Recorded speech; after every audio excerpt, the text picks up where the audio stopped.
was in the Riverhead Railroad Station, upstate, right with Johnny Phoenix. He'd been freed about an hour earlier. I kept out of sight while we waited for the train. A good-looking guy, Phoenix. Bushy hair with nature's own Marcel in it. Spare, broad-shouldered. A good clothes horse, when he could get properly togged out. No pallor to his skin, you'd never know he'd been confined. Well, the train rolled in, and I watched Phoenix climb aboard. When I tried to do likewise, I found opposition. One moment, sir. Hey, let go of my arm. My authority. A bag. I'm Sims of the State Police. In civvies? Yeah, I'm off duty. However, you're under arrest. For what? Molestation. A woman complained. Molestation, meaning mashing? That's right. Her description of the man fits you. Well, I'd laugh, but right now I haven't got a sense of humor. Getting tough won't help.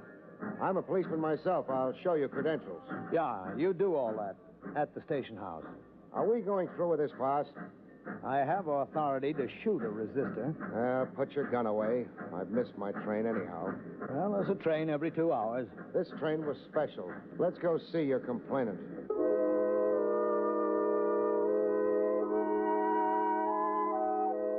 The complainant looked like she'd had trouble with mashers since pigtail days. Blonde, cream-cheeked, born to wear silk. Ma'am, is this the man who annoyed you? No. They have a superficial likeness, but my annoyer was oilier, grosser, and on his chin here, a cleft. Thanks for the exoneration, doll. Followed me around the station, talking at me in some strange tongue. Esperanto. Can I go now? Sorry if I caused you any inconvenience. Oh, it was nothing at all. I'm only out a probably lousy 10 grand.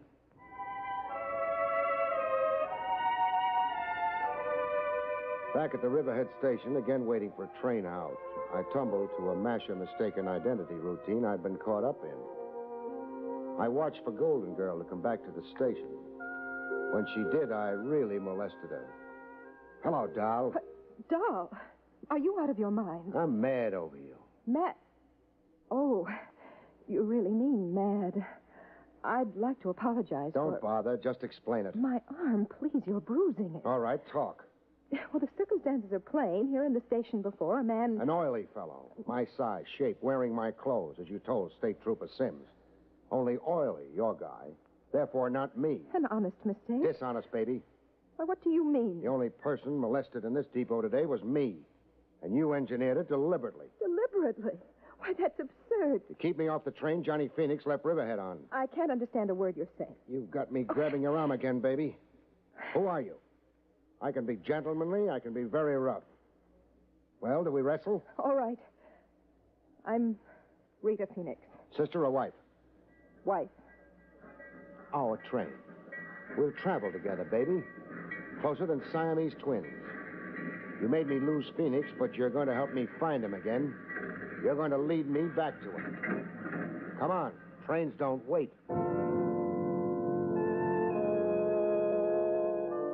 On the train, we sat as close as the law allowed. I took the precaution of searching Rita's handbag. The ivory-handled gun surprised me just a little bit. I won it in a raffle. Does that explain it? Okay if I borrow it, baby? Can I stop you? I want a drink. Ah, so do I. Can't I even go to the club car without you? We're inseparable, remember? Boy, can I get a hate on you.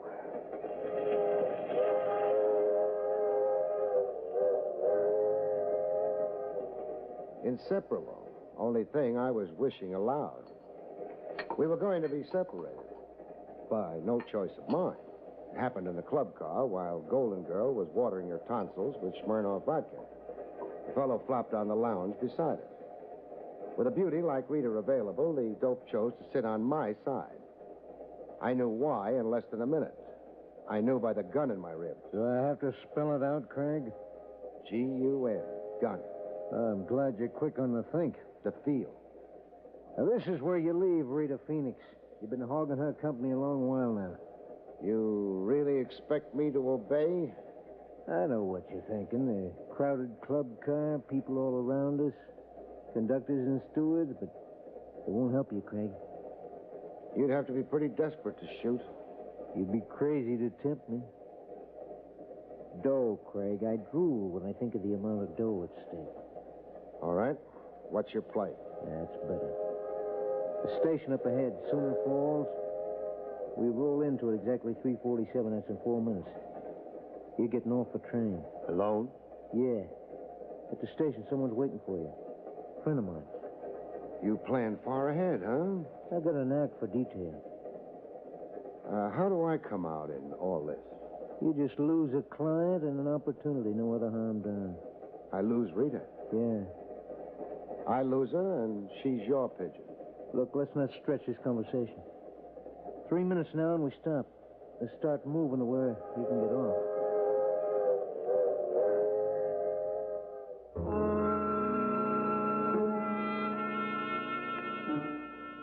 In Sooner Falls, I watched the train continue on to New York. The someone waiting to greet me was right on hand as promised. Hiya, pal. Put his face between 2 loaves of bread, and you could call it a giant meat burger. Hey, what are you staring at my kisser for? It's ugly. Now, is that nice? My car's there.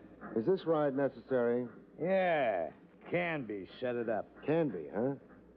Oh, did I just leak his name to you? No. Canby's an old acquaintance. Oh.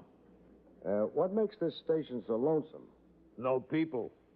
Sooner Falls is a hick town. Nobody in it. Well, why are you in it? For my asthma. I got asthma bad. This burger's pollen-free. So let's ride now, huh? Where will we ride to? Around. Just around? Yeah. You're worrying. Don't. This rot on you don't mean nothing. No holes in you, so don't worry, huh?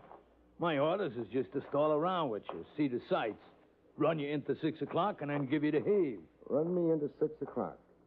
Until Rita and Canby land in New York, get off that train, and get lost together. Canby doesn't want me phoning ahead. Hop in, pal. Delighted to. I'd love to tour Sooner Falls. Hey! Let go, my throat. When your lovely face turns from beet red to purple. Let go. It took a long time throttling. And when he finally dropped, I fell on his gun. And just lay there.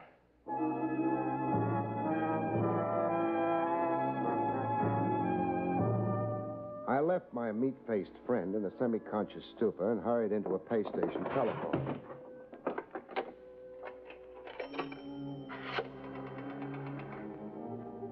Operator, get me long distance. New York City. Police headquarters. Person to person, reverse charges. I want to talk to Lieutenant Trav Rogers. Finally, at long last, I arrived in New York. I'd sure missed a lot of trains. Trav Rogers had come through for me at his end. The man and woman you described on the telephone got off the train here in New York. They went off in separate directions. You had them shadowed? I did. Where'd they go to? The lady's registered at the Parkfront Hotel as Rita Manning. A phony name. She's Rita Phoenix. How about Canby? He checked in at the Kilgore Hotel. Kilgore? New name to me. Over in Brooklyn Heights. Oh. Rita, the Parkfront Hotel. Canby, the Kilgore. Anything else you can enlighten me on? I think so. That story of Johnny Phoenix you told me over the long-distance phone. The original theft from your client, Jip Moody. The subsequent trial of Phoenix, his insane behavior in court, and the resultant confinement in an asylum. Et cetera, and so forth. What can you add to it? I found a discrepancy in your tale. What? The alleged $200,000 Phoenix stole. Alleged? In my review of the record of the case, no such sum. Phoenix was booked and tried for the theft of exactly $50,000. For a fact? I have a duplicate of the district attorney's file, if you'd care to see it. I'll take your word. Quite a gap between $200,000 and $50,000. A gap that can buy Boku cherries for the wine. Your client magnified the figure to fire your zeal as a retriever? No, Moody's queer, but not like that. His $200,000 figure has some other significance. What? I can't know until I put the question to Moody. Phoenix never disgorged any of the loot? Not a kopeck.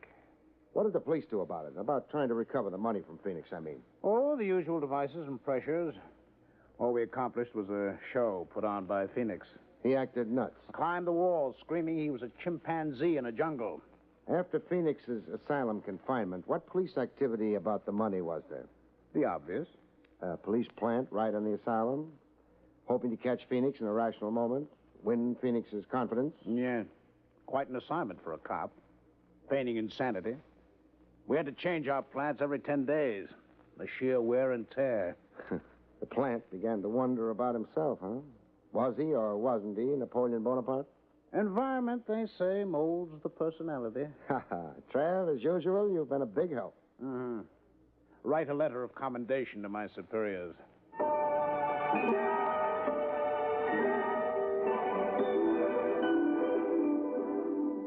My client, Moody, didn't exactly like explaining the discrepancy between 50,000 and 200,000. 200,000 was stolen from me. You're still avoiding my question. Moody, I want to know. Why did you only charge Phoenix with stealing a measly 50,000 in your original police complaint? I had private reasons. Now, if I'm to come through for you, I can't be in the dark. Well, the bulk of the money was a sum I couldn't afford to broadcast publicly. Whatever that means. You're in export-import, huh? Yeah, export-import. Export-import is a pretty broad heading. It could cover a lot of operations, above board and underhanded. Legitimate goods and contraband of some kind. Let it go at that. Cash deals in the dark. No record of it on the books. Stop making out a case. A fraud against the government. Tax evasion. Keep it up, we'll have a parting of the ways. I'm not on trial with you, Craig. I like to know the character of my client. I'm honest and dishonest. What's so unusual about that? Every second guy you meet. Yeah. The buck for its own sake. No wonder the old world's in a spin. Phoenix took advantage of my sensitive situation. He knew in advance you could never prosecute him for the whole sum of money he stole, that you couldn't come into the courts with clean hands. Yeah, that was Phoenix's gimmick. You going to use any of this against me? Ask me that when we're counting your 200,000. Now, what answer... Oh, I get it. When you're counting your 5% fee, you mean? Sure. You like money like everybody else. Now, tell me something. Who is Canby? I don't know. Never heard the name. An alias, maybe. Now, you recognize this description? Well built, little on the short side. 5'7", say. Brown hair, brown eyes, natty dresser. The description means absolutely nothing to me. That's funny. Here's a guy who knows you well enough to be scrambling for your money. Well, it's a mystery to me. Leave a side of beef exposed and the jackals come around. Jackals and jackasses? Okay, I'll circulate around. Craig. What? The way you cross-examined me before, like a cop, not a confidential operator on my payroll. So? Don't double-cross me. Or? I'm not stupid, and I'm not helpless. Put it on the line, Moody. Be a cop with me after all? I'll kill you. I'm sure you could. Well? Well, what? Reassure me that you're still confidential. If I did that, I'd only be lying. Meaning? I'm not working for you anymore. You're off the case? I didn't say that. Then it is a double-cross. Clean hands. I only like clients with clean hands. So long, Moody. Craig, stay out of my business. Your kind of business, Moody, is public business.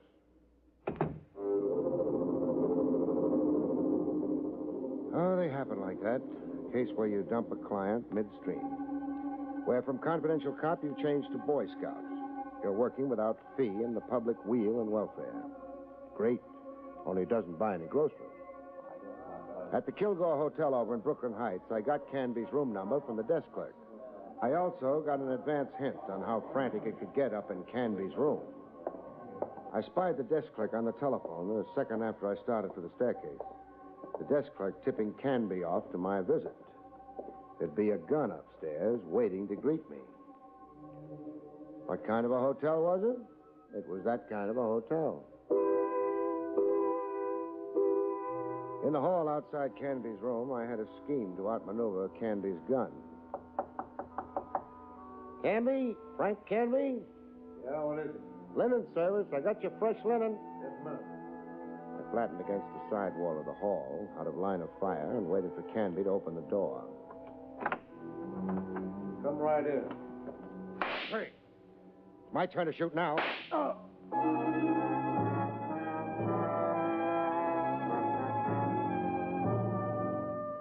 In his room, Canby revived before the police ambulance I'd phoned for showed up. You think fast, Craig. I have to keep alive. How bad? Thigh wound. I only shot to immobilize you. Very considerate. You'll live for newer and bigger swindles. When you're free again, that is. You've got no charge against me. The Sullivan law, that gun you carry. And armed assault on me. Going to pour it on, huh?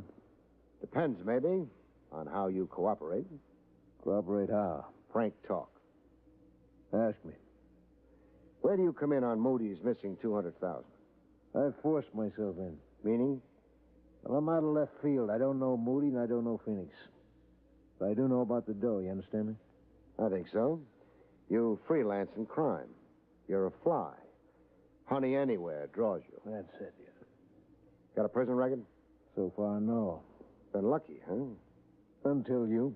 Who tried to detain me for you in Sooner Falls? Hutch. Who is he? The next pug. Blackballed out of boxing for throwing fights. He hires out to me. You got away from him, huh? I out-wrestled him. I was afraid of that.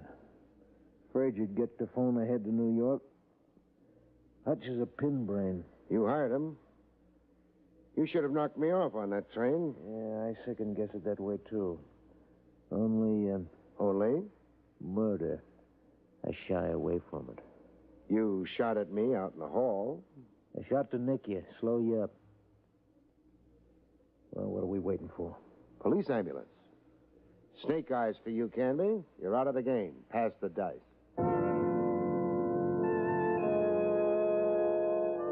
With Canby out of the game, I set out to eliminate another player.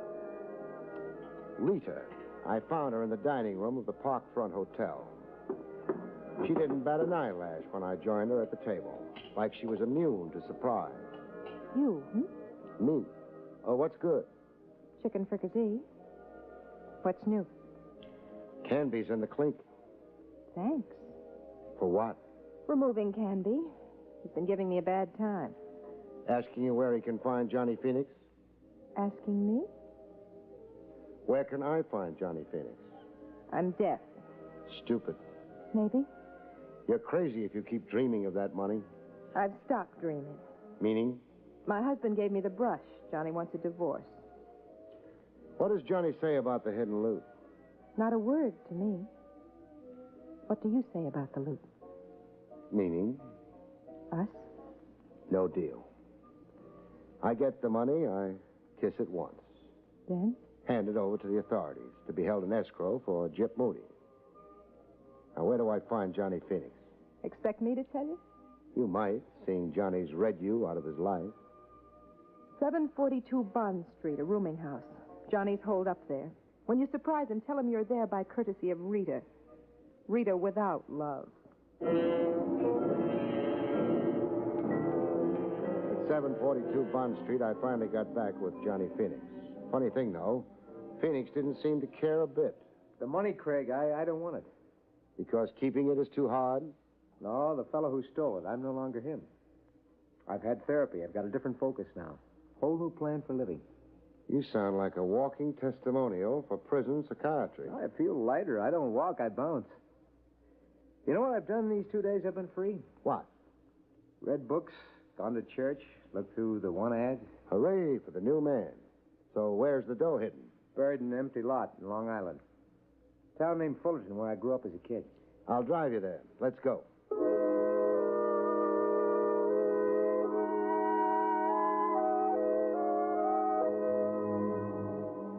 In Fullerton, we ran into a surprise. No empty lot. I don't recognize the setting. You've been away 5 years. Just what's different? Well, what you see, the house standing there, that Cape Cod. You say the house there was built on the empty lot you buried the money in? Yeah, the exact spot. There are markers around. I recognize that clump of trees there. I'd counted 20 paces north and 2 paces east. Then I buried the money. That would put the money smack in the middle of the foundation of the house. What do we do now? How deep did you dig 5 years ago? 6 feet. In building the house, an excavation of at least 12 feet was made. Meaning the money was exposed to the builder. Meaning? You wait here. I'm going to make some inquiries inside the house. Yeah, but what possible good? Inquiries inside the house. Inquiries around Fullerton, generally. Then some research into police files. I'm curious as to why a house was built on that exact spot. Badly chosen location in a lowland where rains create a swampland. And with the nearest town neighbor east, west, north, and south, at least 200 yards away. Wait here, Phoenix.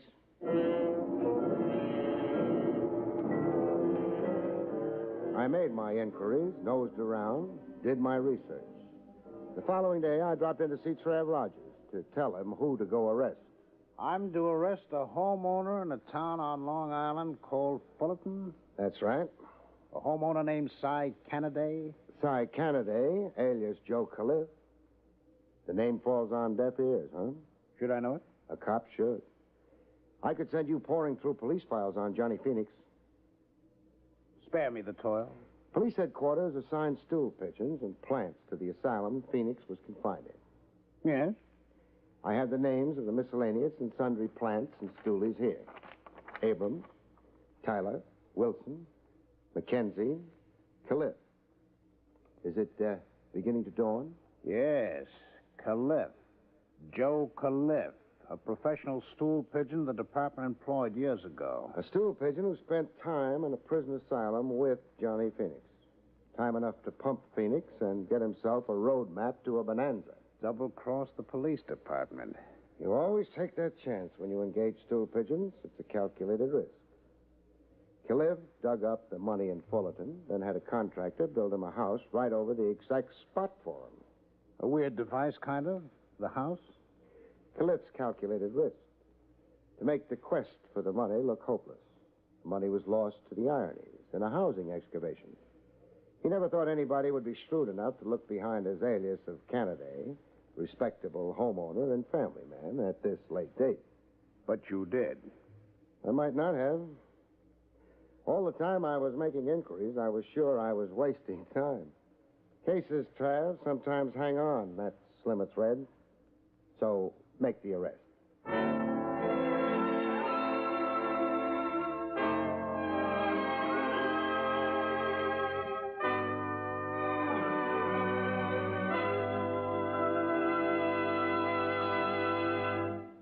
You have been listening to William Gargan in another exciting transcribed mystery drama from the adventures of Barrie Craig, confidential investigator. Tonight's story, The Schemers, was written by John Robert. Next week, it's the strange story titled The Man Who Wanted to Be Guilty, about which Barrie Craig has this to say. What did the man want to be guilty of? Murder, of course. And he discovered that all you had to do to accomplish that was to kill someone. But he had a little trouble. Listen and find out about it, Good night, folks. See you next week.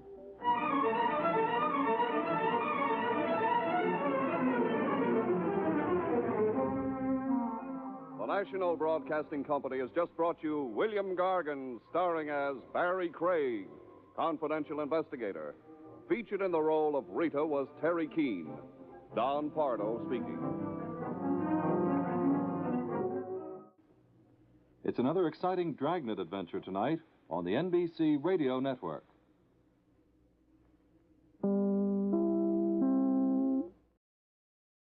William Gargan stars as Barrie Craig, confidential investigator.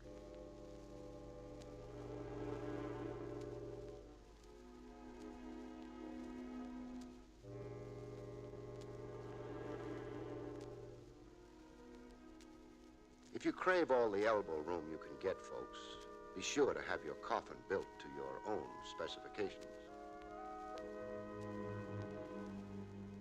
The National Broadcasting Company presents William Gargan in another transcribed drama of mystery and adventure with America's #1 detective, Barrie Craig, confidential investigator.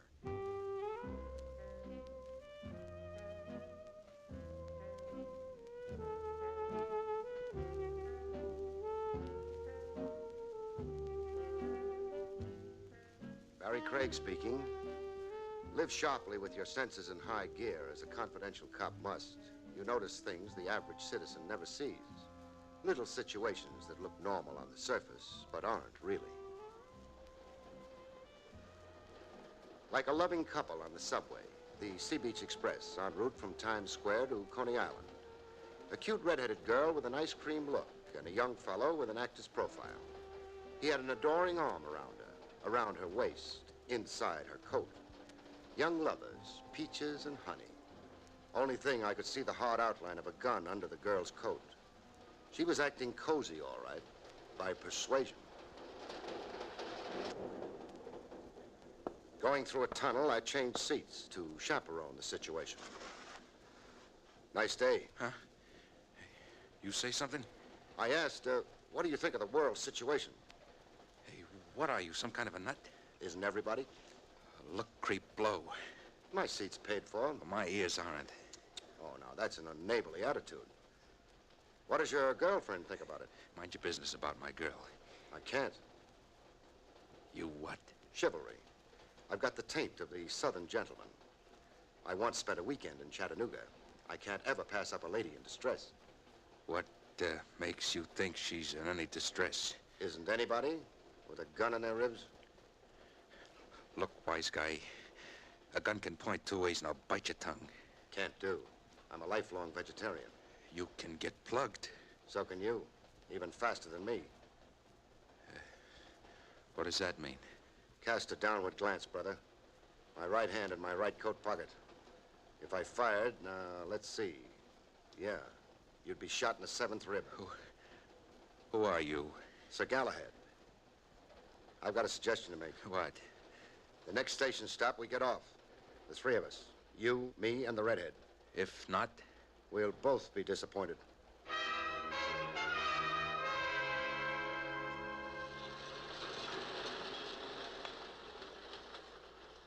On the subway platform, I took the obvious precaution. Your gun. Let's have it. Huh? Hand over your gun. Yeah, I guess you would want that. Only thing I'm not so sure I've got the drop on you. I know. First shot's yours, then my turn. You want it like that?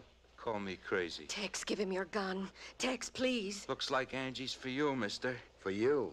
She doesn't want you dead. Look, it's my life. You're not getting my gun. I'll have to lose it to you. Okay. You give me no choice. Don't, mister. Don't, please. Don't shoot Tex. No? He's stubborn, hard-bitten, crazy stubborn. That's his trouble. That's always been his trouble. You sound like it's been a long time with Tex. It's been a long time. I know him through and through. I see. So what's your line on the situation? Let him go. Just let him walk away. Take a walk, Tex. Sure. Sure, if you say so. I won't thank you, Angie. My hunch is Galahad here's too yellow to shoot anyway. Go, Tex. While you can, go. Sure. I'll be looking you up again. We got unfinished business, Angie. Now what, miss? Take me home. Home was a cheap hall bedroom. An all-iron bed and a linoleum rug with designs of cherubs pointing bows and arrows on it. There was a blue waitress's uniform hanging on a clothes tree. I wait on tables. Renzi's Chop House. No, I won't be able to. Tex, huh? He knows about my job. But doesn't know your home address? That's one secret I managed to keep. What are you two to each other? Sweethearts. We used to be. We grew up together on Elkin Street off Chatham Square. Rough neighborhood. A street killing once a month like clockwork. We became engaged when Tex was 14 and I was 12. A ring he stole from his mother. You still love him? How can I? Yeah. He's a bad actor. What gives between you two now? I don't feel free to discuss it. Well, maybe you'd better. He left threatening, quote, unfinished business. Also, I'd worry about his gun if I were you. I do worry, believe me. I'm up nights smoking and walking the floor. I'm a cop. Not the regular kind, private, confidential. I can handle a situation without being hemmed in by regulations. Meaning? I can be a friend. All right. I'll confide in you. For Tex's sake as well as mine. Tex came out of jail last week. First thing he did was look me up. Why? A sealed envelope left with me before he stood trial. Go on. Tex was convicted of robbing a payroll messenger. The Hubble Electrical Company. $30,000 was stolen cash. The court never got Tex to tell where the money was. Just took his lump, served 5 years. He stashed the money away. I don't know that. The sealed envelope left with you, it had to do with where Tex had the money. I'm sure you guessed that. Yeah, I guessed it. But I never opened the envelope. I didn't want it on my conscience. I felt that I owed some loyalty to Tex for what we'd been to each other. I remembered good times we'd had.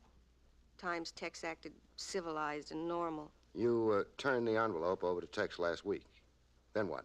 Well, Tex came back the next day. He couldn't find the money. It was gone. He accused you of a double-cross. Yeah, imagine that I'd steamed open the envelope and then sealed it back. Where was the money supposed to be hidden? Well, Tex didn't say, and I don't know. Are you the only person Tex suspects? No.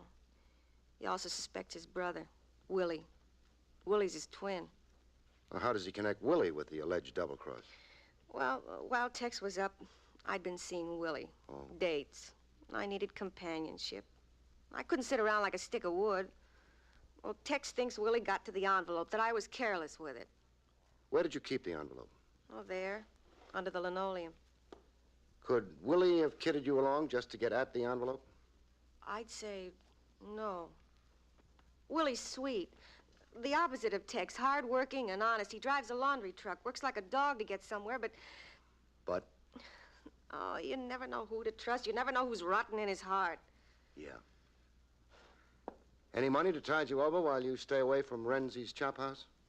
I got $4. You've got 24 now. Why are you giving me money? No strings attached. What good's my helping you if I let you starve to death? For so long, I'll be in touch. Goodbye. And, thanks.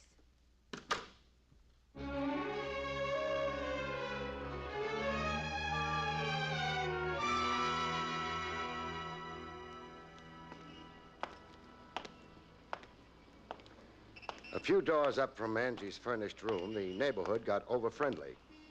One resident constituted himself a committee of one to see to my comfort. A fellow with sideburns that ran into his neck. Hey, you feel something, Pop? You've got 10 years on me, pal, so how can I be your pop? Well, my gray hair, that an age, I do that on purpose. Why? So as I can look distinguished. Why? Why? What, don't everybody want to look distinguished? Hey, you're ribbing me. And you're ribbing me. Yeah. I asked you before, do you feel it? I feel it. Huh. Sharp, huh? Another 1/16 of an inch, you'll draw blood. I got that knife trained that does just what I say. Tell it to climb back in your pocket. Ah, the knife says for you to step into the alley. Which alley? Oh, pick any one you like. Okay, that one. Show the way.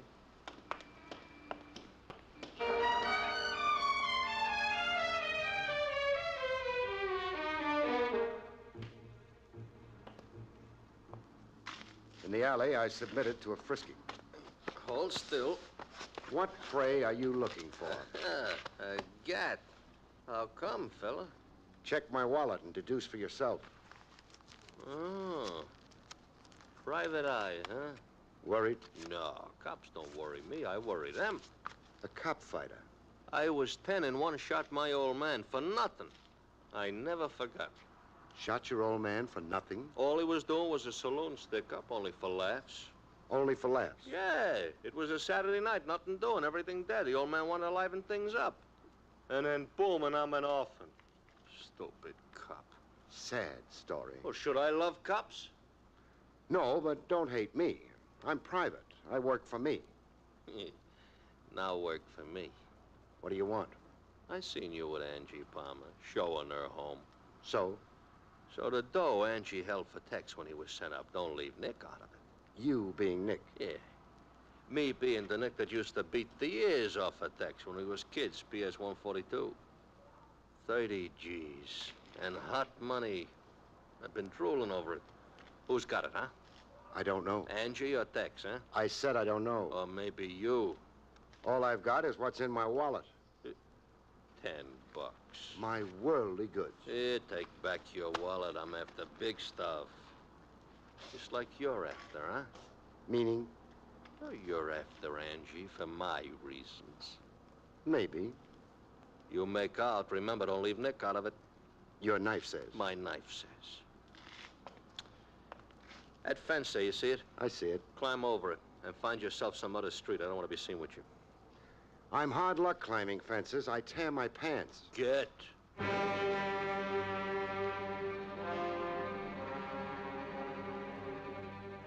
Tex's twin brother, Willie, didn't exactly look the part of a hard-working stiff who drove a laundry truck. The suit on him was custom tailored. The shirt under it was pure silk. The ring on his finger had a rock in it the size of a rhinoceros egg. Prosperity all over him in neon lights. I haven't seen my brother Tex in 5 years. Trains stop at Ossining. Oh, Tex warned me never to visit him in Sing Sing. A feud between you? We're peas in a pod, only on the outside. Meaning? Tex has always given me a bad time, abuse, trouble. He resents my respectability. Being twin to a bad man has its complications. Such as? I'd been arrested time and again for something Tex did in the years before he was sent up. Ladies have identified me as a purse snatcher, stuff like that. I'd stand sweating it out in police lineups. Angie, why are you romancing Tex's girl? The normal reasons. Love? Uh-huh. Head over heels since I was this high. But Angie's been Tex's girl. Once. That's over. The guy your brother is, you're asking for a headache. I know. It scares me, but it scares me more to give up Angie. I see. I glean you've had more schooling than Tex. Night school. I take courses in speech and electronics. Pointing for trade? Radio, TV repairman. I figure someday to open my own shop. Tell me, what's the twist in Tex? Well, he was a show-off as a kid. He got used to the wrong kind of applause. He'd pull all kinds of petty stuff just to get attention. He couldn't stand being ignored. It drove him crazy, made him feel like dirt. He's still a kid showing off. But don't take my analysis for it. I'm not a psychologist. I've got a rough question for you. I think I know it. Go ahead. Did I get close to Angie? Or just to nose out where Tex hid the stolen $30,000? What's the answer? No. You have no idea where the loot is? No idea. Where can I find Tex? Have you any idea? It happens I do. In my own way, I keep a corner of my eye on him, concerned for Tex and to protect myself. He's hot-headed and unpredictable. I never know. Well, where can I find him? 22 Tillery Street, a yard house behind the Corning Iron Works. Tex has always used it as a hideout. Thanks for the information. Go easy on Tex, huh? He needs understanding. He needs a straight steer into his future. He's got a blind wall in front of him. I'm referring to the 30,000.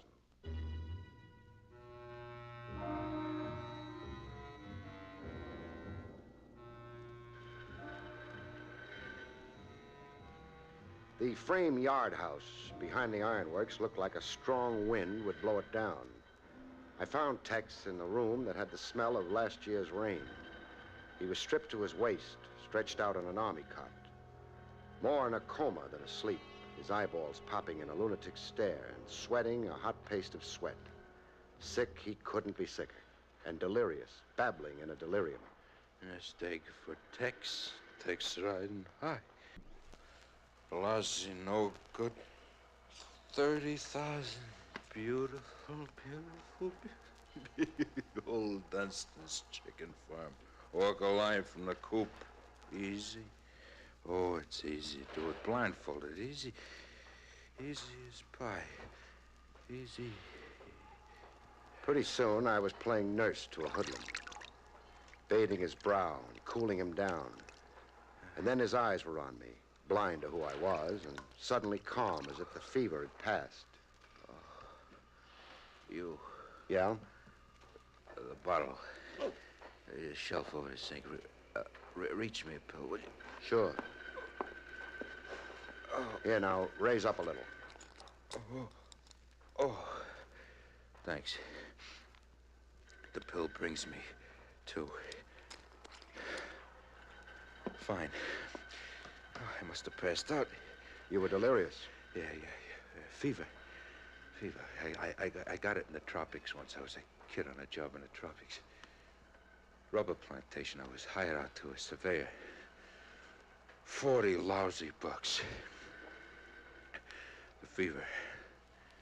It hits me and goes all the time. It hits me and it goes. Chronic, huh? Yeah, chronic.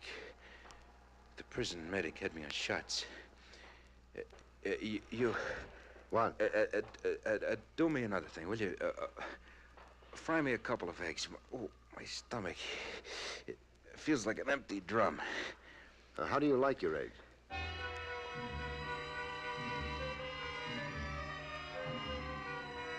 He downed 4 eggs and a pot of coffee before he bothered to figure out where he'd seen me before.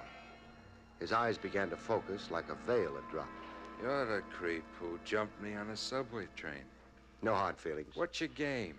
Good Samaritan. The other time you were Galahad. I'm versatile. You're either a crook or a cop. Which?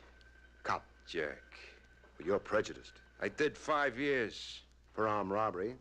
The penalty fit the crime. Salvation talk. You can use some. Some what? Salvation talk. Cops hounding me. Look, I paid my debt. Not quite. Not quite? The $30,000 still outstanding. You're still in debt. I earned that $30,000. 5 years. I lay in a hole for 5 years. You'll live in the shadows for the rest of your life if you try keeping that money. My risk. Besides, I haven't got it. Who has? Angie or my phony brother Willie. Or Nick? Yeah. Oh, Nick. The rat Nick. He was up at Sing Sing visiting Sundays, handing me a carton of smokes and a line. Tip him to where the money was. He'd keep it safe for me. Safe in a pig's eye. Angie, Willie, or Nick. Anybody else you suspect could have beat you to the money? McAvoy. The insurance dick in the case. I swear he had a phony look to him. Or you. I wouldn't put it past you. Everybody's dishonest in your book, huh? Yeah, sure. The only honest sucker who ever lived was my father. $5 a day digging ditches until he fell dead into one. What killed him? The $5 a day. He made 5, he needed 10, period. Where did you have the money hidden? Sure, I'll tell you. Why not? It's no secret now. There's a chicken farm up in Yonkers. Dunstan's Chicken Farm. Weekends I candled eggs for old Dunstan, for eats and pocket money. I buried the dough so far from the big coop and so far from Dunstan's tool house. I made a map of the location. And gave the map in a sealed envelope to Angie. Angie blabbed to you, huh? You searched up at Dunstan's farm? Yeah, I searched. Joke. You might have missed finding it. It could happen. Baloney. I dug up a half an acre of ground. Let's have another go at it. At Dunstan's. Another go? To really make sure it's gone. You and me, eh? Wouldn't I be crazy? We turn up the money, I won't lay a hand on it. It's yours. I'll let you decide for yourself. Decide what? Take off with it or give it back. Really clean the slate, Tex.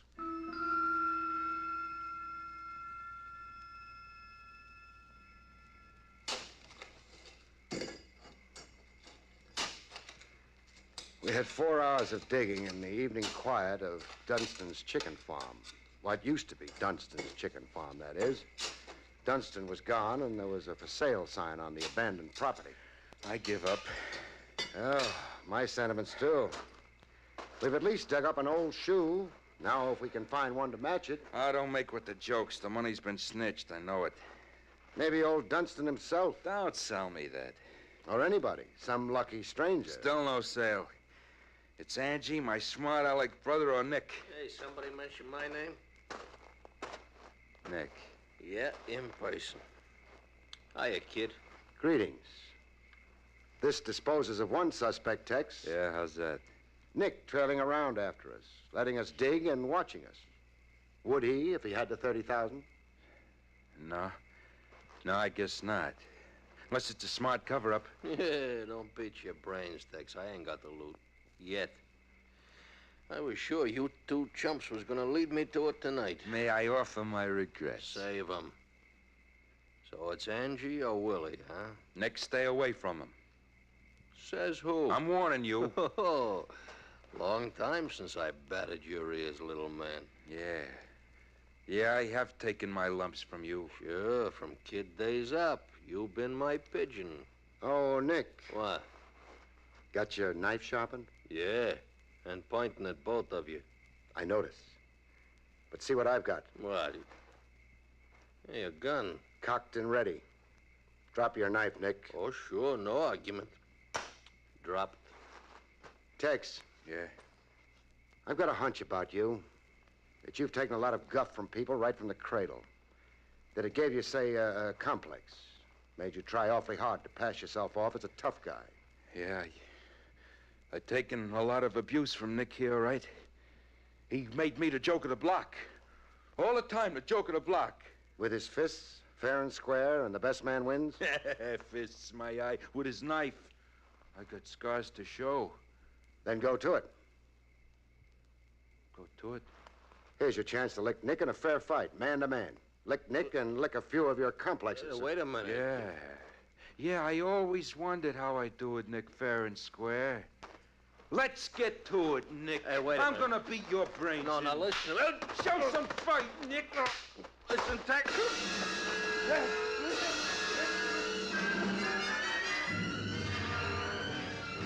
With Nick demolished, we had T-bone steaks for ourselves in a lunch wagon. There was a new shine to Tex. Confidence, but of a different variety than before. Oh, I feel great. Great. I'm glad to hear. Oh, like a weight off me. Like Nick was the symbol of something that had me down. Always had me down. Well, in flattening Nick, you proved to yourself you could make out on the level with honest sweat and toil. Yeah. It flashed through me the exact words you say. I got stuff I don't have to put on. I can be me. But I'm forgetting something. What? The money. The money's gonna pull me down low. Meaning? Somebody's enjoying it. But it's my rap. I'll get the short end of it from the cops, the insurance outfit. They'll never believe I lost the loot to somebody. I gotta put the screws on Angie and Willie. Tex. Yeah. I'll make book that neither Angie or your brother have double-crossed you. Well, why wouldn't they? They're just not the criminal type. That's crazy. While you're learning things, also learn to have a little faith in people. That's gonna come a little tough. Angie's a sweetheart, and your brother's solid gold. Yeah, nice words. Now, about the money. Who got it? I've been picking my brain. No, who hasn't? I've got an advantage. I'm a cop. Meaning you think better? 20 years as a trade gives a man a certain training. Yeah, well, you show me. Your room behind the ironworks. When I came across you earlier today, you were in a coma, delirious, babbling out loud. The fever. The fever. It comes and goes, you said. Yeah, it comes and goes. Now think. Did the fever get you in prison? Yeah, it did. Very bad once. Last year, that was, I was in a hospital for a week. A week of babbling out loud, like you babbled to me in that room. You know some of the words I caught from you while you were delirious? No, go ahead and tell me. Dunston's chicken farm. Walk a line from the coop, blindfolded. Do it easy. Wait.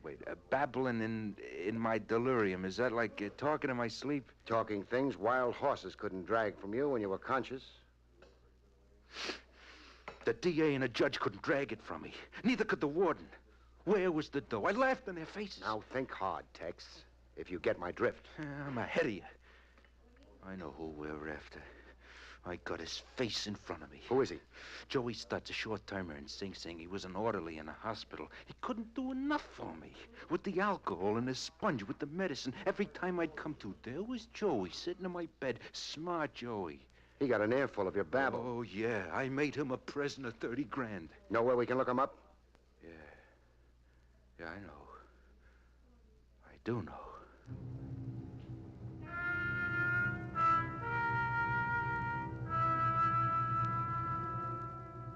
Wind up a case, you don't always do it to the king's taste. Or should I say, the law's taste. We found Joey Stutz, all right. Living it up big in a Park Avenue duplex. Funny-looking runt of a guy in a Japanese kimono and gold-stitched bedroom slippers. Joey had a surprise for us up his kimono sleeves. I wondered when you was going to tumble at my little trick, Tex. Your ears open while I lay in a coma, rat. It took just 4 days for me to figure out what you were telling me. How to walk 10 yards from a coop and then 5 more left at a tool house. Cough up the dough. I can't. Make it tough, Joey, so No, help me. no, take it easy, Tex, take it easy. I'll give you what I got. Look, here, how much is there, huh? 82 cents. 30 G's, Joey. Oh, wait till I show you, Tex. Here, look. Canceled checks. Eh? If you total them up, I think you'll get 30 grand, just about. You went through 30 grand? Sure, in a year it was easy. I had myself a ball. I had horses and dames and a fancy foreign sports job that I rented. Oh, Tex, it was like a dream come true. A dream? Yeah, for 1 year, but you're king of the world. Money to burn, not a care in the world. Oh, Tex, come on. You had the same dream yourself, huh? Yeah. I had the same dream myself. Yeah. I sure had. Climaxes happen like that. A fortune blown to the winds, and that was all there was to it. I consoled Tex. Craig, what's my situation now? Well, we get the truth on public record. I'd say you're in the clear yourself. Blameless. Free to live the new man. Joey here has a debt to pay. I'm ready to do time. Because, brother, what I did was worth it. Yeah, you had more fun. 82 cents left out of $30,000. How did you manage to hold on to 82 cents, Joey? I got a thrifty streak in me on my mother's side. hey, look, you're grinning, Shummers. Yeah. I'm thinking how I'm going to take you downtown as you are, in your silk kimono and gold slippers. Huh? I want headquarters to see what the well-dressed crook is wearing nowadays. Shall we go, gentlemen?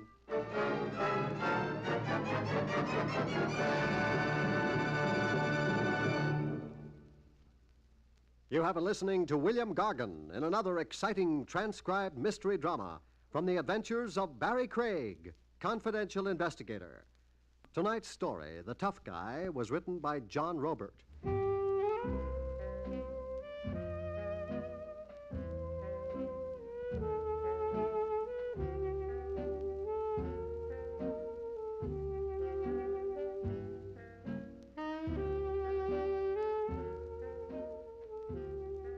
Next week, it's the strange story of murder by error, about which Barrie Craig has this to say.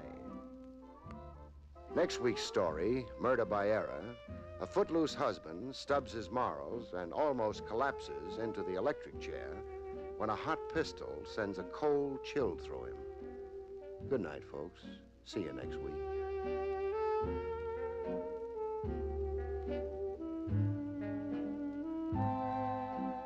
The National Broadcasting Company has just brought you William Gargan, starring as Barrie Craig, confidential investigator, directed by Arthur Jacobson. Heard in our cast were Charlotte Lawrence, Shep Menken, and Larry Dotkin. This is Eddie King speaking.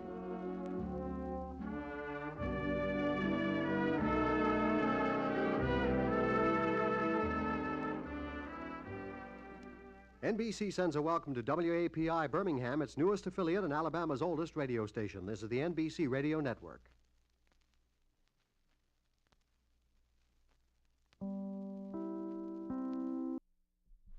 William Gargan stars as Barrie Craig, confidential investigator.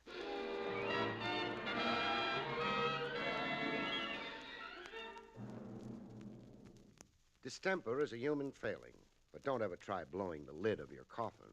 You'll only frustrate yourself.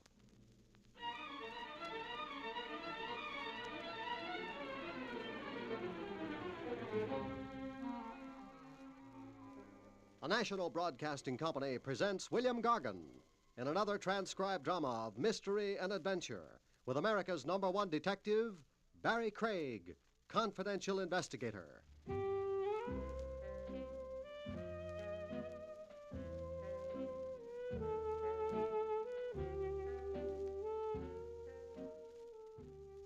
Barrie Craig speaking. A long-legged blonde follows you to the ends of the earth. Don't always feel flattered, friend. She might only be tailing you.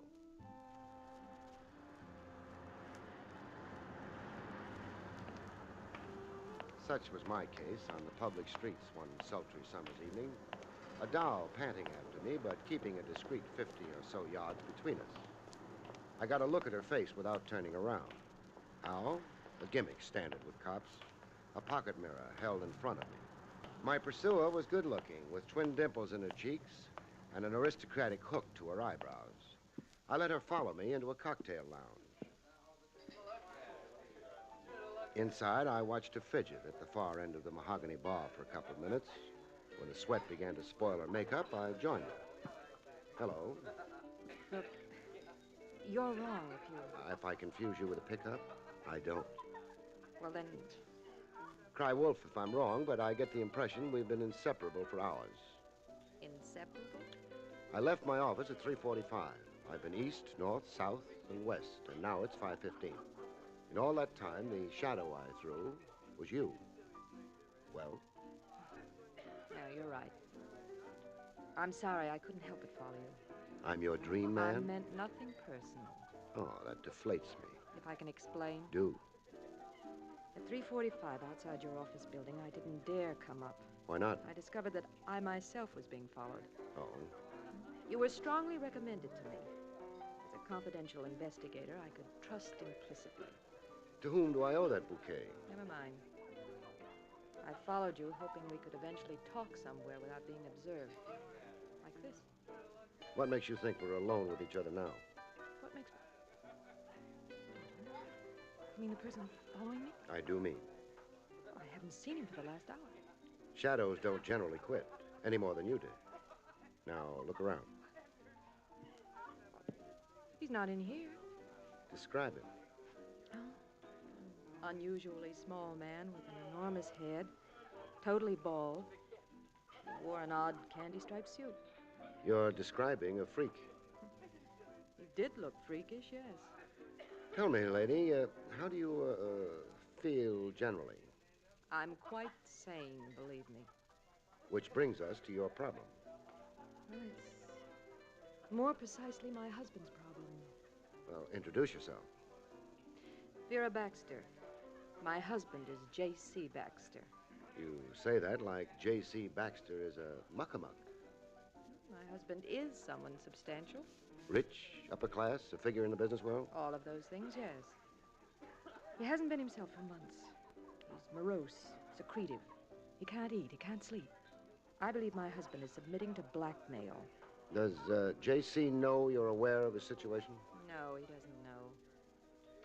He's always been violent on the subject of his own privacy, his own private affairs. Mr. Craig, I'm frightened for him. And for myself. Then you want me to pinpoint what it is that has your husband in the toils? Yes, watch him. Follow him if need be. See who the persons are who telephone and molest him And? If humanly possible, help my husband out of his predicament. Don't you maybe mean if morally possible? A fellow yielding to blackmail, he's generally a little dirty himself. I played tail on the monkey to J.C. Baxter for 36 hours, on foot and by automobile. J.C. leading the parade in an expensive custom job hardtop. And me rattling behind him in a jalopy no self-respecting junkie would even buy for salvage. I knew the trip wasn't just a waste of gas by the route J.C. was taking. All back roads and the fringe areas where the city began to look like the Sahara Desert. I watched him slow up, crossing a small bridge. I could guess what J.C. was up to on the bridge even before I saw the parcel go sailing over the bridge rail. I let him speed off before I stopped. A familiar payoff pattern. Money thrown into a specified area.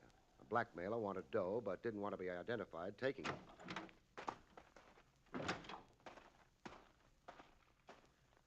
I went to see how much was in the parcel. From the weight to the parcel, there was plenty. Plenty was an understatement. I only needed to look to estimate the payoff at $10,000. No bill bigger than a 20. I restored the parcel. The anonymous caller would find it in the bushes below the bridge. He'd find the dough, and he'd also find me.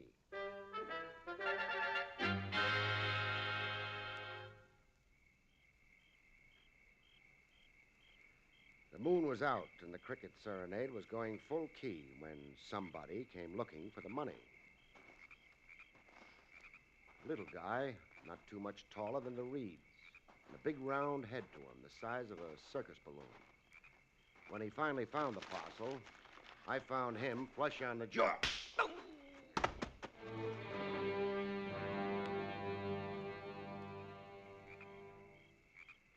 He came to with his balloon head noticeably deflated. He had a complaint. Oh, I'm bleeding from the ear. And I'm bleeding from the heart. Hey, what'd you want to go and hit me for? I get uncontrollable fits of violence. What?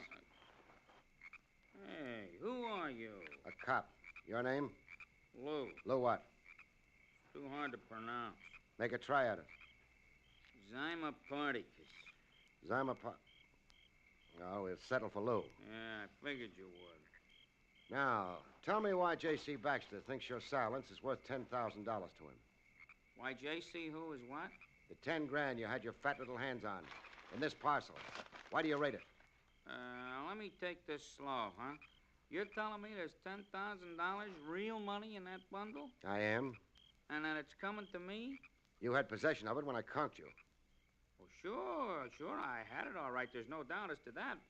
Only I thought it was just some old paper.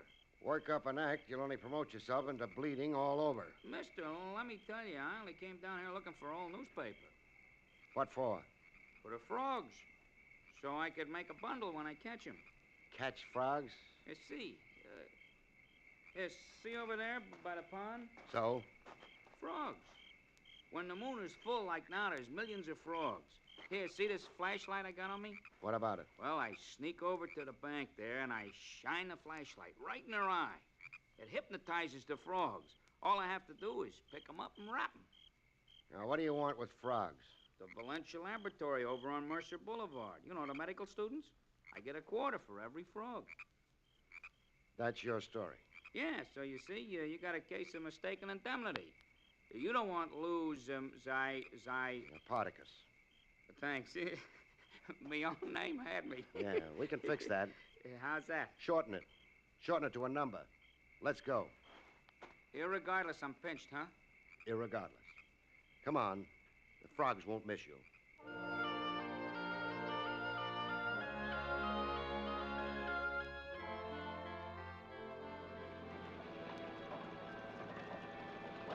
Riding back to town with my frogman in custody, my jalopy began to shake as if age and abuse had finally gotten her. Hey, the heap shimmying from side to side. Yeah. The wheels are wobbling front and rear. Like, Old age. Like all the bolts have worked loose. Hey, come on, stop before we turn over. You said arrest me. You didn't say kill me.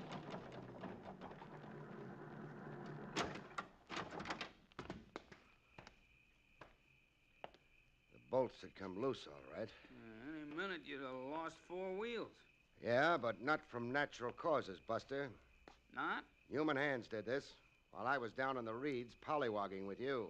Or, hey, why would somebody The want... answer to that's in the car now approaching. You want to bet?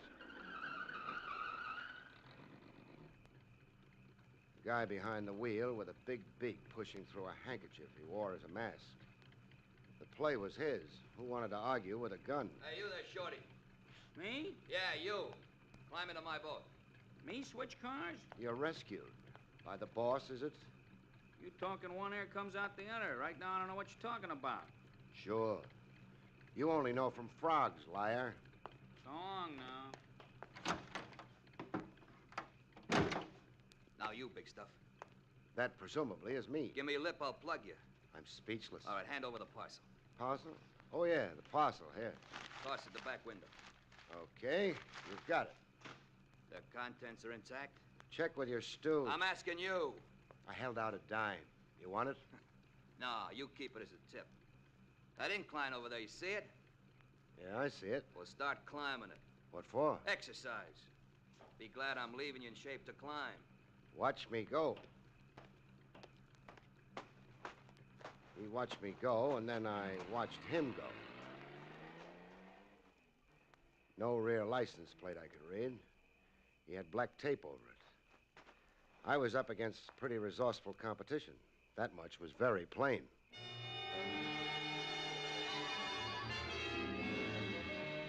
When I finally escaped from my country exile, I organized a progress chat with my client, Mrs. Vera Baxter, in an apple orchard. They lived like that, the Lucky Baxters. A big house and an apple orchard where the goldfish pond left off. Then it's true. My husband is being blackmailed. He's dancing to a handsome tune. 10,000 so far, I can vouch for him. It's my nightmare realized. The leg man in the situation is a midget with a watermelon for a dome. The man I saw following me. The same, undoubtedly. The gent ordering him around is self-conscious about his kisser. Covers it up with a handkerchief. But I caught one facial detail. His nose. It's a pelican beak.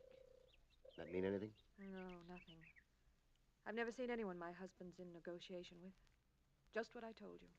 Just letters, whispering telephone calls, and mysterious conferences in the garage. Yes, that's right. Mrs. Baxter. Yes, Mr. Craig? I'm stymied. I've only got one next approach. What? Your husband, J.C. himself. Grab the dog by the tail. I've got to talk directly at him. Oh, no, please. Oh, without involving you. He won't know you brought me into it. What will you say? One artful dodge or another. I've got a lot of experience at being noncommittal. Well? All right, if you think you must. I have to get back to the house now. I'll wait 10 minutes and then ring the doorbell.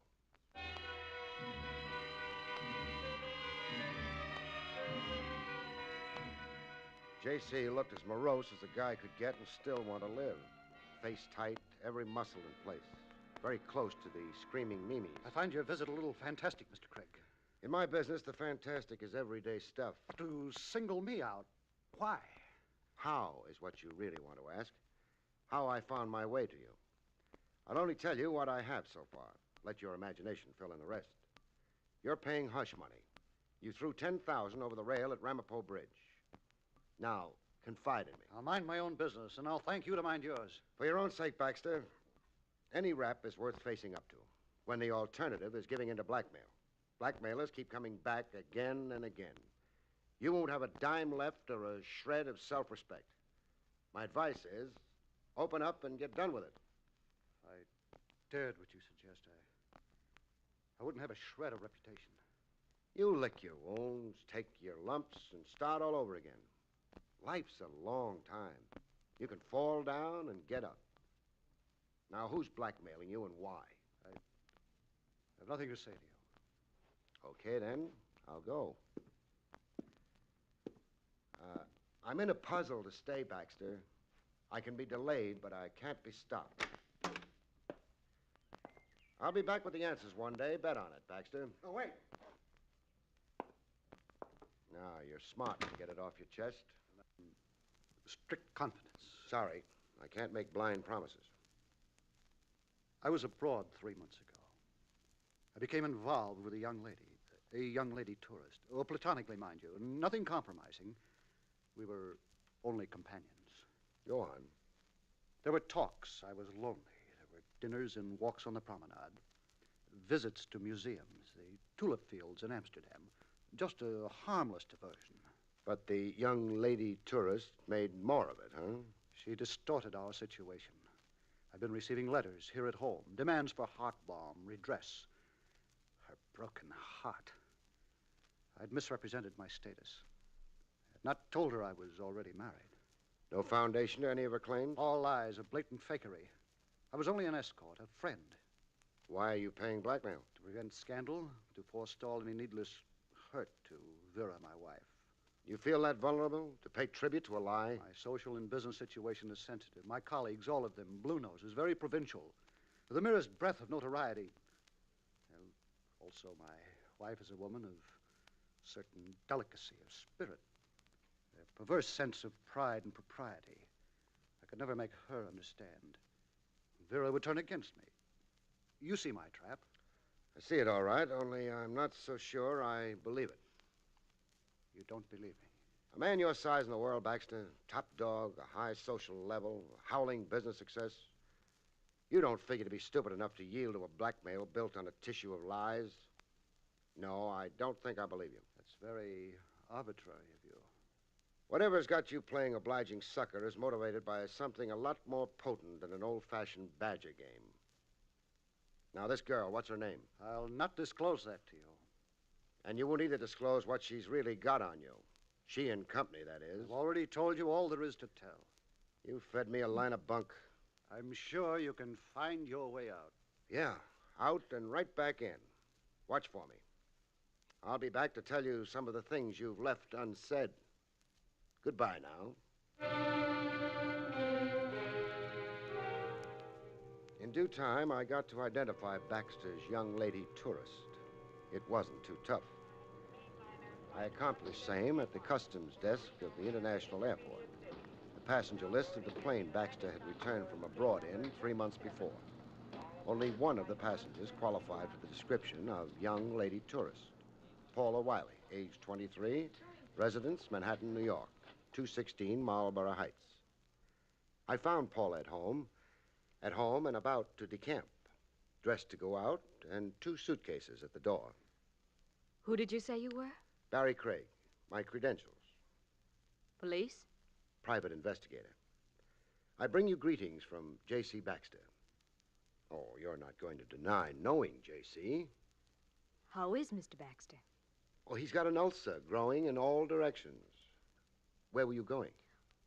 Away. The Adirondacks. I have a summer job. Nice ad lib. I suppose I should resent your talking. Oh, but you can't. Guilt's all over you like prickly sores. I'll give you a choice. Choice? Talk to me here, or let's do it at the Tombs. The chairs are more comfortable here. What am I being accused of? Blackmailing J.C. Baxter. He complained to you? How else would I be here? Why, the dirty, underhanded... Now, try to live up to your ladylike looks. What did Baxter tell you? All kinds of things. It's still inconceivable to me that he'd dare. Dare send me after you? Yes. You did say he engaged you. Well, call him up and ask him. Confirm it. Be smart, baby. Hang Baxter with his own noose. What's Baxter trying to scare you out of? I'm not sure you're not handing me a line. Come on. Oh, take the gamble. You're gambling anyhow. Blackmail has its risks. I take you on good faith. You won't get rich. I'm resigned to being poor. Baxter. I was with him in Amsterdam, Holland, the Diamond Center. We were picnicking and taking color pictures of the tulip fields. But Baxter was there for another purpose. Buying up diamonds. Industrial diamonds. He didn't know that I knew what he was doing. You looked beautiful and dumb. You can guess the rest. Baxter never declared the diamonds at customs. He smuggled them into the United States. Yes. And that's the real blackmail gimmick. Yes. Now, the 2 gentlemen sharing your gold mine, who are they? Why must you know that? Well, I like to know all the company I keep. Ben Stacy. He's a sort of boyfriend. He handled all the contacts with Baxter. I never personally appeared in the situation. Well, where does Stacy hang his hat? Down the block, the Baker Apartments. And who is the little fellow with the pumpkin head? Lou. Stacy uses Lou for odd jobs. And other times? Lou works in the Imperial Bowling Alley. He's a pin boy. Oh, wait a minute. Here. For you. Money. $500. There'll be more for you another time. Oh, the things I could do with $500. You're not going to refuse it. Take it, I'd lose my license, let alone my self-respect. Oh. Then you're a cop after all. You're disillusioned? No, I half expected an outcome like this. But I took the gamble. It's a funny thing. Yes? My heart's never been in the thing with Baxter. You see, it's my maiden debut in crime. You're lucky. Lucky? Lucky to be caught first time out. It could prevent your becoming a habitual criminal. Let's go, huh? With Paula in custody, I looked up Ben Stacy at the Baker Apartments. No answer to the door buzzer. A formal entrance doesn't pan out, you try an informal one, which I did. I found Ben Stacy receiving at home. He was in. He'd just been playing possum. Dead possum, that is. On the floor, flat on his back, face up and his eyes blind. The manner of death required no guesswork. He had a hole on the side of his skull the size of a quarter, a bullet hole. There was an ornamental touch to the corpse, a square of gold glittering close by his shoe top. A gold cufflink. Not Stacy's. Stacy wasn't wearing French cuffs. The murderer's cufflink, apparently. It lay there like it had been lost in the struggle between killer and victim. It took less than 60 seconds to find the $10,000 Stacy had relieved me of on the highway. It lay on a bureau top, exposed to the casual eye. I had 2 brief calls to make, out of respect to the dead. The morgue and homicide. In the tombs, Paula wept for the dead. I got Stacy into this. It's my fault he's dead. You cry like he meant something to you. I was, in a way, in love with him. Did you maybe, in a way, kill him? Kill? What possible reason? Eliminate a partner. It happens, doll, among the best of thieves. You were going away when I caught you. Get out of here. You get out of here.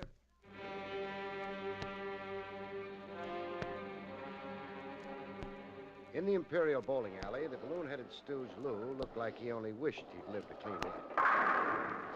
I can't leave here till 6 p.m., mister. They're short of pin boys. Very sad.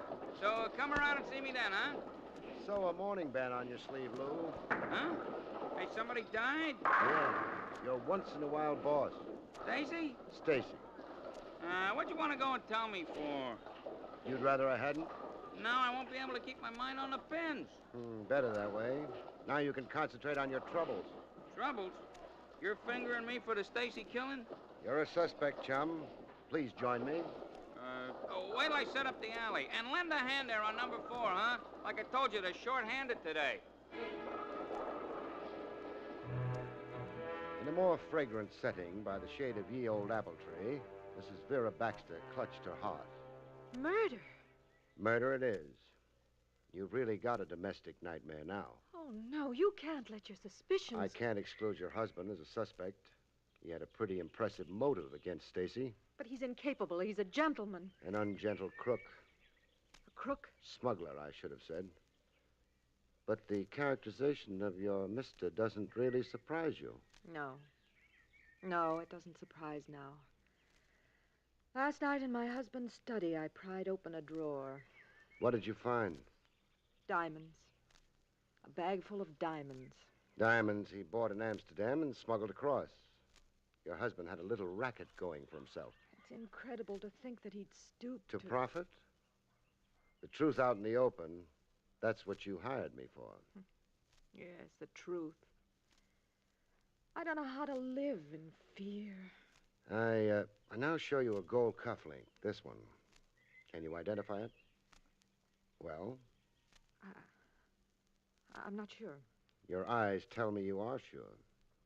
No good trying to evade, Mrs. Baxter. It's a link to a set I gave my husband. I had them specially designed at our jeweler's. I feel faint. Yeah, who wouldn't feel? What does the cufflink mean, Mr. Craig? I can't say positively, but it could mean the chair for J.C. Baxter. Oh, no. While the DA's office figured out which of the 3 was eligible for electrocution, Baxter, Paula, or Lou, Mrs. Vera Baxter decided to be the best wife a husband ever had. She was in my office in the bright and early a.m. My husband couldn't have murdered this man, Stacy. Why not? I believe the word is alibi. You can alibi his time? I can. Jay was at home with me all that day and evening. Well, that's a sudden thought. I was too upset to even think yesterday. You wouldn't be telling a big lie. I'll swear to what I say. Jay couldn't have done this murder. Funny thing, I'm inclined to agree with you. I've been doing some clear thinking myself. You don't need to alibi him to save him. A nice try and a nice lie, but unnecessary as it happens. No, your husband couldn't have done the murder. Neither could the other pair. Not the other pair? Paula or Lou. You see, while the corpse lay on the floor, the 10,000 lay on the bureau, where I found it. I don't follow your reasoning. Neither Paula or Lou would eliminate Stacy and overlook the loot. Only the loot could be their motive to kill. Cut Stacy out, grab everything. And if your husband killed Stacy to stop blackmail, he would cart the $10,000 away. Not only to recover his money, but to provide a red herring. Make it look like a job done by Paula or Lou. I'm glad you're exonerating my husband, but if you also eliminate the others, then who? I boil it down to one last suspect. You. Me? Uh-huh. You murdering Stacy to implicate your husband. Your revenge. What revenge would I want? Revenge for infidelity. You all along thought your husband was paying blackmail to conceal an indiscretion. You didn't know until last night that his actual crime was smuggling. Not philandering with Paula, but smuggling. I'm afraid you played some kind of a crazy joke on yourself, lady. I don't know what to say. Oh, don't say anything. Think for a long time. And when you're through thinking, make a simple confession, huh?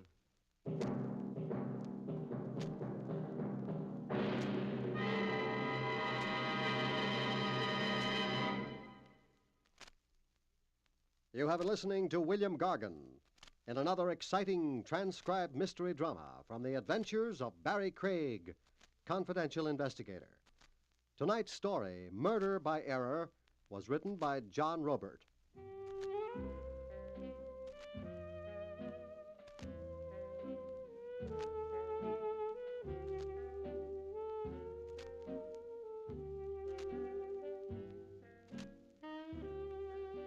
Next week, it's the strange story of Death's Little Helper, about which Barrie Craig has this to say. We call next week's story Death's Little Helper. It deals with a beautiful girl and a couple of highly unbeautiful corpses, and winds up when a killer realizes that death doesn't need any help. Good night, folks. See you next week.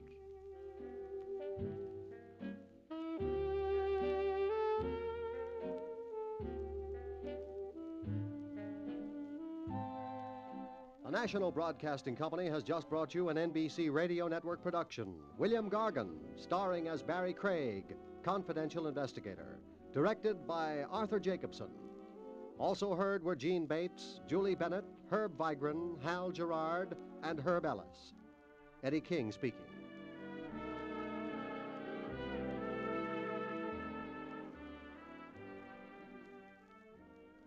Hear tonight's exciting Dragnet adventure on the NBC Radio Network.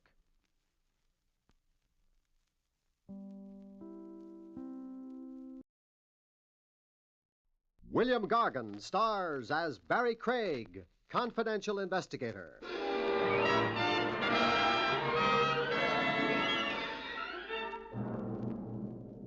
Murderers are human, just like anybody else. Every once in a while, their work begins to tire them. They need a vacation, which isn't too much of a change for them. They kill time instead of people.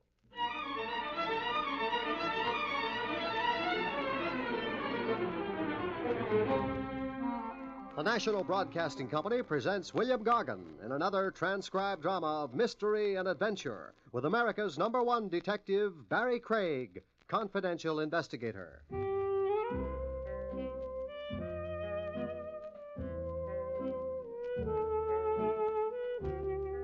Barrie Craig speaking. The office where my license as a confidential investigator hangs is on Madison Avenue. Madison Avenue is in New York City. New York City in the summertime is a good place to go away from. I was going away from it, in the general direction of the Adirondacks and a week's fishing. I rarely catch any fish, which makes two parties to the deal very happy, the fish and me. And I hate fish.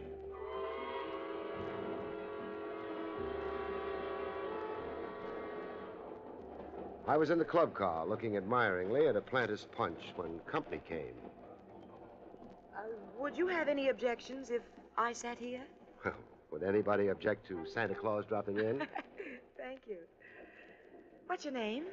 Barrie Craig. I'm Claire Roberts. What are you drinking? I haven't started yet. It's almost too pretty to drink. It's a planter's punch. Looks wonderful. Would you mind? No. Oh, waiter. Yes, sir. One of these for the lady. A planter's punch, sir, right away. Where are you going, Barry? The Adirondacks. They're very tall mountains. Well, I don't intend to climb any. What I had in mind was a small amount of fishing. Well, that's a wonderful coincidence. It is? I'm going fishing, too. For what? Fish. Oh, fine. Barry, before the waiter gets back, Yes? will you keep this for me? This? It's only a small envelope. Please, Barry? Well, why do you... You'll give it back to me when... Oh. Your drink, madam. Thank you. Will there be anything else, sir? Not right now. Thank you, sir. What did you do with the envelope? My breast pocket. You're very sweet. And now let's drink to... but Barry, watch out. Well, you knocked the glass out of my hand. Yeah. Well, I suppose accidents will happen. No accident. What? I spotted the waiter dropping something into your drink when he was bringing it. Oh, no. Hold it. A little accident, sir? That's the way it looks. I'll get the lady another drink. Don't bother. The lady isn't thirsty anymore. Thank you, sir. Come on, Claire. I did want that drink. Even if it was poisoned?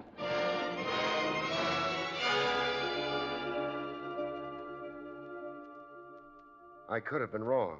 Maybe all the waiter dumped into the drink was a pinch of nutmeg or something. I didn't think so, though. I've taken a bedroom. Here it is. Would you like to come in for a bit? Sure.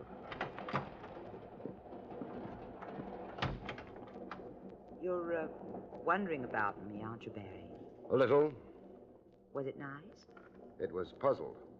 Oh, you mean the envelope and the drink. I'd like to tell you what's in the envelope, but I don't dare. Why not? Because then you might become one of them. One of who? One of the people who want me to die.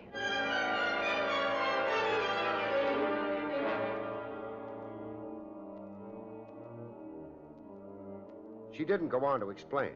There wasn't much conversation after that. She said she was tired. I said goodnight and went on to my bedroom. I've been careless and left the lights on. But you didn't leave the lights on. I didn't, huh? I put them on. Why? I'm afraid of the dark, shall we say? If you like. Now, Mr. Craig, if it wouldn't trouble you too much, may I have the envelope Miss Roberts gave you? It would trouble me too much. I was being polite, but only superficially. The envelope, if you please. I don't have it. Mr. Craig, you may be under the impression that this gun I'm pointing at you is merely for display purposes.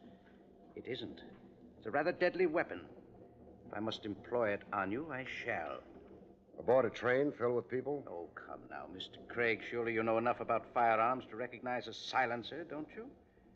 The only sound this gun will make when fired would resemble a cough. I don't have a cold. You were pleased to make a jest. I have smiled. Now, the envelope. I haven't got it. I'm not a child, Mr. Craig. I know Miss Roberts gave it to you. You must have been snooping. I would rather have that envelope from you alive, but I am prepared to forego my preferences and take it from you dead. Well, stick to your preferences. Would you like to search me? Take your jacket off. Okay. And toss it to you? Oh, no. Just drop it at your feet. Thank you. Now move back against the wall. A careful boy. An explanation of why, in my profession, I am still alive. Now, your jacket. No envelope. No envelope. Mr. Craig. Yeah?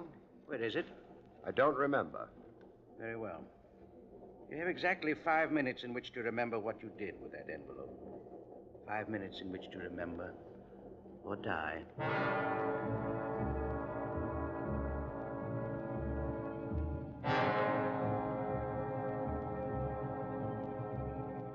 The gentleman with the silencer on his revolver was a tired-looking man, beautifully dressed right down to the gloves he wore. It occurred to me they'd never find his prints on the gun he was getting ready to use on me. I felt bitter about that. I also began wondering how smart I'd been hiding Claire's envelope in Claire's bedroom. You haven't very much time left. I haven't got the envelope either. But before you knock me off, maybe it would be more polite if you mentioned your name. It's Wiley, if that helps you any. Wiley. Doesn't help at all. Oh, come right in. Don't tell. Sorry. Mr. Craig? I'm Craig. I have a telegram for you. Fine. You'd better wait. There might be an answer. Mr. Wiley here is leaving anyway. Yes, of course. Leaving your bedroom, Mr. Craig. Not the train. Well, let's get at the telegram. Hey, nothing here but a blank sheet of paper. That's right, Mr. Craig. Maybe it's right, but it isn't usual. Well, I thought it would be the best excuse for getting the other gentleman out of here. Any excuse would have been the best. I don't understand how you come in on this, though. Miss Roberts sent me. For what? The envelope she asked you to hold for her. She would like to have it now. Of course. Oh, conductor. Yes? Well, what time is it? Let me see. Yes, 10:50. Thanks. Now, if you'll give me the envelope. That's a nice costume you're wearing. Costume? Sure. I've never seen a real conductor wear a wristwatch before.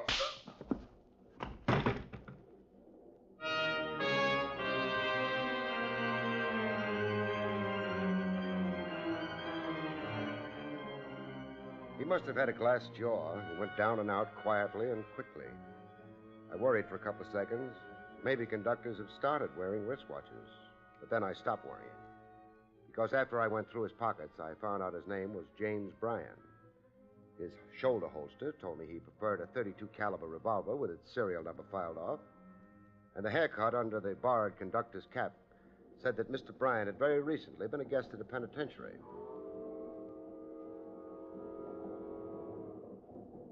I left the phony conductor in my bedroom and decided to visit Claire Roberts in hers. It was maybe time I found out exactly what was in that envelope. There was a vestibule between the car she had her bedroom in and mine. A vestibule that was occupied by a club car waiter who tried to drug or poison Claire Roberts. A waiter who'd finished with waiting, though. Somebody had buried a knife in his back. Who is it? Barrie Craig. Just a minute. It's pretty late. I've been keeping in touch with the time. Has anything happened? Quite a lot has happened. You better let me in. Of course. Thank you. You still have the envelope? No. Barrie! Don't worry. I know where it is. Where? In a safe place. Claire, what's inside that envelope? I can't tell you. It's not my secret. I wonder if you realize exactly what kind of a secret it is. I'm not sure I know what you mean. It's led, among other things, to an attempt on my life. Oh, no. It has also led to imposture. Led me to knock a man down, and finally, very finally, it's led to the death of a man. Which man? The waiter who tried to gimmick your drink. Well, the waiter, but I didn't even know him. Maybe not, but he knew you. I can't help that. You can tell me what's inside the envelope. I can't. Believe me, Barrie. Could you tell Mr. Wiley about it? I see you recognize the name. He's the head of them, the people after the... The what? Barrie, he's evil. He's terribly evil. So's that line. Claire, would it interest you to know that among those aboard this train is the next convict named James Bryan?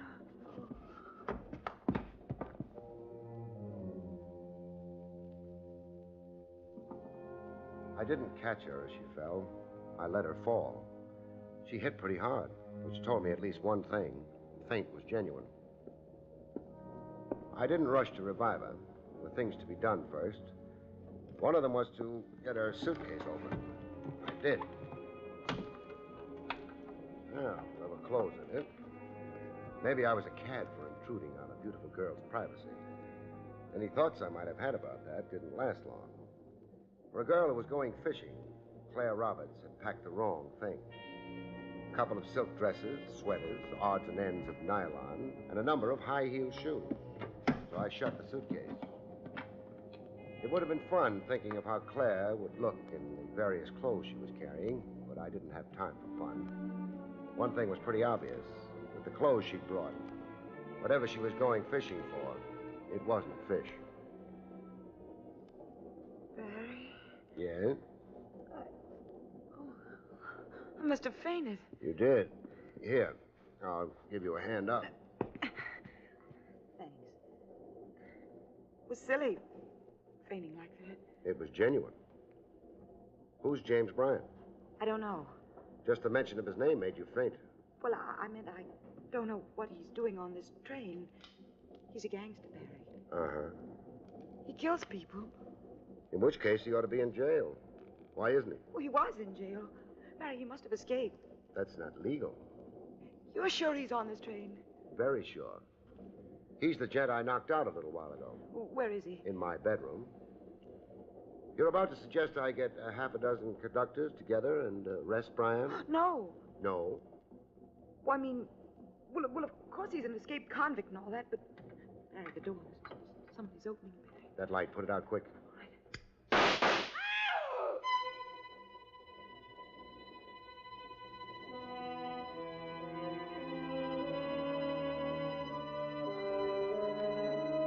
The shots missed Claire. They missed me. They were, after all, shots in the dark. They did wake a lot of conductors, though. These were genuine conductors. They all carried nice, big watches, which made them helpful so far as giving us the right time with it. But beyond that, they didn't have any good ideas, so they left. Barry. Yes? You didn't tell them about the envelope I gave you. Neither did you. You didn't tell them about the dead waiter either. Waste of time. They all came through the vestibule where I'd seen him. But they didn't mention anything about Our dead waiter? No. Which means he isn't with us anymore. Somebody threw him off the train? Has to be. Brian? Well, that's a question Brian could answer better than I. I think I'll go look him up. I don't want you to leave me. There's a conductor on watch outside this bedroom. He'll be safe enough. Maybe, but will you?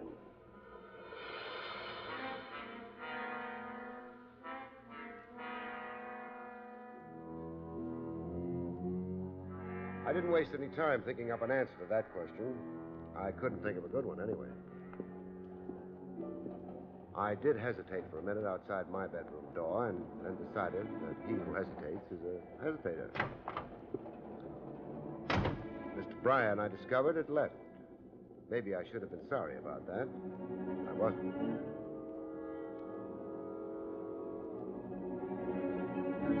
Time was 20 past midnight. In a few hours, we'd be reaching the Adirondacks and the fishing lakes that Claire was heading for, according to her. I wondered if going to sleep was the smart thing to do. Well, I could brush my teeth anyway, I decided. It's good for your teeth. By the time I got my toothbrush out, though, I changed my mind. I'd packed a blue one. The one I found in my suitcase was yellow. I lifted it to my nose and put it right down again. The bristles had been thoroughly soaked in something I strongly suspected was a deadly poison. Poison that gives off the odor of almonds.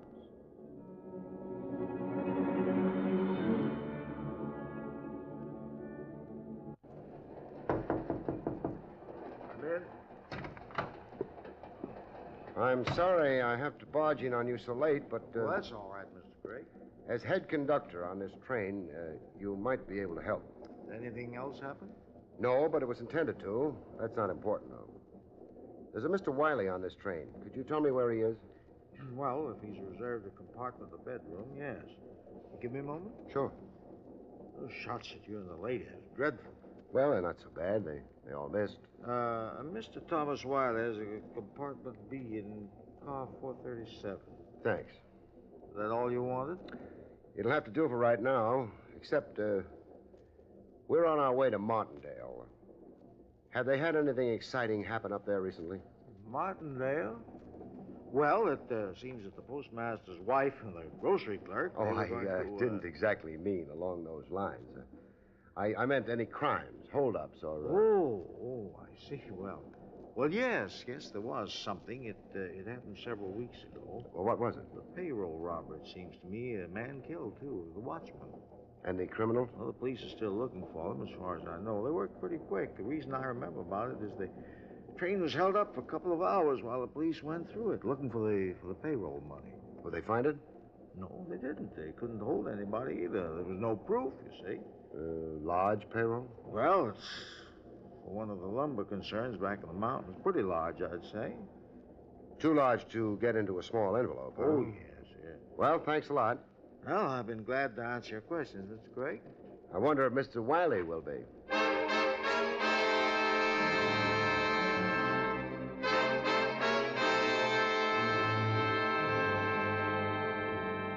I had plenty to think about while finding compartment B, car 437. By the time I found it, I stopped thinking. Who's there? Barrie Craig.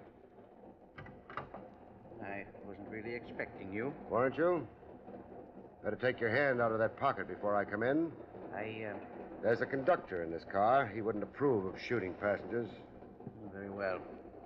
I'll disarm for the moment. There, gun's out of the way. Come in. Thanks. Now, to what do I owe this visit? The fact that I didn't brush my teeth. You're being obscure. Blunt. Someone tampered with your toothbrush? You did. You have proof of that? Enough to satisfy me. Among other things, how did you know it was the toothbrush and not the toothpaste that had been tampered with? Lucky guess. Maybe not so lucky. Wiley, did you know that James Bryan is on this train? He is. I find that of no interest. You're a liar. Have you seen that waiter recently? The one you bribed to drug Claire Roberts' drink? You're making quite a number of unfounded assumptions. No assumptions, not unfounded. Have you? I don't choose to spend my time with waiters. Too bad you didn't spend more time with this one. Oh, why? You might have talked him out of testifying against you. You're lying. You really think so? I don't know what the waiter may have told you, but whatever it was, it's not true. He's a blackmailer. That could be. Miss Roberts and I were shot at less than an hour ago. Well, I've been in this bedroom for the last 2 hours. Got any witnesses to prove that? No, you could hardly expect. True enough. Mr. Wiley, how do you feel about payrolls? I've no particular feelings about them. We're reaching Martindale in a few hours. You're getting off there? Why should I be traveling there otherwise? For the same reason that Claire Roberts is, or James Bryan is. And that reason being? The payoff.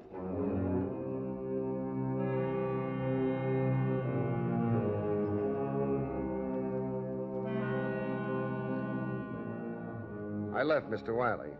His conversation lacked frankness. I wandered through the train looking for Mr. Bryan. I didn't think he'd be out in public view. He wasn't. I returned to my bedroom, shaved, and twiddled my thumb. The only result of that was that half hour before arrival, I almost sprained my left thumb. Barrie. I was hoping you wouldn't be asleep. I couldn't. Come in. Barrie, I'm frightened. You've got reason enough. Someone's tried to drug you and to shoot you. I know. You haven't asked me for that envelope again. I think maybe you better keep it. Until when? Where are you going to be staying? The Green Lake Lodge. Oh, do you know what the phone number is? Green Lake 465. 465. I'll phone you after we get in as soon as I think it's safe, and then we can meet and... You're sure you'll phone me? Well, of course I'll want that envelope. After all I've gone through because of it, you... Okay, then. You'll phone me.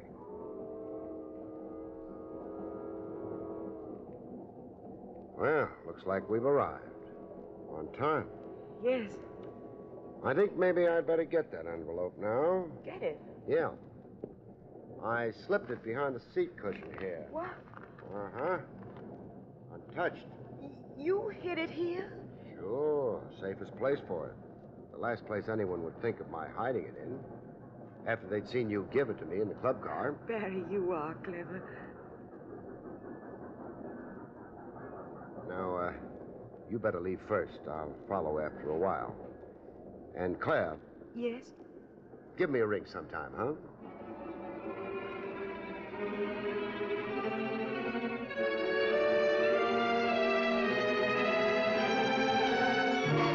Claire got off the train, and I watched her. Wiley got off immediately after she did. He didn't follow her. Bryan also must have left the train, but he didn't show in the open. However, he didn't follow Claire either.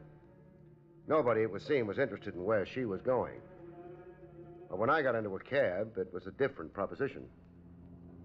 Mister? Yeah? Ain't none of my business, but there's a cab following us. There is? Yeah, you're right. Matter of fact, it's even more complicated than that. It is? Yeah. There's another cab following that one.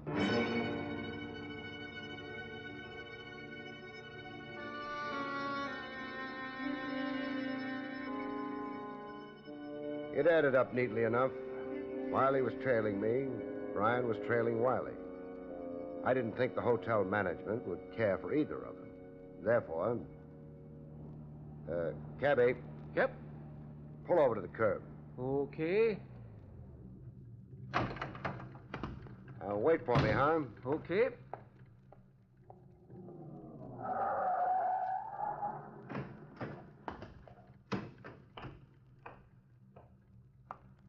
Craig? Craig? Have fun following me? Oh, look here, Craig. I suggest you look back.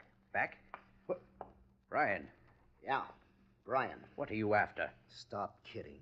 You're not the only one who has a gun. You dirty... Take it easy, boys. You've got too big an audience for fireworks. 3 cab drivers, me. Hey, don't bother me. You don't either.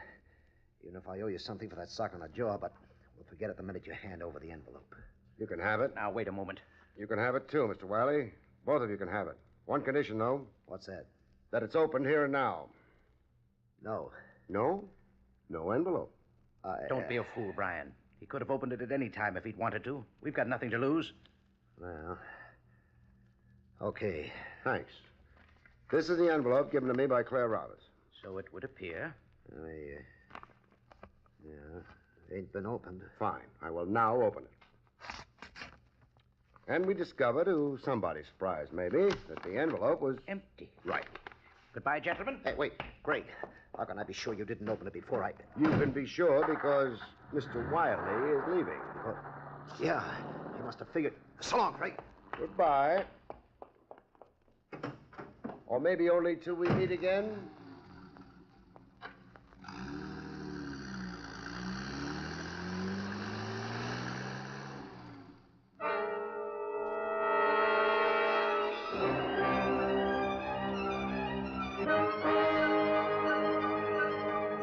I went on to the hotel, checked in, looked at the lake, and went to sleep.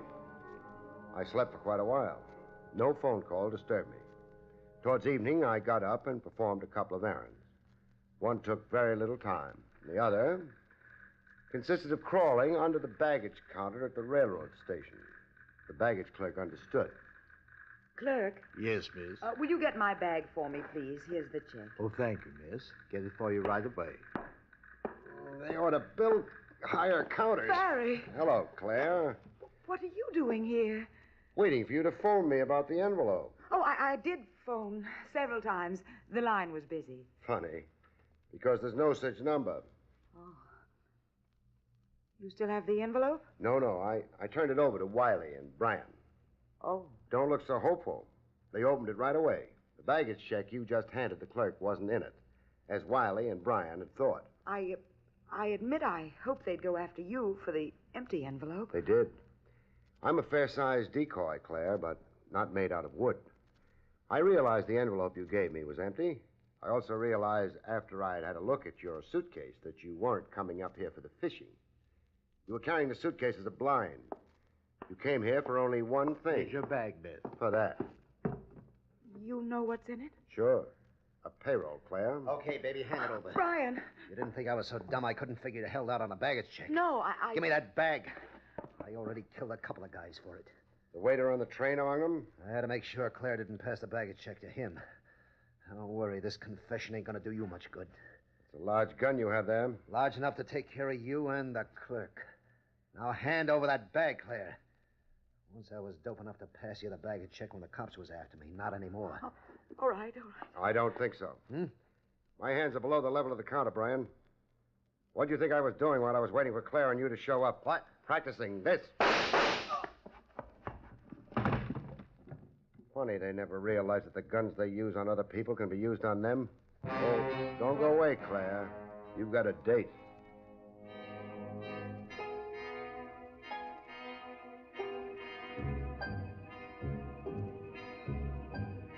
It didn't take the police long to arrive. They took Claire with them and Brian. Brian wasn't badly hurt. He'd be in perfect health by the time they got around to electrocuting him. As for me, I went back to the lodge. I was a little sorry about Claire.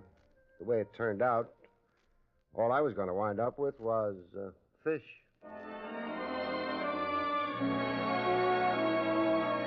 The next week's story, For Love of Murder, A jail cell built for two becomes a honeymooner's cottage. When a prisoner of love squares a triangle by simply eliminating the competition. Good night, folks. See you next week. You have been listening to William Gargan in another exciting transcribed mystery drama from the adventures of Barrie Craig, confidential investigator. Tonight's story, Death Buys a Bedroom, was written by John Robert.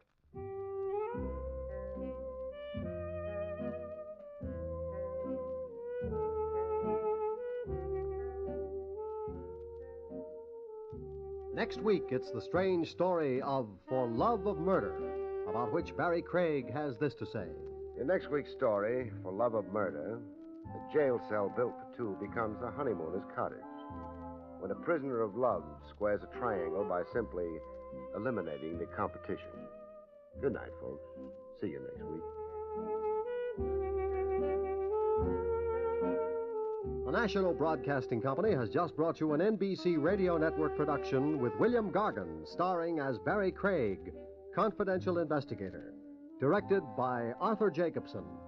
Also heard were Betty Lou Gerson as Claire, Byron Kane as the waiter, Jack Moyles as Wiley, Lou Krugman as Brian, and Victor Rodman as the conductor.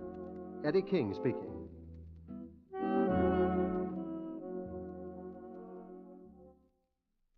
Here's a word about the daytime listening NBC has in store for you Monday through Friday. It's a refreshing schedule with quiz, music, news, and heartwarming drama. A well-balanced lineup for your summer day. For quiz fun, there's Strike It Rich, the quiz show with a heart, and The Phrase That Pays, a program that can mean prizes for listeners at home as well as the studio audience. For music, there's The Bob Smith Show with plenty of laughs blended in with a melody. The drama is supplied by a series of longtime favorites, programs like Stella Dallas, Young Widder Brown, The Woman in My House, and many more. And for news, NBC is your best bet all through the day for keeping well informed.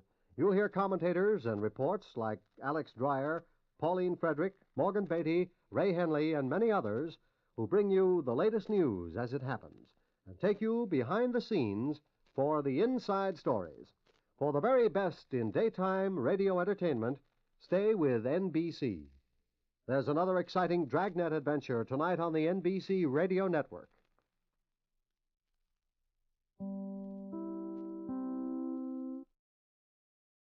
William Gargan stars as Barrie Craig, confidential investigator.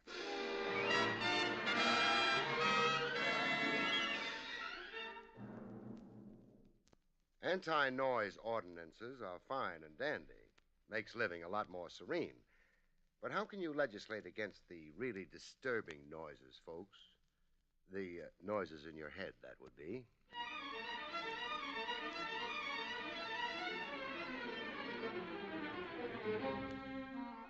The National Broadcasting Company presents William Gargan in another transcribed drama of mystery and adventure with America's #1 detective, Barrie Craig, confidential investigator.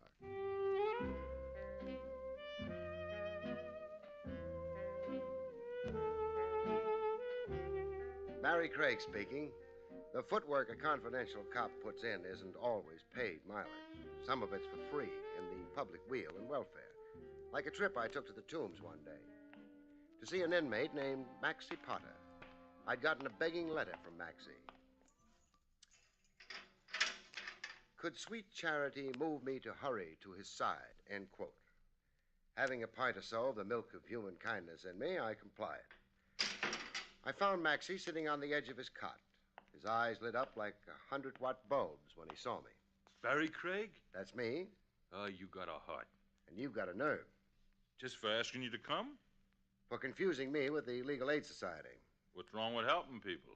Starvation. I don't get paid. No cream in my farina. I'll tell you what. I'll owe you your expenses. The road to hunger is paved with bad debt. Oh, shades of Mrs. O'Houlihan. Mrs. O'Houlihan? My teacher in continuation school. That saying you said, she used to say it.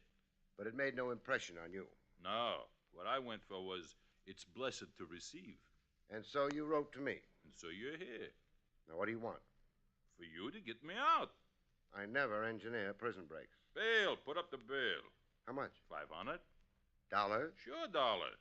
Well, I haven't got it. Well, Uncle Real Estate, then. They'll take that for bail. I've only got a cemetery plot.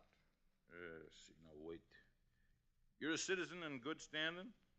Opinions divided on that. Well, Judge Ferganza, he'll let me out on your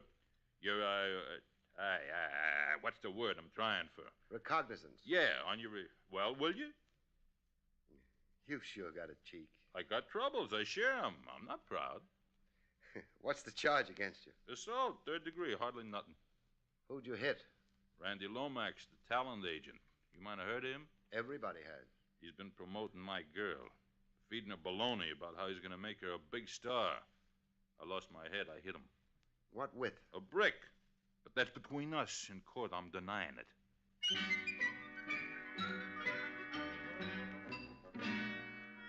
Maxie had an appeal for me. He was pure Damon Runyon. I arranged his freedom on my recognizance. When that was done, I bought him a hamburger and coffee. Hey, reach me the relish once more, huh? You've just about demolished the jar. There's vitamins in relish. Besides, it's on the house. Relish? Man, you're sure a friend. And you're such a leech. Sadie, my girl, Sadie Sachs, we've been keeping company for 6 years. It's a long engagement, but Sadie likes long engagements. We had plans, the two of us. Raise rabbits and grapes soon as we got $2,000 saved. $2,000 saved? To buy a certain going business over in Jersey. Sadie and me, the two of us, we worked in the Blue City distillery. In a distillery? Bottle washers, both of us. Oh. I made 60, Sadie made 40. Anyhow, everything was hunky-dory. Until Randy Lomax came along. Yeah, one fine day, the rat. He saw Sadie in the fun house at Atlantic City. He followed her around to the Ferris wheel in the Wax Museum. Couldn't let Sadie out of his sight. She had $1 million legs. He kept writing that down, passing notes to her. All this behind my back. Please continue. Well, you try and stop me. Then Sadie wrote out a telephone number and passed it to him. Still behind your back? Oh, I had a couple of beers. I was blind. Anyhow, they met next day, and Lomax sold Sadie a bill of goods. Would she be a model? And did she have theatrical ambition? To which Sadie said, yay, brother. Well, what girl ain't conceited? That's the story, anyhow. Sadie signed up with Lomax. He gave her a new name, Paula Paloma. From a dirty blonde, he made her jet black so he could pass her off as Spanish. What a name. Paula Paloma. Which brings us to your fight with Lomax. He told Sadie to give me the brush. I was wrong for her future. I was a slob, and she was now imported stuff. The rest I told you. I met Lomax, I beaned him, I got locked up. I bailed you out. Now you go see Lomax and get him to drop the charges. Hey, now, wait a minute. Wait till I write something out. Okay. It's written. Here. A note? Read it. It's an IOU. I don't want you doing too much for nothing.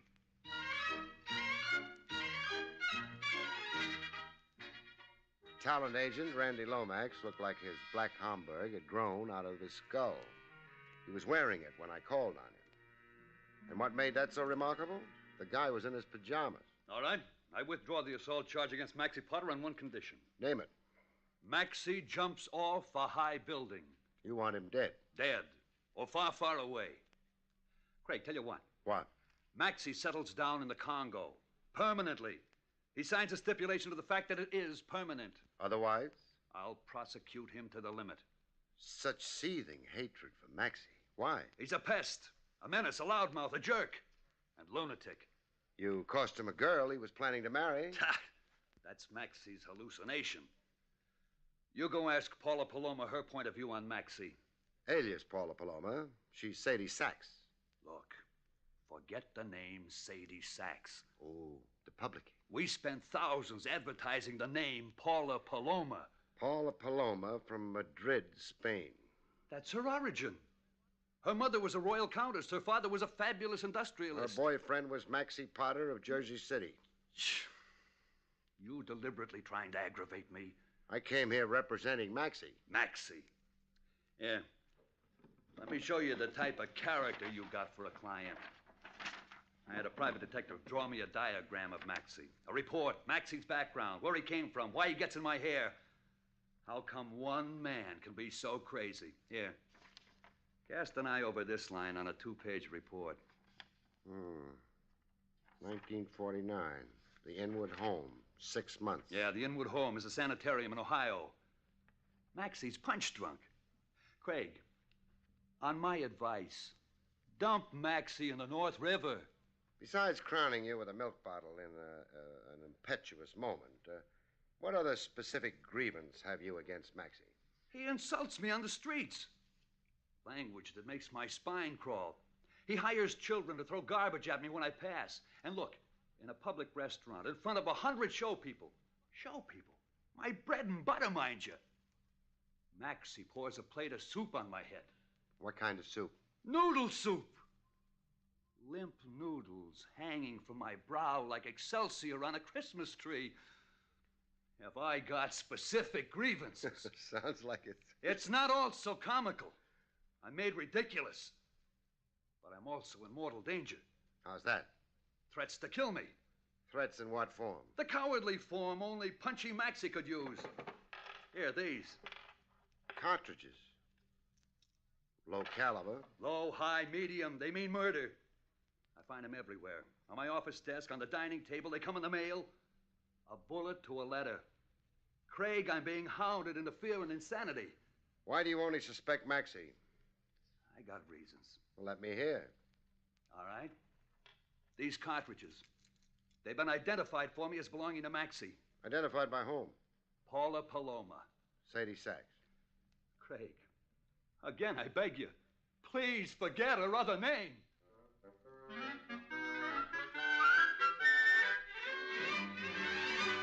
I checked Maxie's mental condition with Paula Paloma. Was he ever actually confined to a sanitarium? In the time we were going together twice. I see. You identified certain cartridges. Lomax told you, huh? Lomax did. Why do you say they were Maxie's? Because I saw the identical ones in Maxie's room at least 50 times. He kept them in a candy jar on his mantelpiece. Why would Maxie keep cartridges in a candy jar? Ask Maxie why. Could Maxie kill Lomax? Anybody could kill anybody. It's a free country, haven't you heard? Name somebody besides Maxie who has it in for Lomax. Daisy? Who's Daisy? Lomax's wife. Used to be, I mean. There's a saying, there's no fury...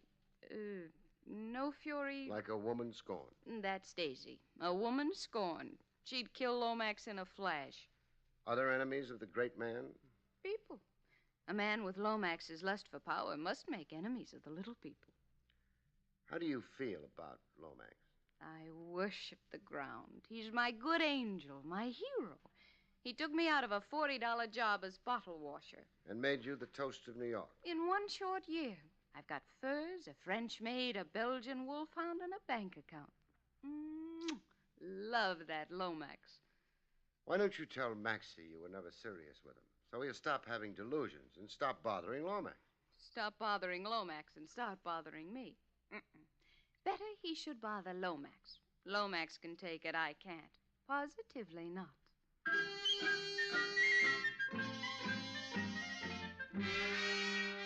That evening, my client Maxie made no bones about being a little on the weird side. Sure, I'm spooky. I ever say I wasn't? No, not in so many words. Why you looking shocked, Craig? Well, the fact is, I had you characterized as whimsical, sort of a colorful screwball. So now you know different. So you ever get really violent, Maxie? Every so often. The other day, I bit the ear off the dog. Why? The mutt was annoying me, jumping on and off my lap so I couldn't read the racing form. Was I justified? Maxie. What? I don't want to be a fair-weather friend, but... Hey, you're not edging up to ask me to go back to the tombs. Well, on the loose like this, I'm responsible for you. So I ain't behaving? Are you? Yeah, I am. How about the cartridges you keep bombarding Lomax with? Oh, you, know about them, huh? I know about them. Well, quit doing it, okay? I don't need to be doing it anymore anyhow. What does that mean? Well, I did it to scare Lomax, but Lomax won't scare anymore. Not the way he is. The way he is? Well, what does that mean? It means I had a dream just before right after lunch. I dropped off for a snooze, you know, a few fast winks. Anyhow, I had a dream about Lomax. I always dream after pastrami and gherkins. Gherkins is what they call pickles. Yeah. Well, what did you dream about Lomax? That he was sleeping like me. Only he wasn't dreaming. Couldn't dream even if he wanted to. Not with all that lead in him. You dreamed Lomax was dead? Yeah, in his parlor. His head on the floor and his feet up on the sofa. An upside-down position. A comical look to him. Hey, where you going? Telephone, Lomax. I want to know if you were only dreaming, client. You're wasting time, Craig. How can a stiff get up to answer the telephone? Maxie, get your hat. We're both paying Lomax to call. Sure. Oh, but hey, on the way, let's stop off at a florist, huh? I want to blow $10 on a wreath for Lomax. I soon discovered that Maxie had uncanny powers of prophecy and divination. Get off the buzzer. Lomax can't hear it. Door's locked. Give it your shoulder. I'll have to, I guess. Some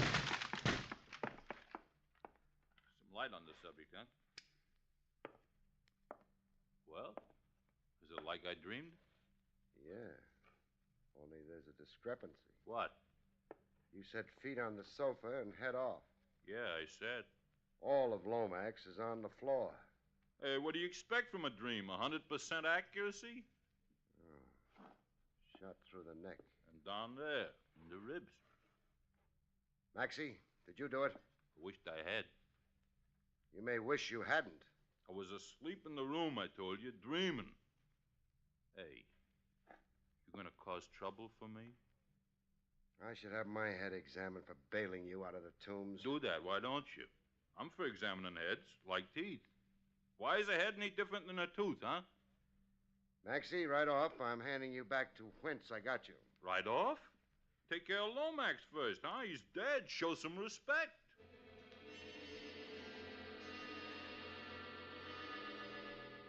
With my number one suspect back where I found him, the tombs, I held the crying towel for Sadie Sachs.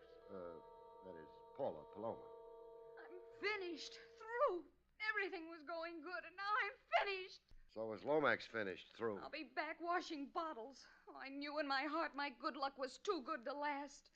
Lomax's death doesn't necessarily put the kibosh on your career. Lomax was my career. I'm his invention, his creation. Without him, I'm nobody. Boy, consider what the man did for me. I've seen the billboards. He got me elected Miss Gooseberry Pie of 1954, Miss Bottle Drink, and the girl most likely to... Most likely what? Oh, I forgot. I'm destroyed. Utterly destroyed. I'm a battleship at sea without an engine. Oh, that Maxie. Nothing points conclusively to Maxie. That ex-wife of Lomax's. Daisy. Do I remember your saying she had it in for him? She hated him. Everybody on Broadway knows that. Well, we're off Broadway. Where can I find Daisy? Stand on any corner and holler. She'll come running. Look, I want to cry myself to death, so stop asking me questions and go away, huh?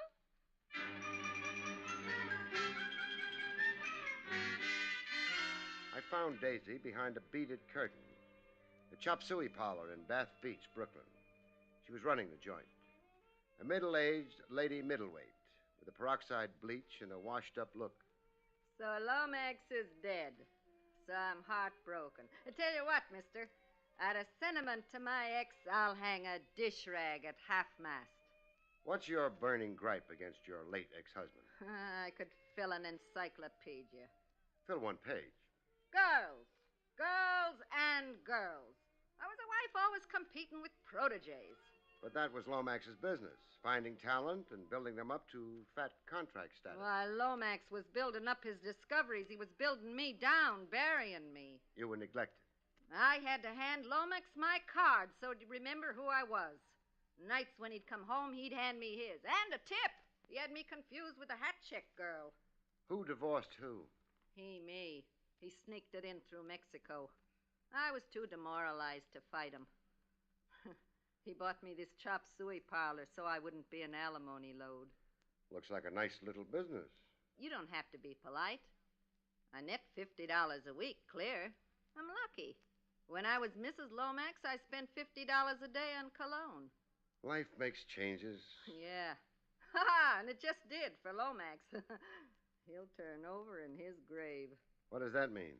That phony baloney Mexican divorce. I was never notified. I never agreed to it. I never signed nothing. Tomorrow, I'm calling up Greenspan and Kilroy. They're my lawyers.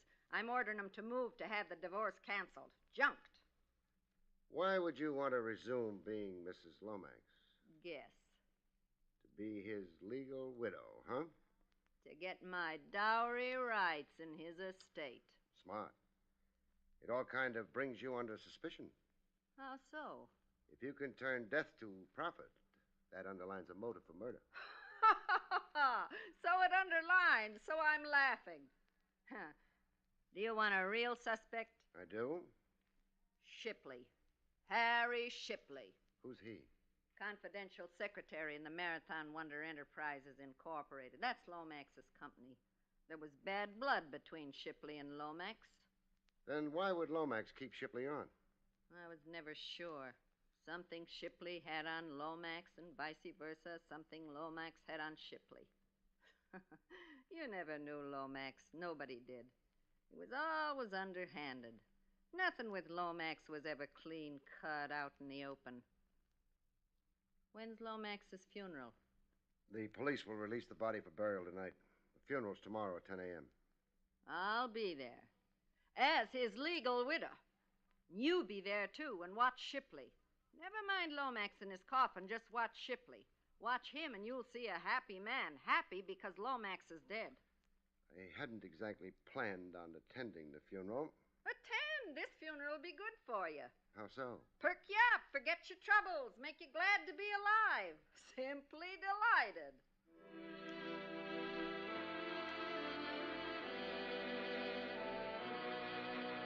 At funerals, sometimes the skies smile. Other times they don't. Thunderbursts, rain in buckets. The skies weren't smiling a bit. But Shipley was. Grins as wide as a poster advertising a Coney Island funhouse. I'd seen guys smile before. Sweepstakes winners, fathers of quintuplets. DiMaggio when he married La Monroe. Never in my life before had I seen a smile as big as the one on Shipley's kisser.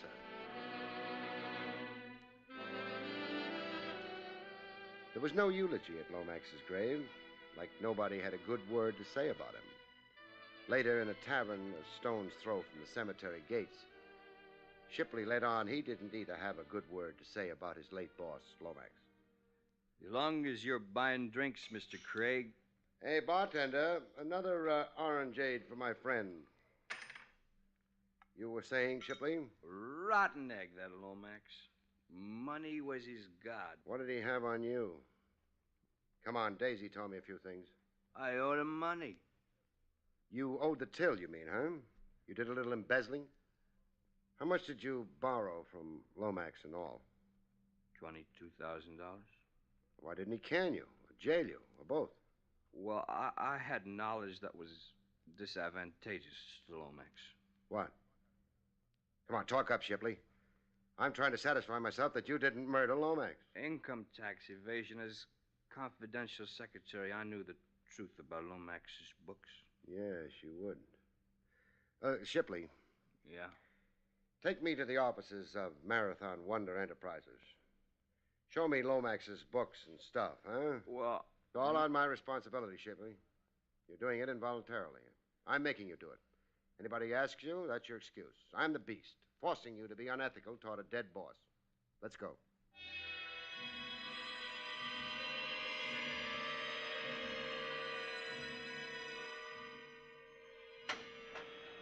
After 4 hours of snooping at the Marathon Wonder Enterprises, I got to know Lomax's business so intimately it would send a chill through Lomax.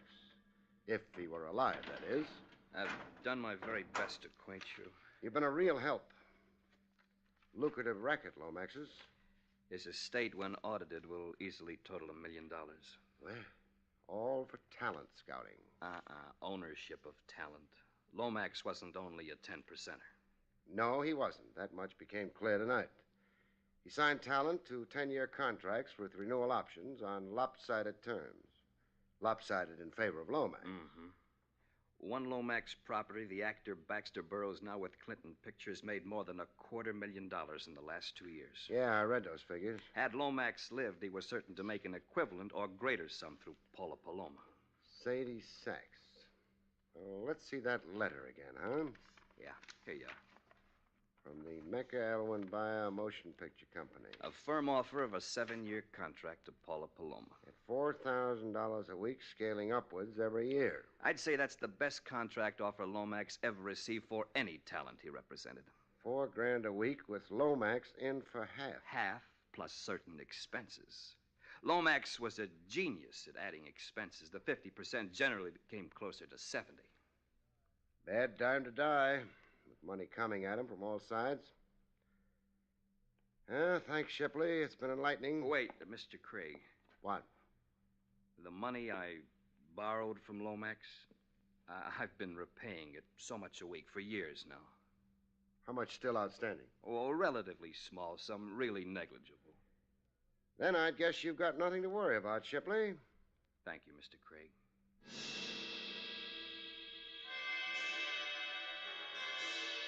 Daisy, Maxie, Shipley, Paula. Eeny, meeny, miny, mo, whodunit. Maxie tried to simplify the guesswork for me. He tossed a bombshell at me through Paula. Read this. Love letter from an admirer? From Maxie in the Tombs, a human document. Mr. Craig, it's the cry of a tortured soul. Dear Sadie. Well, very interesting stuff. So what do you think? Maxie himself write this? It's Maxie's handwriting. Well, say something. It's a little incredible. In the letter, Maxie apologizes to you for murdering Lomax. He cost me a dear friend and advisor. Now Maxie's sorry. If true, this amounts to a confession. If true? Why shouldn't it be true? It's Maxie's own statement, his own words. Nobody forced him. Maxie being Maxie, you can't blame me for taking him with a box of salt, huh? Wrap the body beautiful in the mink doll. We're paying a formal visit to Maxie.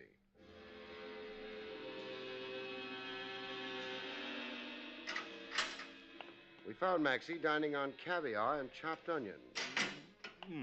All the eating's good in here. Caviar on the prison menu? A ladies' benevolent society come through. They give me this caviar and a cigar. Oh, hey, I forgot. How you, Sadie? The name's Paula. This letter you sent Paula. Still stand by what it says, Maxie? Yeah, sure. So I murdered Lomax. What can they do to me? Fry you. Like fish. Am I responsible for what I do? Aren't you? I got a record that says I ain't. So you figure to beat the rap by pleading insanity? Insanity for the time being. Only while I shot Lomax. All of a sudden, I blanked out. When I come to, there was Lomax dead on the floor and a smoking gun in my hand. Where's the gun? But forget, I threw it away someplace. Nice try, Maxie. It proves something. Proves what? That knighthood is still in flower for a price. A price? Whatever Paula here promised you for taking the heat off her. Paula promised? Hey, what kind of booby talk? Mr. Craig, I must say I resent the insinuation. Not insinuation, doll. Accusation. You're accusing me? Of getting Maxie to take the chance of a temporary insanity plea for a murder you did. Craig, you're more gone than me. Why would Sadie here, excuse me, Paula, why would Paula here want to knock off Lomax, the best friend she had? For money. To recover 100% of herself. Paula. What? Your $1 million future with the movies. How much of a piece did Lomax have? I mean, while he was alive. What, the usual, 10%.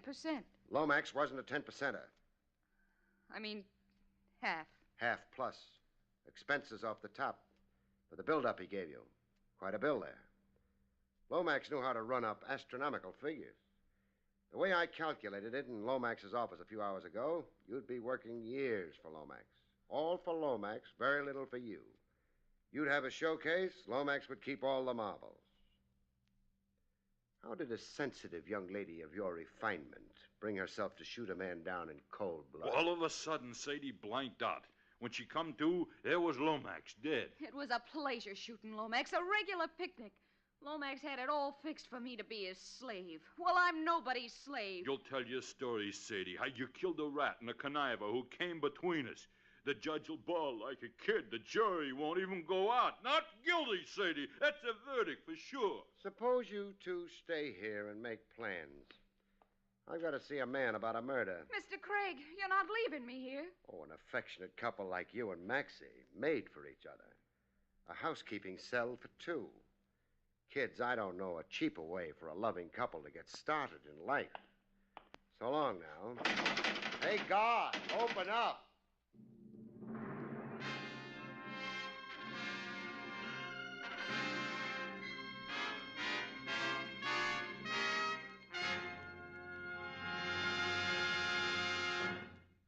You have been listening to William Gargan in another exciting transcribed mystery drama from the adventures of Barrie Craig, confidential investigator. Tonight's story, For Love of Murder, was written by John Robert.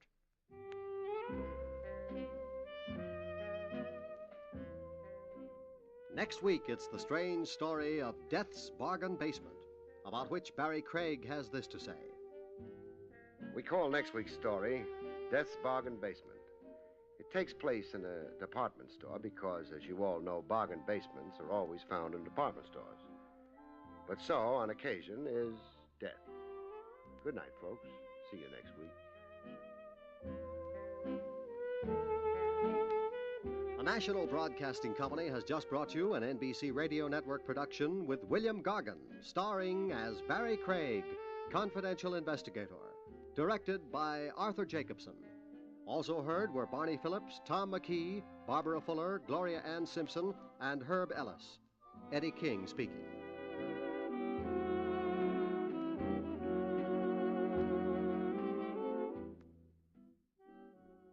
There's another exciting Dragnet adventure tonight on the NBC Radio Network.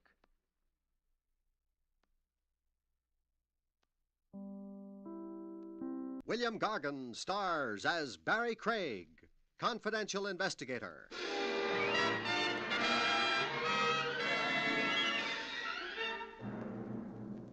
Sudden loss of weight might be cause for anxiety, but one good thing at least. It makes the pallbearer's job a whole lot lighter.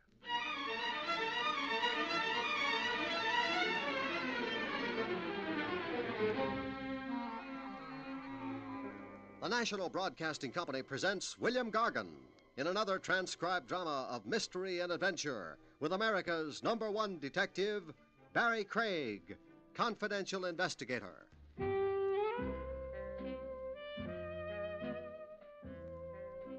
Barrie Craig speaking. Once every year, an epidemic of lunacy sweeps across the nation. Some call it midsummer madness. You get sunstroke by day and moonstruck by night. I got my dose of it in a resort hotel. Jubilee Villa, the big neon sign across the roof said. Jubilee Villa, where days were given to pinochle and golf, and nights were given to lawn dances under big sheltering pines. Like everybody else, I was dancing. Unlike everybody else, I had a genuine, non-dyed, natural blonde babe in my arms. Oh, you dance divinely, Barrie. If you'd only put that in writing, Blondie. In writing? I collect testimonials. Oh. Blondie was a vacation guest with a ruby mouth and a slim, trim Panatella chassis. Not an extra ounce of butterfat or chocolate bonbon anywhere on her. The name she gave was Linda Paris. I was kicking my heels at Jubilee Villa at Linda's own request. She'd phoned me to please come. What she had on her lovely mind, I didn't know yet. I was too busy totaling up what she had on the outside. Well, I suppose the time has come to talk, Barrie. Cruel words. You've probably been wondering why I telephoned you and dragged you up here. I stopped wondering after the second highball. Down that path there's a grape arbor. We can be alone there. You've enticed me. Only to talk about my problem. Oh. I really do have a problem, Barrie. Yeah, I know, with men. You've had that same one problem since the age of 3, I'll bet. But leave us sojourn.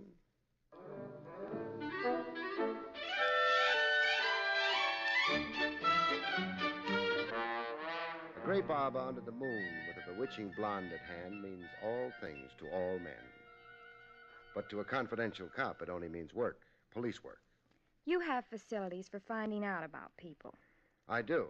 Now, who do you want to find out about? Stuart Stoner. Who's he? A guest here at the hotel. So you want a confidential police check on him? Yes. I want to do the conservative thing before Before getting too enmeshed? Before getting engaged. And you're afraid Stewart is a low-down fortune hunter. Is that the nub of it? Oh, well, he led me to believe that he, too, is rich. I'm assigned. What are the vital statistics on Stuart Stoner? Hometown, family, business, etc., and so forth. I know nothing except that his people are supposed to be in Milwaukee society. You'll know more when I'm through. Milwaukee, here I come.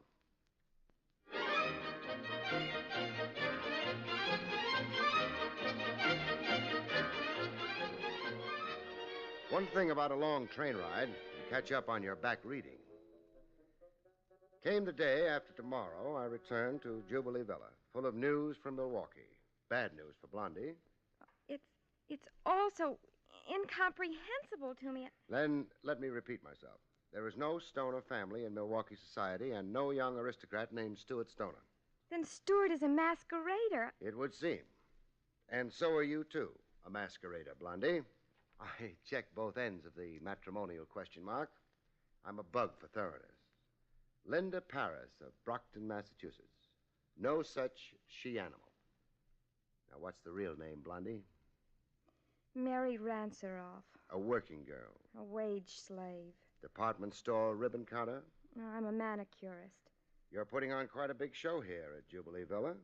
Where'd you get the wardrobe? And the $55 a day? My savings. Your pitch to snag a rich husband. It's just as easy to love a rich man. Touché. All right, assignment completed. Pay me off and kiss me goodbye. No. No? I still want to know about Stuart. Like you, he's fortune hunting. Oh. Well, you see... You go for him. Nevertheless, and notwithstanding. Okay, then. I'll stick around a while. On the day I go, you can call me the guy who murdered Cupid.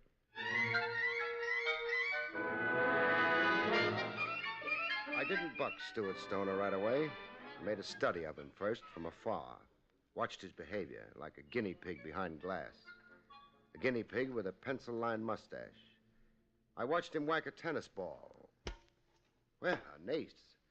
I joined in the gallery applause. I watched him elbow up to the oval bar in the cafe lounge. Much too green in the gills for an athlete, and a haunted look around his eyes, like sleep came tough.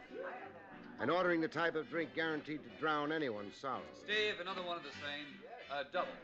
I watched him playing cards in the casino. A two-handed game for stakes that could lift the national debt in Pongo Pongo. Well, that beats me. Guess it's not my night. Well, better luck tomorrow. That's what you said yesterday. I'm afraid I'm a little short of cash. Oh, check is fine, Stoner. And if you're overdrawn at the bank, an IOU's just as good. $6,000 loss for the afternoon's play. But what made it especially interesting for me was the face of the winner. I knew the face. I'd seen it around, on the streets and in the Rogues Gallery. Lou Latimer, a con man, card sharp, and plain crook. The question I asked myself was, why was a card sharp accepting IOUs from a phony vacationer posing as a son of wealth? Latimer worked like a cop worked. He checked the pedigree of every sucker he sat down to cards with. Latimer had to know that Stuart Stoner was a made-up name. So why was Latimer accepting paper instead of cash? That evening, after a supper orgy of borscht and baked herring, I tackled Stuart Stoner in person. He was sprawled on a hammock, letting the supper digest. Evening. Hello. Craig's the name. Barrie Craig. You, don't feel sociable? Frankly, I don't. That's a surprise. Why is it surprising? I've watched you around the clock. Tennis, cards, and chit-chat. I've seldom seen a more gregarious and sociable guy. Well, maybe it's a question of the kind of company. That remark meaning? You interpret it. You draw the line where I'm concerned. Now, if you don't mind... You want to be alone? Look, Mr. Craig, I've an absolute right... Don't let your thermometer rise, Buster. Who warned you off me? Why do you say that? Because that's my guess about our unfriendly little situation. So who was it? Ah, friend of mine. Your card partner, Latimer?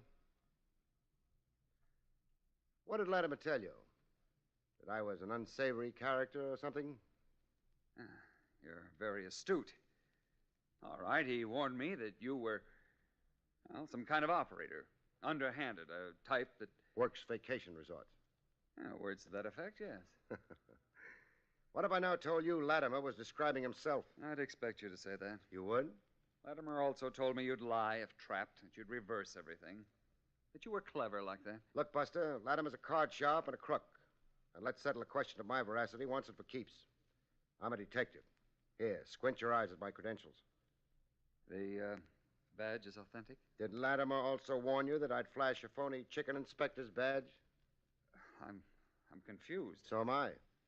What particularly confuses me is why a smart boy like Latimer would collect your worthless IOUs. My worthless... You're here using an alias.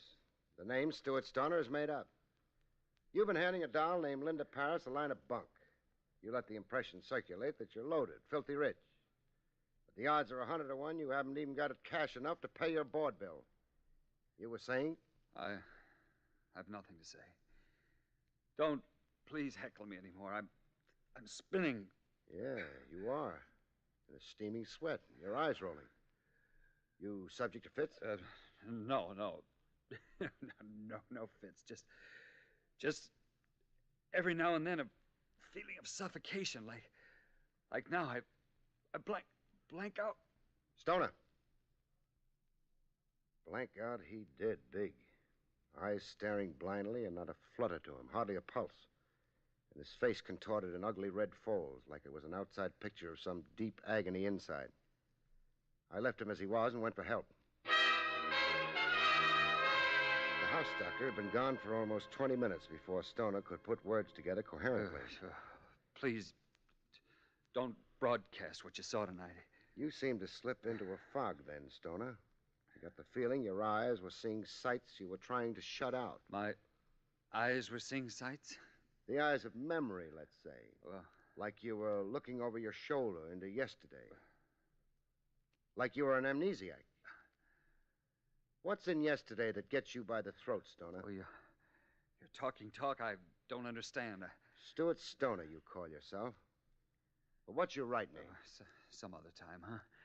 If you insist on this sort of weird interrogation right now, I just want to go to bed. Want help getting upstairs? No, I want nothing from you. I'll help Stuart to his room. Hello, Stuart. Margot. The house doctor told me you'd fainted. I came as soon Introduce me, Stoner.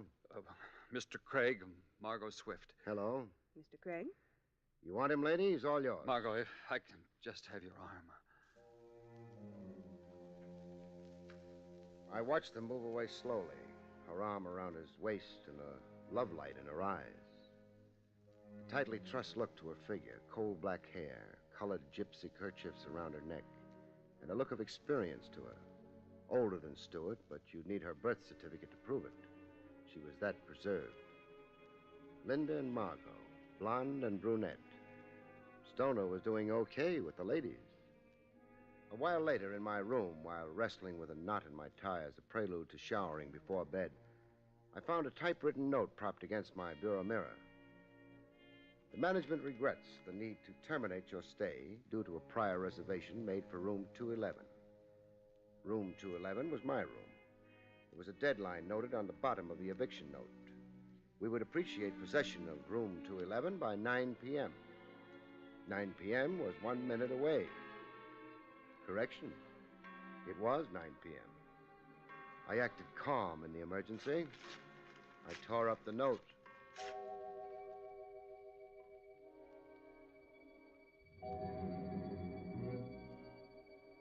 That night, I had a crazy dream. I dreamed there was a load of iron hanging from the ceiling like a chandelier, hanging on a line with my head, ready to drop if the length of wire holding it ever snapped. I lay there making book the wire wouldn't snap. I was wrong. It did snap. When the iron dropped, I promptly stopped dreaming. Wake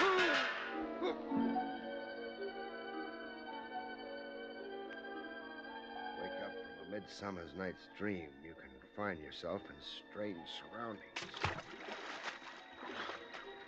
I imagine I found myself on the bottom of a lake.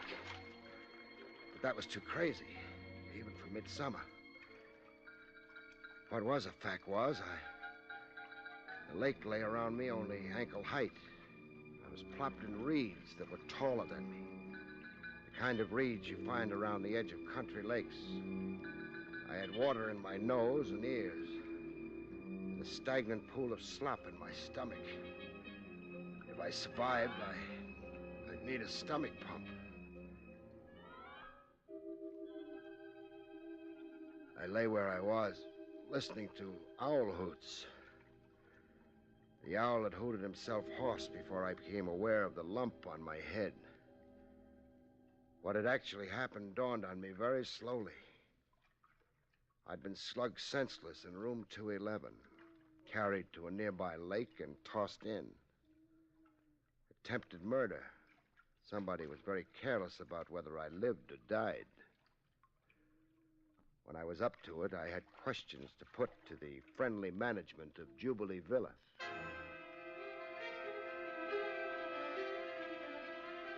The guy managing Jubilee Villa looked like a wax museum exhibit. Skin you'd hate to touch unless you were a fellow zombie. And horn-rimmed glasses with lenses so thick his eyes magnified into the size of golf balls. A brass nameplate on the desk read Otto Henser.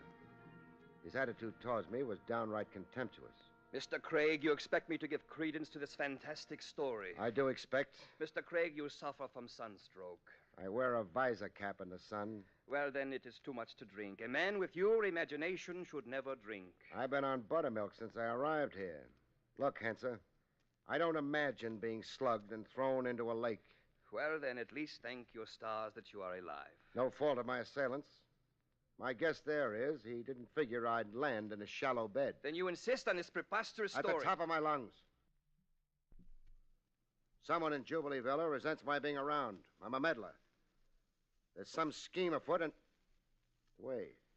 Yes, Mr. Craig. The management of Jubilee Villa, that's you, wanted me out of the place at 9 p.m. tonight. Why, Henser? A prior reservation for room 211. Sure that's the only reason? It is the reason, of course. I didn't comply with the vacate request. I went to bed, and from there I was forcibly evicted. I woke up in the lake. Mr. Craig, there is no connection between our simple request that you give up your room and this hallucination. I'm getting awfully tired of you insinuating I'm a nut. All right, then. I will accept your story. And your explanation of it on that basis? A prowler. There have been other incidents, come to think of it. A trespasser entered your room. You were assaulted. And carried a half mile from my room to the lake. Mr. Craig, the criminal mind is something unpredictable. There is no logical pattern. Bull. You've sure been trying to sell me one idea after another, Henser. Why? Because I'm perplexed. Like you are perplexed. I think one thing and then I think another. I see. Right now, Henser, I'm thinking one thing. And what is that? That you could be a grade A 14-carat phony. The next day, I let the con man and card shop Lou Latimer tell me a few lies. Man has a right to live down his past, Craig. No question. I had a few brushes with the law once. Sure, I don't deny it. You served a few sentences? One sentence. Pardon the slander. I'm a changed man today. Pillar of the community. San Quentin community? Oh, the way you cops love to ride a guy. Beastly of us. Look, I'm a respectable businessman today. What business? Salesman. Selling bunco? Machine tools. What are you doing here at Jubilee Villa? Vacationing. With a deck of cards in every pocket? I don't play cards the same old way. Meaning? I play for pastime. For profit. So I play to win. Who doesn't? Which brings me to a basic question. What? An IOU. I saw Stuart Stoner give you a $6,000 piece of paper. I won it fairly. Even supposing you did. How come you're accepting paper from a masquerader? A what? A masquerader. The name Stuart Stoner is an alias. The young man is here representing himself fraudulently. Oh, wait a minute, Craig. Stoner's loaded. He's from a rich clan. The Stoners of Milwaukee. He is not.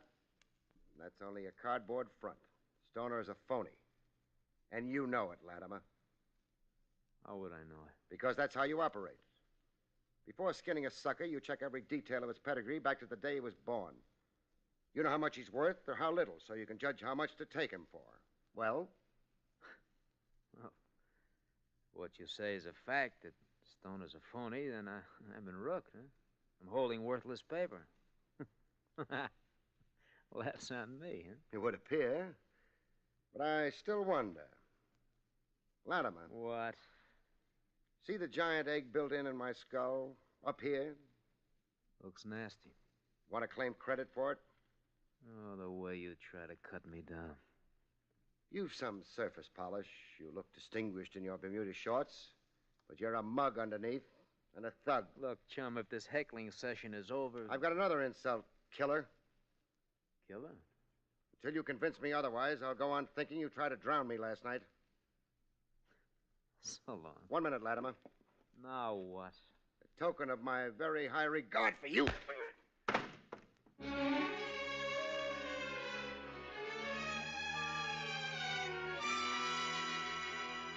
Love either conquers all or it surrenders. My client, Linda Paris, born plain Mary Ranzelhoff, ran up the white flag. I'm leaving for home after dinner tonight. Goodbye to Jubilee Villa. Yes, I'm all ready and packed. Say goodbye to Stoner yet? Oh, we had a long talk over breakfast. And the gist of it? He admitted to having assumed the name of Stuart Stoner. What is his real name? He couldn't say. Barry, he didn't seem to know. Really offering himself as an amnesiac, huh? Look, Blondie, I'm here on your account. I can't follow your example, pack up, scram, and forget.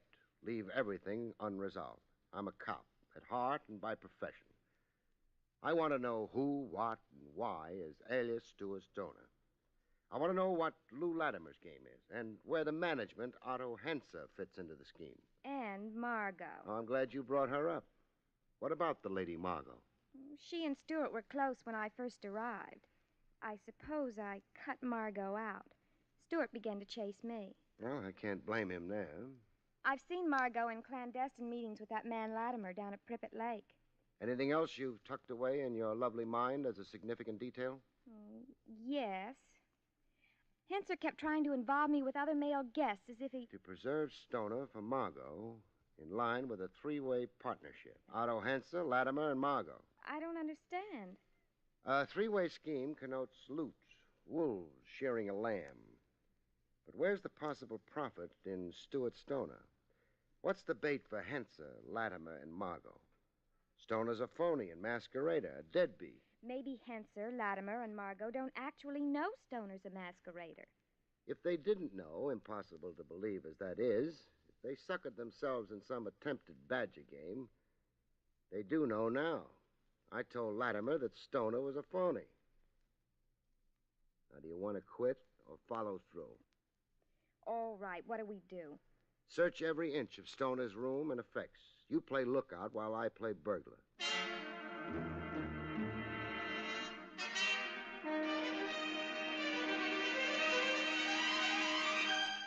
The results of searching Stoner's effects were a little frightening. Later, in a woodsy hideout, Linda and I shivered over what we found. Barry, it's fantastic. Lengths of copper wire, all cut down to convenient size. The tools of a strangler. I just can't believe it. Then try believing Stoner's amazing collection of newspaper clippings. These. Mystery Strangler terrorizes East End. Dateline, Minneapolis. And this one. Strangler claims elderly victim. Dateline, Seattle. And these similar clippings. Dateline, New York, Boston, Shreveport. For one man, too. Operate east, north, west, and south, all over the map. Yes, the scope of it. But this isn't one man's autobiographic collection of himself. It isn't? The dates on the clips cover almost 4 years. They represent a lot of stranglings and a lot of stranglers. A lot of stranglers. Some of whom have been caught and jailed. I recognize a few of the cases. Then? This is just a collection of clippings. Fetish is the word, I think. The pleasure the collector, call him psychopath, gets comes from the clippings themselves, let's say. The joy in some other fellow's crime. Stuart is a madman. It would appear. A madman or... Or? That's what somebody wants us to think. Mainly wants you to think. Me? So you'd scream and run, glad to escape a fate worse than... All this is part of a scheme? Well, that's my surmise. But what basis do you have? The character of Henser, Latimer and Company. Thoroughgoing connivers who play to win. They knew the cop and me would sooner or later send me up to Stoner's room. This stuff was planted for me to find. Enough to disillusion me in Stoner, but not enough to pinch him. No real evidence of a crime or an actual criminal personality. What now? Well, let Henser, Latimer and Company horse themselves into believing they hold trumps. That you're scared off. That I'm disinterested in any further to do with a nut. We make our fond farewells. We leave Jubilee Villa? Officially only. Unofficially, we're still around. We're holed up somewhere with our eye on this place, watching to see the next move of the gang against Stoner. But what can they want of Stewart? I finally come to the conclusion about that. One, Stoner is an amnesiac. Isn't sure of who he is and where from, etc. Two, he is not a poor masquerader, but a rich one after all. Stewart, rich? Uh-huh. Dough, position. And a good marital catch for Margot. Also a profitable game for Latimer to account for the IOUs. Also a Klondike for Henser. Otherwise, there'd be no reason at all for a plot. Well, that means they know Stewart's true identity. They do, but Stewart doesn't. So will you join me in hiding, doll? Where do you hide with a blonde? Not being able to find a treehouse, we settled for an auto camp a quick 2 miles from Jubilee Villa, adjoining cabins. After 2 days of keeping Jubilee Villa under surveillance, we finally got a look at how Henser, Latimer, and Margot planned to play their trump card. The kind of trap they had baited for a weak-minded Stoner. Sweet music in the cool of the evening piped into the grape arbor. The grape arbor set with intimate tables, a canopy of freshly cut flowers, a few picked guests, and the local parson. A marriage was taking place. Margot and Stoner, with Latimer and Henser there to give the bride away. You're not going to let them get married. Shouldn't I? Shouldn't? Oh, Barry, you're teasing. Shh. I'll stop it, Blondie, but only at a strategic moment. The strategic moment came. The man in the high collar was reaching the end of his text. If any man knows some reason why this pair should not be joined in the bonds of matrimony, let him now speak. Speaking. Stop the wedding. Most astounding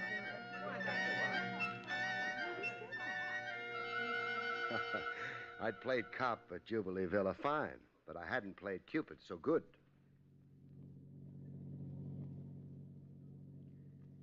Linda left in my company, as it turned out, and not in Stuart Stoner's. That is, alias Stuart Stoner. Stewart is really Fabian Carlyle. So Latimer confessed. The Carlyles of Honolulu. Big shipping family. Will his amnesia... Might disappear, might reoccur. I'm not a doctor. Oh, I suppose I'll always regret it. Letting the rich one get away? Yes. So why did you? Stoner looked like he could be coaxed all over again. Oh, I'm sure I'll regret it. Want a last piece of advice? What, Barry? When you marry, have 8 kids. With 8 kids around, doll, you're too busy for regrets.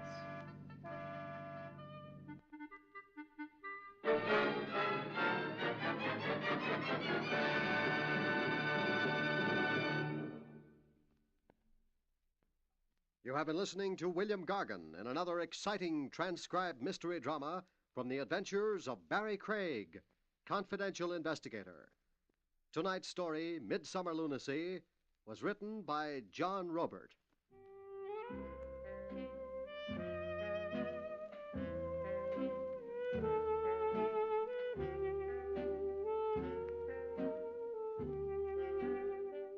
Next week, it's the strange story of Blood Money, about which Barrie Craig has this to say. In next week's story, Blood Money, an Oriental rug dealer finds himself as snug as a bug in a casket when a killer comes calling with gold in his eye. Good night, folks. See you next week.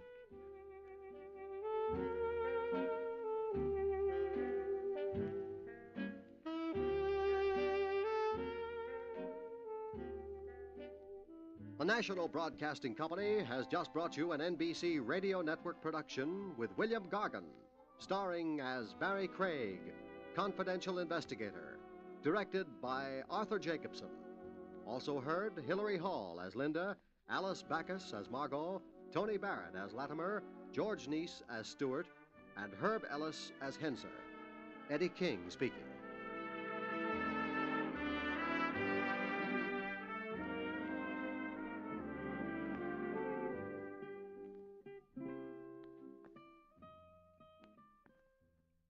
Within the next 20 seconds, a fire will break out somewhere in the United States. Lives may be lost, property damaged, homes or buildings destroyed. Yes, there are 4,600 fires in America each day of the year. They kill 11,000 persons and disfigure or severely burn thousands more. The unfortunate part of this picture is that most of these fires could have been avoided. For example, 90% of all fires which start in the home can be traced to human carelessness. By obeying a few simple rules of fire prevention from now on, you and I can protect ourselves and our families from this devastating menace. Rule 1 is don't smoke in bed or discard lighted cigarettes carelessly. Rule 2, clean out old newspapers, magazines, and other inflammable debris. Rule 3, promptly repair defective wiring as soon as you notice it. Fire won't wait until tomorrow.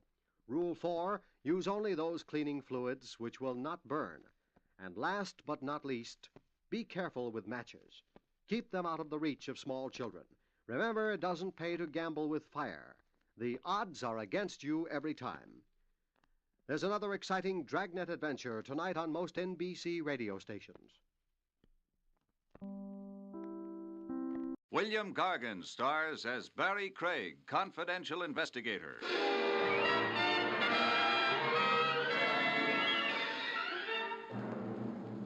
Overexertion can be dangerous, folks, but no exercise at all is even worse.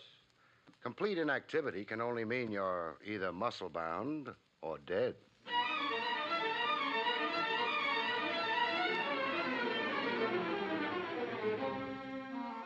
The National Broadcasting Company presents William Gargan in another transcribed drama of mystery and adventure with America's #1 detective, Barrie Craig, confidential investigator.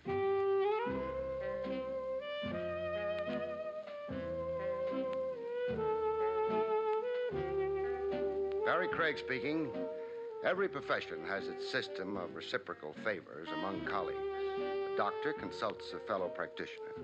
Lawyers put their heads together. And even private police operatives requisition each other's time and brainpower. The colleague and competitor who sought my aid one fine day was a chap named Max Marcy. Marcy operated a one-man investigation agency a half-mile from the dump I call my own. Not too young, Marcy, along in years. Ready for retirement, but too poor to afford it. I'm 35 years in the business, Craig. I'm afraid there's only one way I know of to quit. Feet first, huh? In a pine box, yes. What keeps you coppering, Max, when you could be riding a rocking chair? The same thing that started me working 3 decades ago. Food, shelter, and the high cost of government? A livelihood, yes. Nothing socked away, Max? Oh, maybe $500 in war bonds. Not much for a lifetime in harness.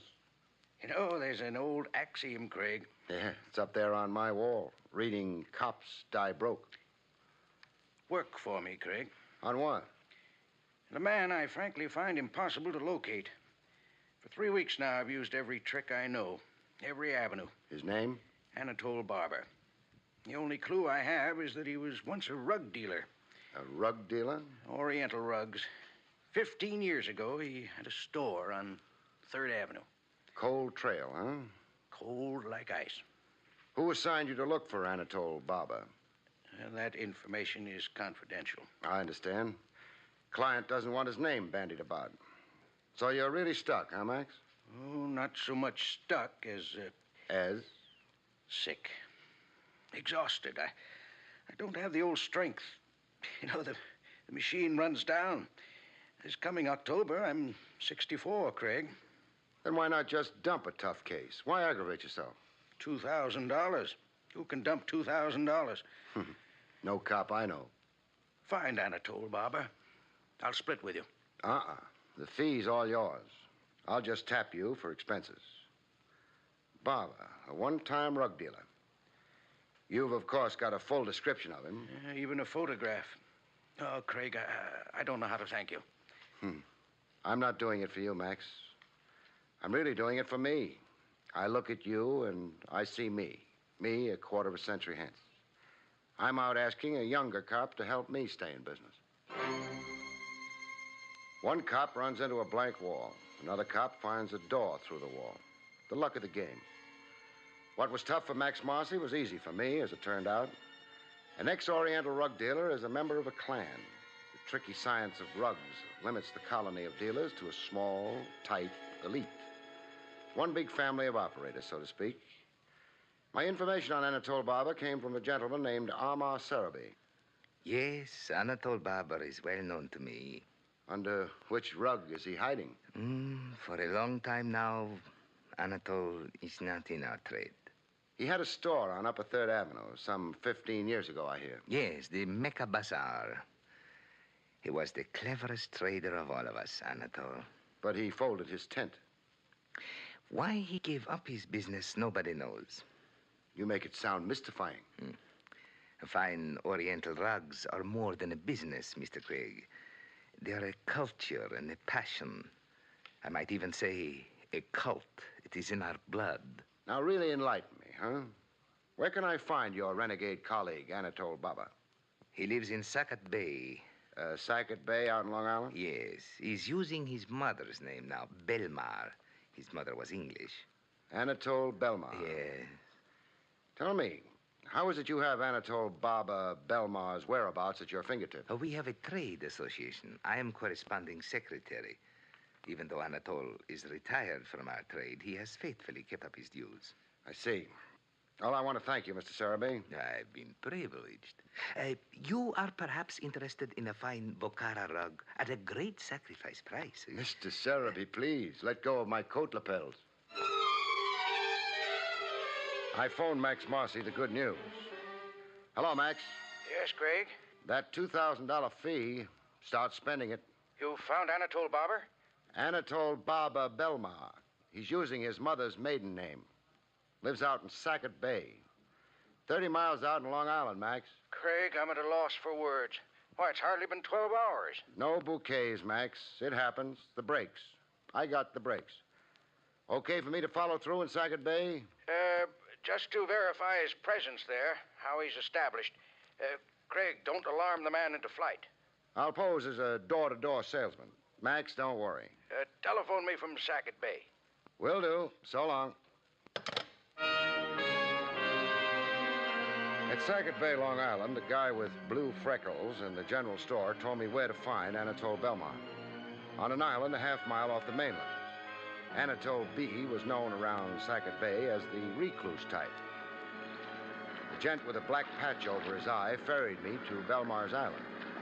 He drove the leaky motorboat like a suicide, as many knots an hour as he had kinks in his brain. Hey, Buster, slow down. Hey, Buster, I'm 2 premiums behind in my insurance. No answer. Either a deaf mute or not the talkative type. I found a suitable prayer and began to mumble it. Belmar's Island had overstuffed seagulls on it the size of vultures. It also had a shack. A shack put together with paper, paste, and wire. I knocked politely. Oh, Anatole Belmar. No answer.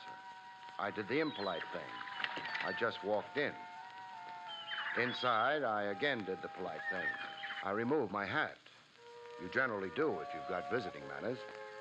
You even make a special point of remembering to remove your hat in the presence of the dead. How dead was Anatole Belmar? Dead beyond recall. He was hanging by his neck from a beam 8 feet off the floor. I changed my first diagnosis of suicide when I saw the lump on his head. He'd been slugged and strung up by somebody hoping to pass it off as suicide. I had news for the local police, and after that, I had mournful news for Max.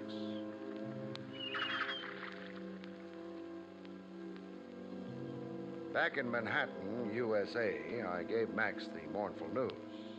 Funny thing, though, Max wasn't too surprised. All day today, I anticipated just what you've now told me, Craig. You guessed I'd find Anatole Barber Belmar dead? I guessed, yes. Where do you hide your Ouija board? I'll explain, but first tell me if you smell something. Smell? Yeah, smoke. I smell smoke. Come, I'll show you why. In my file room. Look, Craig. You've had a fire in here, huh? When, Max? This morning. How come the fire was localized to the one room? Chemical extinguishers. The building porter discovered the fire. He broke down the door and managed to put the fire out. An incendiary fire, obviously. Plain as my nose. And said nose is as plain as an aviation landing strip. I see papers were pulled out of your cabinets, piled on the floor, then a match lit to the pile. When I found the fire, I knew at once you'd find Anatole Barber dead. What's your theory there? The client who engaged me to find Anatole Barber. I had his signature on a retainer, a form I regularly use in my agency every time I take on a case. So? I've carefully reconstructed the pattern of the fire. What files were burned, I asked myself. Who'd have some interest in destroying a section of my files? And you finally fixed on this one client? The only active account I've had in 6 weeks. His file was among those destroyed. Well, it's a bit arbitrary as a conclusion, Max. Not so arbitrary when you're related to the murder of Anatole Barber. It's a fact, Craig. The purpose in engaging me was to find Anatole Barber Belmar so he could be murdered. And the trick with my files was to erase every clue there could be to the murderer. The murderer being the man who engaged you in the first place? Yes. What was the signature on that retainer form? Alan Merritt. A traceable signature, no doubt. Cinch for a cop to find in some public record. That's why he had to recover it and destroy it. Yes. And the fire was set to confuse matters as a cover-up. Alias Alan Merritt. What does he look like, Max? Oh, like anybody. Nothing distinctive to his appearance. He's average in height, build, complexion, dress, speech. Oh, great. What reason did he give you for wanting you to round up Anatole Barber? Barber owed him $10,000 from an old business investment. He wanted to locate Barber so he could file civil suit. Fish story. A lie, yes. Surely a lie. Max. Yes, Craig. The sad truth is, in finding Anatole Barber, you gave an unwitting assist to a murder. Also, to give credit where credit is due, so alas did I. We were fingermen. One other thing, Max. What? This alias Alan Merritt. Even with the traceable signature on that retainer form no longer worrying him, he's still got a loose thread dangling. A thread that can become a hangman's noose. What thread? You two ever come face to face? You can identify him. I can, yes. Are you reading my mind, Max? Yes. This alias Alan Merritt, to really be safe, he must also kill me. That chance meeting face to face, somewhere, sometime, fate's little irony. Your client must right now be fretting over it. He'll try to kill you, Max, and that puts us right back in business. Or puts me in a grave. To get at you, he's got to show himself. He shows himself, and I nab him. Craig. What, Max? After you make the arrest, please see that Max Marcy gets a decent burial. A hearse drawn by 16 prancing chorus girls, Max. I make you that promise. In due time, the attempted murder of Max Marcy, Private Eye, came to pass. On the quiet street in the noonday sun, Max leaning conspicuously against a store window reading a newspaper, and yours truly deployed across the street, waiting and watching. The attempt came like a clap of thunder from the sky. Max was just a wee bit hysterical. Craig, look how close the bullet came. Here, see the crown of my hat. A hair singe is beneficial, Max. Helps prevent premature baldness. Craig, don't joke. If I didn't joke, I'd cry. He escaped you? Totally. He was staked out somewhere on one of the roofs. On that, frankly, I never figured. Now what? Well, we line up a second try at you. I'll have the roofs covered this time. All the men Lieutenant Trav Rogers over at police headquarters can spare. Sorry to do this to you, Max. The unfortunate thing about murder is you can't always predict where and when it will take place. We had cops staked out on roofs, Max sunning himself on the open street every day for a week. But when the second attempt on Max finally came, it came out of left field. It was in Max's office. In the afternoon heat, summer heat that dehydrated you every 10 minutes. I watched Max idle over to his filtered water cooler. I watched Max pour himself a drink. 10 seconds later, I watched Max turn colors. Craig. Max, what's wrong? Craig, I'm poisoned. Max!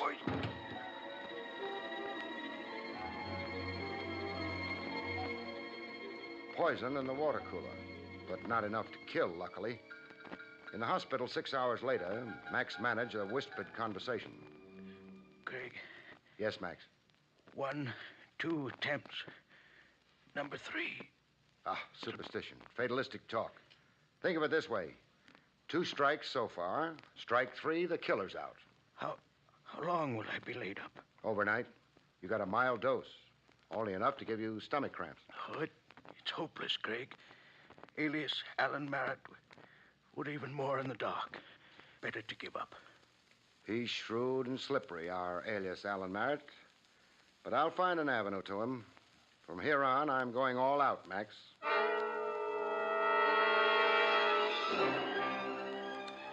For utter lack of a lead, I did next best to the aimless thing.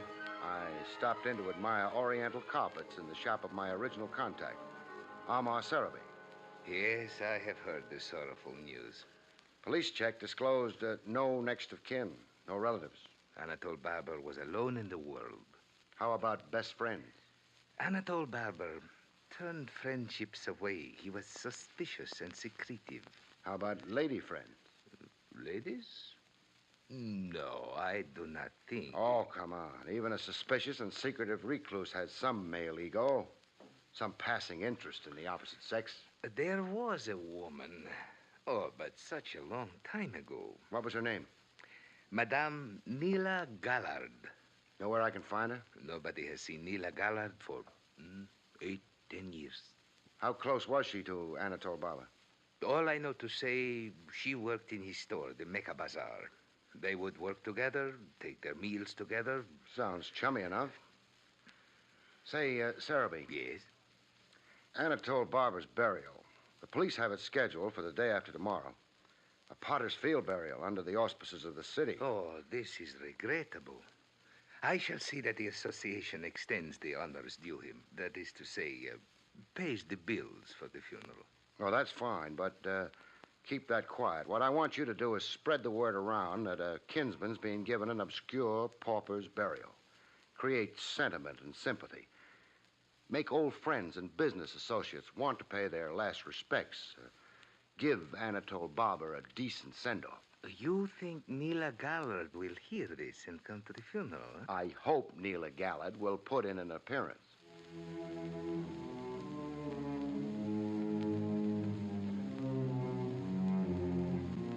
Funerals are sad, but to me, this one was a joy.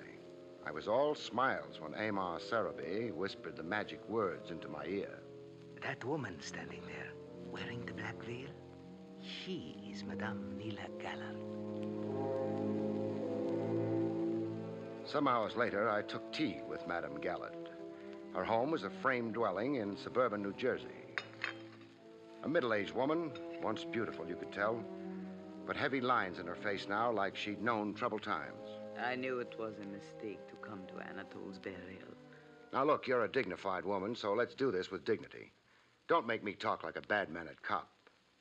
I have a sealed envelope given to me by Anatole Barber. I have kept it unopened for 15 years. He wanted it kept unopened? Yes, he was afraid. Afraid of what in the end was his fate. Murder? Murder. Here's the letter. On the envelope, you will see Anatole's own handwriting. To be opened only in case of my death. You're in the total dark, making blind circles, and then a bar of clear daylight knifes through the blackout. Suddenly, you're in the know. I let Max Marcy in on the contents of the letter left with Madame Gallard. Oh, you're a bloodhound, Craig. I keep moving and hoping you've sooner or later got the spark. Anatole Barber spells out his secret in this letter. Blackmail? 15 years of it. Anatole Barber had been blackmailing an important social figure named Win Blake. Win Blake? Oh, that's very hard to believe. The man is one of 50 best-known people in the world. In the letter, Anatole sounds a fatalistic note. Right in your style, Max. He expected to sooner or later be murdered. The blackmailer's chronic anxiety. They figure the worm has to turn. The sucker must finally strike back. Craig. Yes, Max. What's your attitude at this point? Meaning? Oh, don't misunderstand me, Craig, please, but... But? You can speak out openly, Max. Well, do I motivate decisions from now on, or do you? Meaning it was your case originally? There are these new ramifications. A lot of it none of our business as private operatives. Then a man like this Win Blake, a figure his size, we bungle handling it somewhere, it could blow up in our faces. Come down to what's bothering you, Max. All right. Frankly, is it any of our business now? It's my business, Max. You can scare off and quit. Figure the angles and decide there's no dough anywhere in it. Only headaches and risks. But don't please decide for me. Murder and blackmail is a public business, and while I'm a private investigator, I'm also a public citizen. You're pretty good at speeches, too. All right, forget I said anything. Do what you have to do.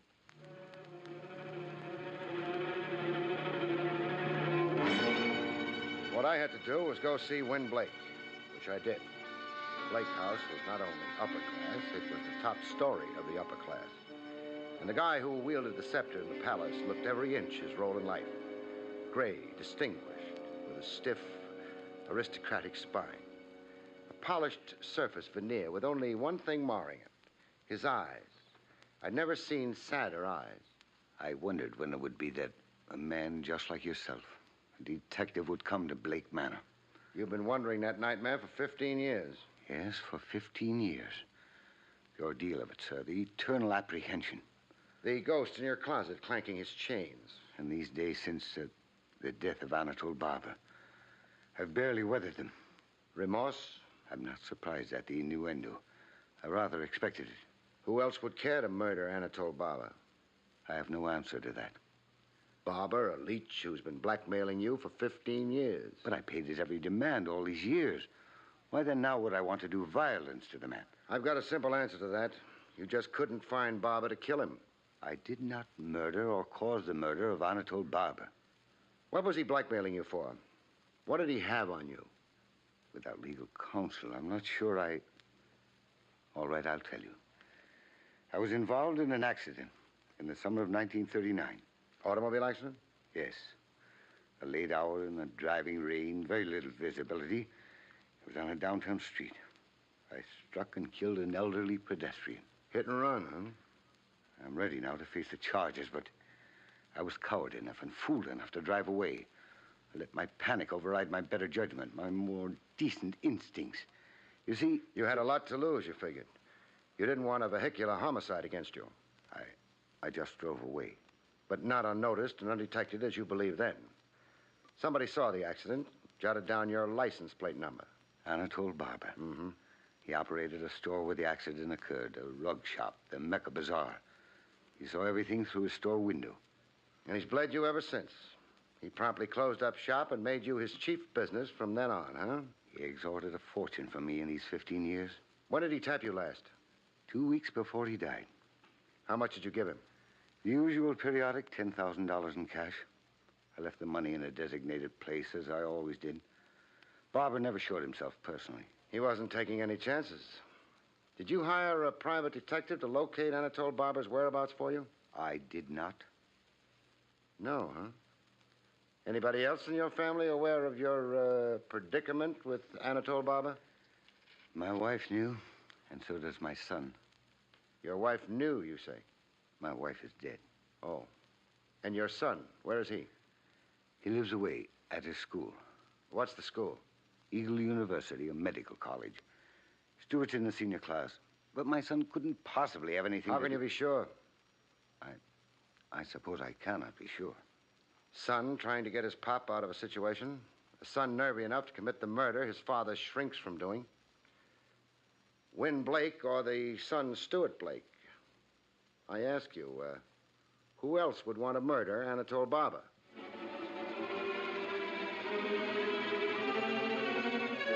And so Barrie Craig went to college. The college dormitory room is only a box built around silver loving cups, souvenir banners, and pin-ups of Jane Russell. Barber was vermin. Murder was too merciful for him. He asked me he deserved 15 years of some insidious Oriental torture. Did you kill him? Did I what? Murder Anatole Barber. Yeah. Yeah, sure I did. He had it coming, and I gave it to him. Nice try, Sonny. Try? Try at taking the heat off your father. My father? Look, Dad hasn't got the moxie for the job done on Anatole Barber. But you have, huh? I say I killed him, so let's not beat that question around anymore. Okay, we'll bypass that question for the time being. Now answer me this, and truthfully. Did you hire a private detective to track down Barber? I hired Max Marcy. Do you doubt that, too? Well, proof could help. Proof, huh? Sure. Sure, wait a second. Here. Here's your proof. A receipt. That's right, for $300, a retainer initialed MM. My down payment to Max Marcy for his services.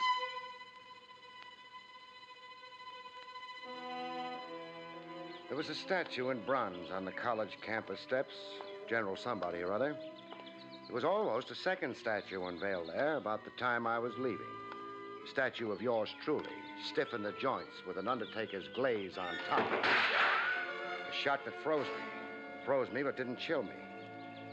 I was marked for murder. I had the case wrapped up and the killer knew it. I brought Max Marcy up to date. The son is plainly lying to protect the father. That's my thought. Arrest the father. Under arrest, he'll confess. To keep the boy honest, huh? To let the son take the father's blame, that's the ultimate cowardice. It's unthinkable. No decent father would. You're right there, no doubt. I swiped a photograph of the son off his bureau top. This, Max. Handsome kid, huh? Yes, strapping. Nothing average about his looks, huh, Max? Way above average in height, size. Very distinguished looking generally. Crew cut. A break in the beak of his nose. An unusual looking boy, yes. That admission, Max, kind of gives you the lie. The lie? Oh, you mean my description of alias Alan Merritt, do you? Yeah. Your nothing description of a man you invented.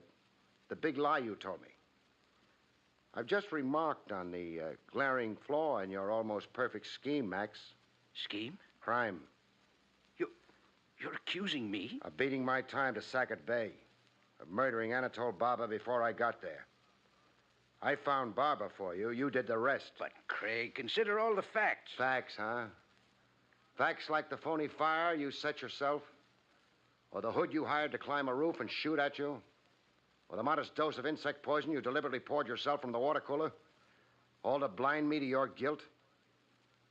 Or maybe the fact that you tried to kill me today on the campus steps of Eagle University? You are full of ideas, my good friend. Yeah, I am. How much dough have you got salted away now, Max? I'm penniless. Was. Until you found that gold mine of cash in Barber's shack. The fortune you knew he'd accumulated by blackmailing Win Blake for 15 years. You really tried providing for your old age, colleague. Words, accusations, talk. You'll need proof. I know. A tough old bird like you, it will need an army of cops to find that fortune you swiped and stashed away. Sure, proof's going to be tough. But let's start it going officially, huh? You're arresting me? Arresting and charging you. From there on, it's up to the regular police. I've personally gone as far as I care to go. You're sentimental about me. No, Max, not a bit sentimental. Just fed up and bored. Your kind of creep, I'd rather read about you in the papers. Why knock myself out? Walk ahead of me, Max.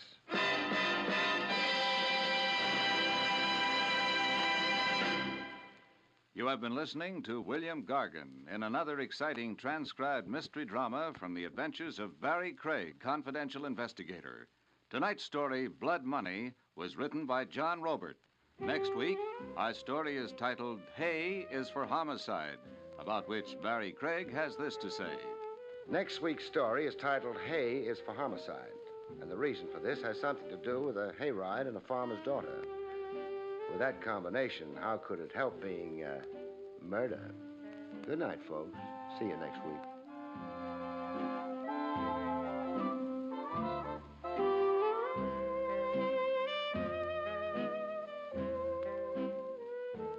The National Broadcasting Company has just brought you an NBC Radio Network production with William Gargan, starring as Barrie Craig, confidential investigator, and directed by Arthur Jacobson. Also heard were Jim Nusser, Marvin Miller, Betty Lou Gerson, Jack Moyles, and Paul Richards. John Lang speaking.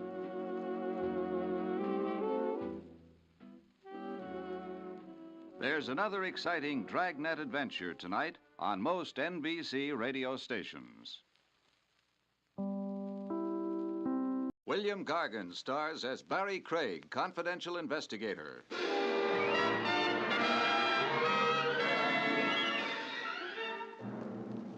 Someone once said that murder is a fine art.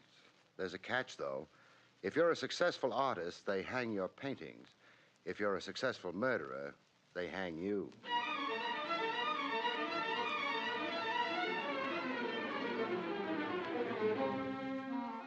The National Broadcasting Company presents William Gargan in another transcribed drama of mystery and adventure with America's #1 detective, Barrie Craig, confidential investigator.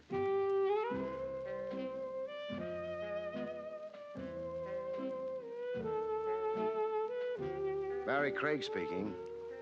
Even confidential investigators need a vacation. Sometimes they've been known to take one. The place I'd chosen was Vermont. The main reason for that was Jake. He was on vacation, too. He decided to come home and see if he'd been smart in abandoning Vermont to run an elevator on Madison Avenue. Say, Jake. Yeah? What's the verdict? Madison Avenue. Why? Is Madison Avenue dark and quiet like this? Nope.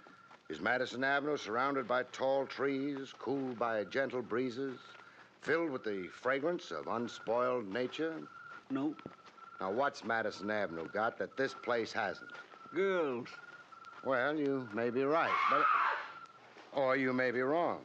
That came from directly up the road. Nice night for a hayride. Is it? Yep. Could have been a giggle. A rather loud giggle. Girls got very loud giggles sometimes, especially on a hayride. Oh, Jake, stop pulling my leg. Hey, wait a minute. What's that in the road up ahead of us? Hay wagon. I refuse to believe it, but it is filled with hay. Usually are. There's a horse out in front of it, but where's the driver? Say, Jake, would he have gone off and left the wagon out in the middle of the road?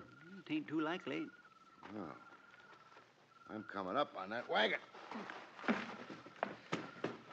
That girl, if it was a girl, didn't giggle. She screamed. I'd better take a look around in the hay. What for? Anything larger than a needle. Yeah, there's plenty of hay up here.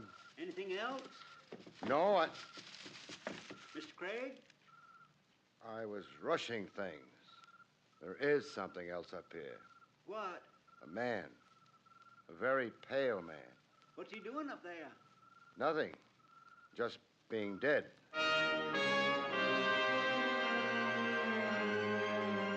He lay very still. His eyes stared up at the summer sky overhead, but saw neither the stars nor the moon. The moon that shone on him and on the metal handle of the knife that was buried in his heart.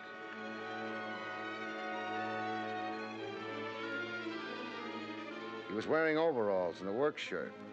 His short hair outlined clearly the skull beneath. There was nothing I nor anyone could do for him. Murdered? Yes. Anything on him? No identification at all, Jake. We need a phone. Past farmhouse, half-mile back. Well, let's go. Think it's all right leaving him there? He won't mind.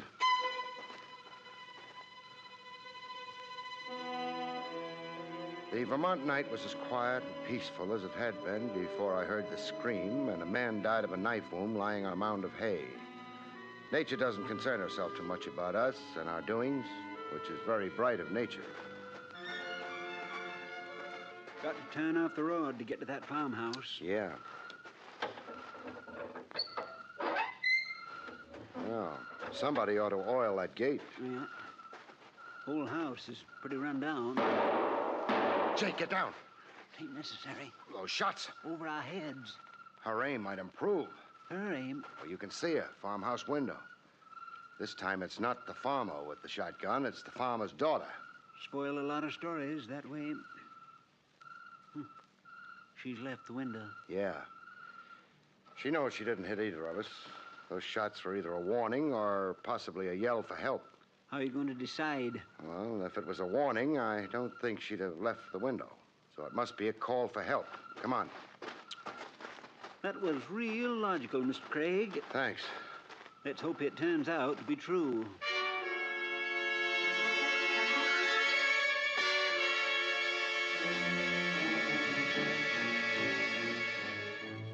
There were no more shots, which did or didn't prove I'd been right, because the shooting would be better once we were inside the house.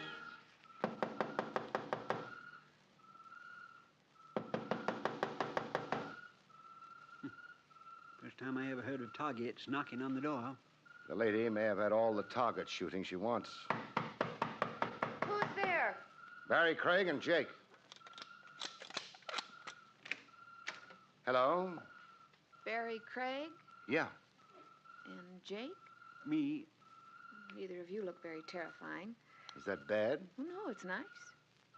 Please come in. Thanks. Please, make yourselves comfortable. Nice room. Rustic, perhaps, but I like it. Do you like being a farmer? Or maybe I should say... Farmer's daughter? Very much. Almost as much as you like firing guns at strangers? Oh, but I didn't know whether you were strangers or... Or what? Or dead men.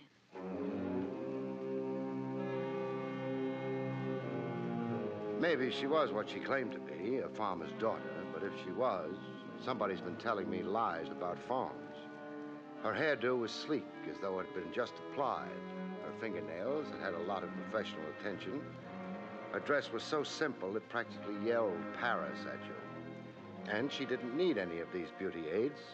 She would have been beautiful without them, but not nearly so expensive. You did say dead men. Yes. You often run across dead men walking around? Yes. Uh-huh. You think I'm crazy, don't you?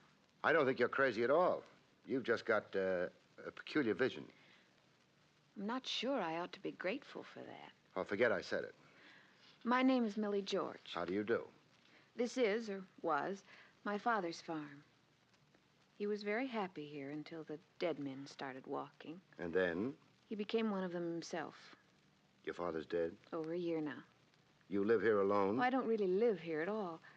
I have an apartment and a job in town. But I come here often as I dare.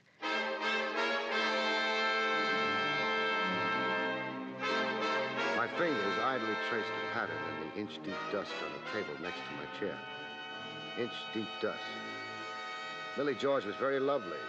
She told her ghost story neatly, but she was also a complete liar. I think maybe we'd better skip the Walking Dead for a minute. There's something more urgent that's got to be done. Where's your phone? I'm afraid there isn't one. Father never cared for what he called mechanical murderers. Murderers? He meant things that killed time, interrupted work. I see. Destroyed quiet. I see. That's too bad.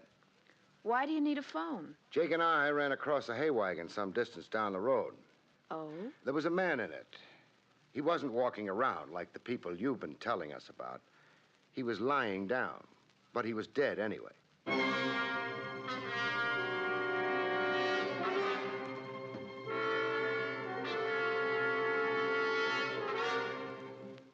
If I'd been looking for a reaction to my words, I would have been disappointed.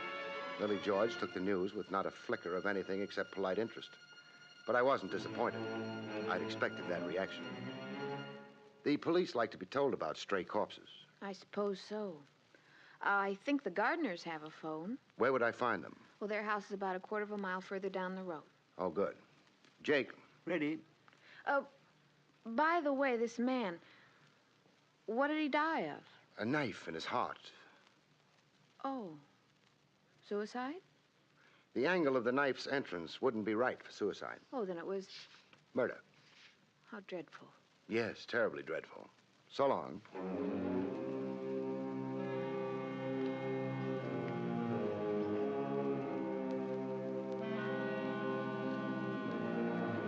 So far as Millie George was concerned, murder belonged in pretty much the same category as a run and a pair of new nylons.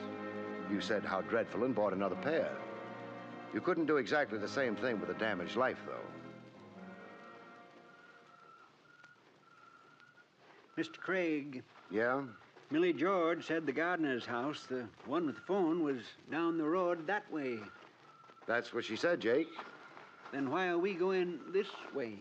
I want to take another look at that hay wagon. Once wasn't enough? I think maybe there's been a change. Less hay? Less corpse.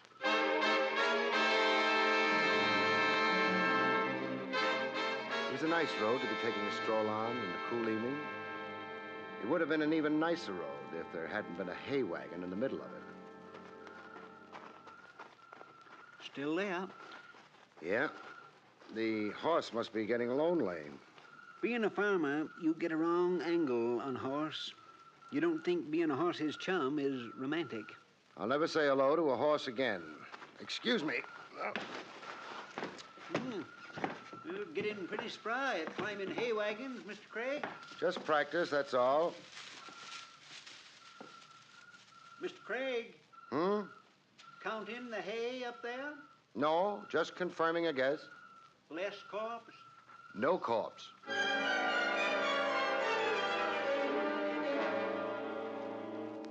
I'd thought back at Millie George's house that the shots might have been a warning or maybe a call for help. I knew now they'd been neither. What they actually had been were distractions. Mr. Craig, maybe he wasn't really dead. Jake, they don't get any deader. Ain't likely you'd be fooled. Somebody moved him out of there. Yeah. Well, what for? Can't be many folks enjoy dragging corpses around. Whoever dragged this one maybe didn't enjoy it at all. Well, what was he trying to do? Save undertaker's expenses? Maybe he was trying to save his neck. I got down under the hay wagon and said goodbye to it. We wouldn't be coming back that way. Mr. Craig. What is it, Jake? Funny thing about city people, they like to walk. Oh? They do it deliberate, even when they don't have to. Well, Country people hate to walk. But, Jake, we've got to get back to that farmhouse. With a girl in it? Yeah, Millie George. We're hoping that this time maybe she won't shoot over our heads. We're hoping that this time she won't shoot at us at all. And for this, we're wearing our feet down clear at the ankle. Oh, it's not as bad as that. It's worse. I got short ankles. Oh. Mr. Craig, I can tell you right now, she don't have a phone. I know, but by this time, she may have something else. Do I want to know what it might be? Not in your condition, you don't. Thanks.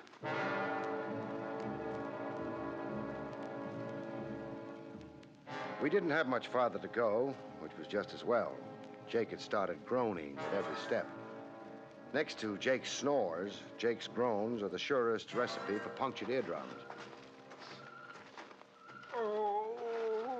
Oh, you can stop groaning, Jake. We're at the house. Oh, dear, if I got strength enough to lift my head. At the house. Think you can make it inside? Oh, dear. I can try. Fine.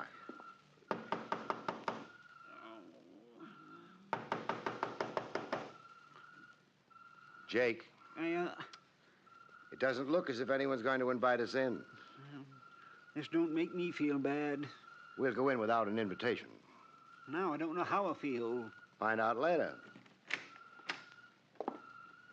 Well, somebody left the lights on. Wasn't a Vermont man. Quiet. Yeah, let's try the parlor. Anything for an excuse to keep a walk-in. I suppose this is the parlor. Nobody in here. It's the parlor. I don't like this much. But the only thing left for us to do now is sit down. Excuse me while I cheer. Well, what are you waiting for? Go ahead, Grandpa. Cheer. Company. So I notice. Kind of thing you're liable to run into in old houses. They come out of the woodwork, I think. Don't try to insult me, mister. Why not? Anything you're liable to say is liable to be true. Don't be foolish. I don't use that kind of language. You also ain't using the kind of language I would like to hear. What language would that be? The one telling me where the baby is buried? A boy or a girl, baby? Jake. Oh, that Grandpa's a joker. Grandpa could easy get his head knocked off. Put the gun down, son, and Grandpa will be glad to tangle with you. I ain't putting no guns down. And when I say baby, you know what I mean. You mean something worth money? Oh, you are a bright one. Okay, so where is it? Even if I knew where it was, I wouldn't tell you. Why not? You've got the wrong RH factor. Wrong. Well, supposing I could get a hold of the right one. It wouldn't buy you the time of the day from me. Language like that's gotten guys killed before this, mister. So have guns like that. Well, this is kind of fancy, but it ain't very productive. What makes you think I know anything about the baby? You're in this dump, ain't you? I'm in it. So what are you doing here? Looking for a beer? It so happens I'm looking for a corpse. Well, you're gonna find one. Your own. Only ain't gonna be in no condition to appreciate it. Funny thing, you didn't show any interest in the corpse I'm looking for. Whose it might be, say. Mr. Corpses is dead. They don't bother me. It's the live operators you gotta keep in mind. Like you and Grandpa. How about the girl? You just leave her out of this. She's for me. Oh? And why do you think I was called in? Hey, wait, mister. You trying to tell me you was called in by... By the girl, yes. That don't smell so good. Neither do you. Let's call it a draw and go home. You were saying the girl brought you in, huh? Okay.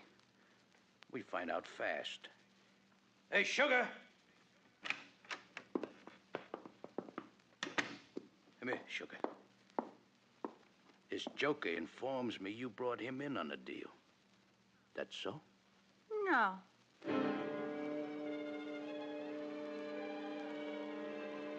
I had a long look at the girl who'd come into the room.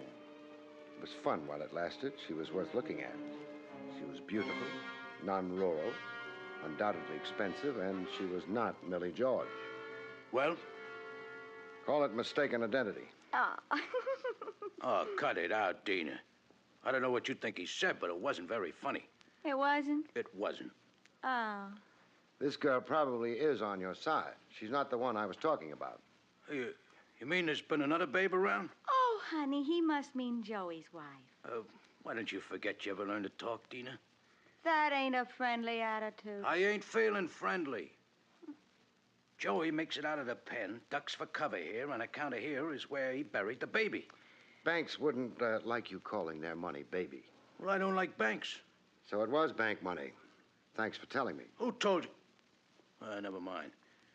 To resume. Joey gets here, and the first thing anybody knows, he winds up with a knife and a ticker. This is bad. Tain't good. Shut up. You can't say that to a Vermont man. Why not? I don't rightly remember. Well, get in touch with me when you do. What cell? Now, will you lay off? You guys trying to confuse me or something? Joey winds up with a knife and a ticker and no dough. Look, ain't you forgetting Joey's wife? Hey, yeah. If she was around here, maybe she met him even before we got here, grabbed the dough off of him, and then handed him a knife, huh? Fine wife. Nah, she never liked him so much. After she found out he was a bank operator. She was prejudiced against banks? She was prejudiced in favor of banks. A narrow-minded woman. So, I'm thinking maybe she's the one we got to get our hands on. Now, when did you see her? A little while ago. Where? Here. Well, she ain't in the house. We went all through it. If she knifed Joey and scrambled the dough, we better get after her. Brady's a scream, ain't he? Don't disturb my mental processes, huh? Now, there wasn't no car around before. which means she must have headed for the village and railroad station. Okay, now we know where we're going. Oh, I think we do. That reminds me. What about you guys? Well, we'll hang around play some pinochle. I've been wanting a good pinochle game. Dina, what do you think? I think you're a big dope. Oh, what kind of remark is that? Oh, you believe too easy. Joey's wife would maybe stick up Joey, but she wouldn't take the bank's money. Yeah, that could be right. Yeah, but maybe... These characters, you ought to... Don't pay any attention to her, Brady. She's a bitter woman. You shut up. You know what I say? I say get rid of them, and then we'll have lots of time to find the money. Hey, you could be right. She could also be wrong. All right, so she's wrong. What do I lose if she's wrong? Mr. Craig's life and mine? In my line of business, I can't afford to be sentimental. If you die for nothing, I shall be sorry. But not very sorry and not for very long. Okay, here. Please, Brady. Huh? Not while a lady's in the room. Oh. Excuse me, Dina. Sometimes I think you ain't got no manners. I said, excuse me. There's a nice, refined girl. You know, never even packs a rod. Well... Brady. Yeah? You're an idiot. Well, that could be. You think Dina's really going to wait for you? In that car outside? Well, sure. Me and her's personally very friendly. That was before the bank money came up. Why shouldn't she wait for me? And share your execution? Who's getting executed? I knock you guys off, we find a dough, we get out of here. Nobody knows who's even around. Dina gets out of here, you mean? You don't. The cops will pick you up in a few hours. Hey, you keep saying she won't wait for me. That's what I keep saying, because it's the truth. Would you like to test her before sticking your neck away out? What kind of test? Fire 2 shots into the floor. What for? I got nothing against the floor. Oh, forgive me. You haven't got brains enough to be an idiot. Fire these shots, and it'll sound to Dina as though you shot Jake and me. Then if she waits for you, fine. You can go ahead with your original plan. But if she doesn't wait, if she scrams as soon as she hears those shots... Hey, it's an idea. You know, it's even a good idea. Okay, boys, just don't get alarmed. Yeah, you shouldn't have insulted Dina. She's okay. So just for insulting her, I'd kill you anyway. Shut up. Listening, Brady? Hey, Dina! Hey, Dina! A man betrayed. Craig, you was right. I feel terrible. You should. But I don't understand Dina crossing me like that. What'd she get out of it? How much money was in the bank job? Hey, around 30 grand. She gets 30 grand out of it. Huh? But she... Were you and she together all evening? Well, no, but... You came down to this house? Why? Well, we figure this is where Joey's gonna head, once we hear he has departed from the pen. But Joey don't show. Then you tell me Joey is now a corpse. Pretty plain what happened. One way or another, Joey latched onto a pair of overalls and a work shirt, plus 1 wagon filled with hay. He dug up the money from wherever he'd hidden it and headed for this house. But before he got here... He runs into trouble. He ran into Dina. Now it begins to clear up. And Dina takes him for the dough, huh? She takes him. I could have figured it out for myself. Yeah, all you needed was Mr. Craig's brains. Better he should have them. What would I do with them? You've got a point. And so's your head. Please, Grandpa. Dina does not wish to share this here dough with me, so she tries to get me to knock you guys off, then get picked up by the cops while she's traveling very fast in my car. Hey, this is revolting. It is. You know, you do very good guessing. No guessing. No? How'd you know Joey was an escaped con? I mentioned the fact that he was pale and that his hair had been cut short. That was enough. Farmers don't work indoors in the summer. They couldn't be pale.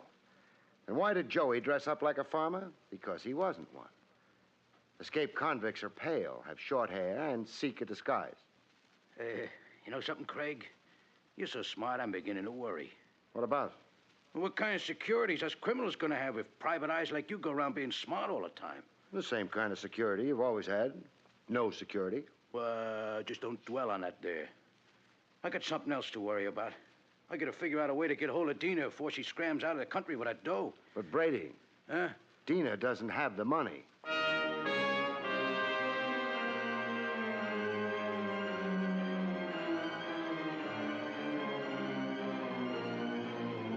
Brady had a little trouble with this. Even Jake began to look worried. As far as I was concerned, I hoped.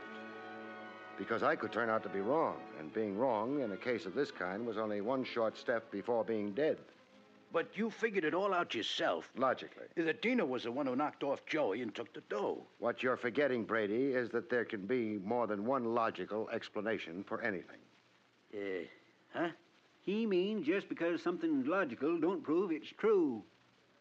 Oh. And then, of course, logic can be twisted as your mind, Brady. You leave my mind out of this. It's got its own troubles. Please explain. Well, Joey was a desperate man running from the police. He was also a man owning $30,000.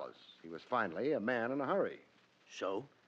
How would Dina have persuaded a man in those circumstances to let her get close enough to him to stab him? Well, maybe... There's no way. Well, somebody got close enough to him. Of course. Somebody who was armed, with a weapon that was dangerous at a distance. A gun, say. Oh, so Dina... No. You yourself told us Dina never carried a gun. Joey's wife. Wouldn't have needed to take the chance of killing him on the road. She could have waited till she had him here. You know something? I said you were so bright I was beginning to get worried. I ain't beginning no more. I'm worried. So you admit you were the one who stabbed Joey and took the money? Yeah, sure. Dina scrammed just now because she was afraid you didn't intend to share the money with her, but instead would kill her the same way you'd killed Joey. Could be. She realized you'd hidden Joey's body to gain time for doing just that. It won't do her much good. I know where she goes when she's scared. But before that... You can't shoot us. Why? Well, I don't know, frankly, but give me a little time and I'll think of something. Too bad, Grandpa. I ain't giving you no time at all.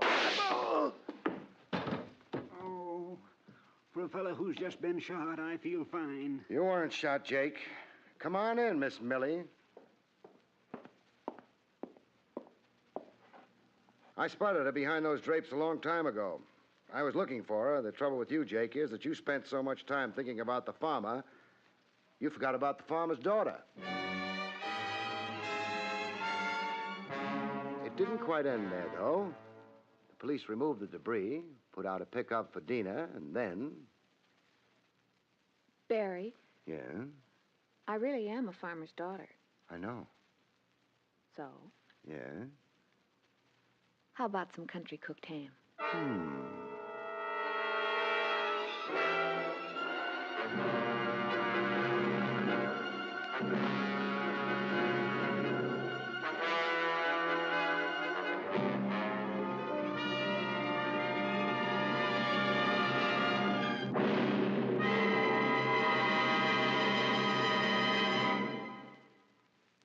You have been listening to William Gargan in another exciting transcribed mystery drama from the adventures of Barrie Craig, confidential investigator.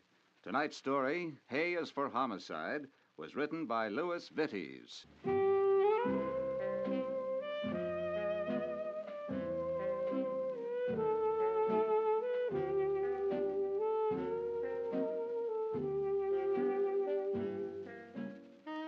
Next week, it's the strange story of Ghosts Don't Die in Bed, about which Barrie Craig has this to say. We call next week's story Ghosts Don't Die in Bed, which is a true saying. It's also true, of course, that they don't die anywhere else, because they're already dead. All except for one I run into when? Good night, folks. See you next week. The National Broadcasting Company has just brought you transcribed an NBC Radio Network production with William Gargan starring as Barrie Craig, confidential investigator. Directed by Arthur Jacobson. Also heard Parley Bear, Joyce McCluskey, Jack Moyles, and Bibi Janis. John Lang speaking.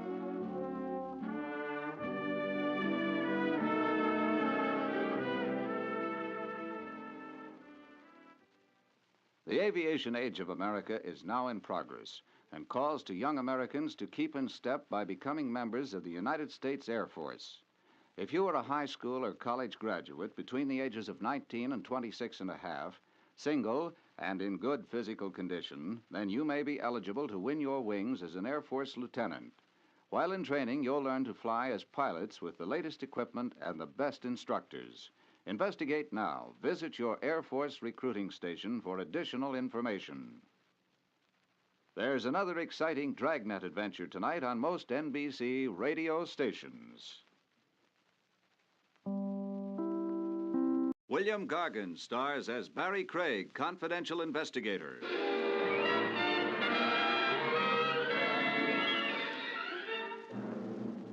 Murderers, by and large, probably lead very dull lives. But there's no doubt about the way most of them wind up. It's electrifying.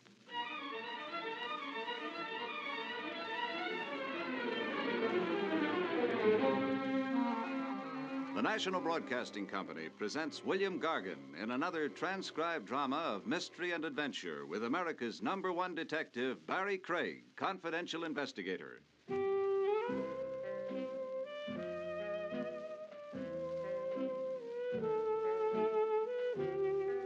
Barrie Craig speaking. An office in a shabby old building on Madison Avenue isn't the ideal place to spend the summer. It isn't ideal for fall, winter, and spring either. But if you're a confidential investigator, you settle for considerably less than the ideal. When the phone rings, though, you hope. 9 times out of 10, it's only the phone company testing your reflexes. The 10th time... Craig? Barrie Craig? Speaking. This is Mark Reed, Barrie. Mark, I haven't heard from you. Listen, I don't have much time. Can you get down here right away? Well, get down where? My house. The old tower house. It's right outside Dorning. That's upstate. Well, I've driven through Dorning. But don't drive. There's a train at midnight. Faster. Well, what's my hurry? Take that train. Tonight, please, Barrie. But why? I can't say any more. So long. Mark.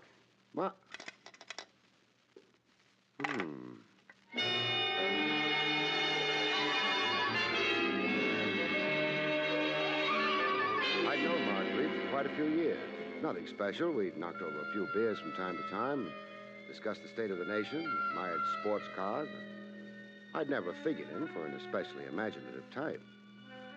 On my way over to the station, I tried to tell myself it was just a fancy way of inviting me to spend a weekend in the country. But then, why had there been terror in his voice? Ticket, please. Well, here you are. Getting off at Dorning, huh? That's right. Now, why do conductors always punch tickets and then keep them? Well, we don't, actually. Except when the passenger is getting off at the next scheduled stop. That's me. How long before we get to Dorning? Hour or so? Train's kind of empty. Late run, don't get many people. Makes it nice, quiet, and dull. Moon shining. Well, who does that help? Observation platform, back of the train. Well, that's nice. Gives you a better view of nothing. I wouldn't say that. Oh? Blonde girl back there, too. Been there ever since we pulled out of the city. Now, conductor. Oh, I ain't trying to promote romance. I'm a little worried about her. Why? The way she looked. Frightened, sort of. In fact, she stayed out there all alone for hours now. Oh, it doesn't have to mean anything. Well, that's why I didn't take any official notice. But I'm still worried. Maybe I'll go back and see if the moon looks the same from the observation platform, huh? Well, I think that might be a good idea. Only, one thing I maybe ought to tell you. What's that? She was carrying her ticket in her handbag. When she opened it to get the ticket, I noticed she was carrying something else in that handbag. What? A gun.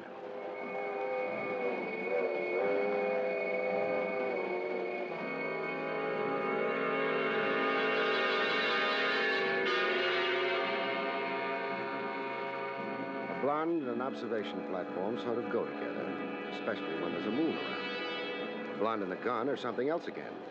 Something not nearly so nice. Oh, I'm sorry. Don't move.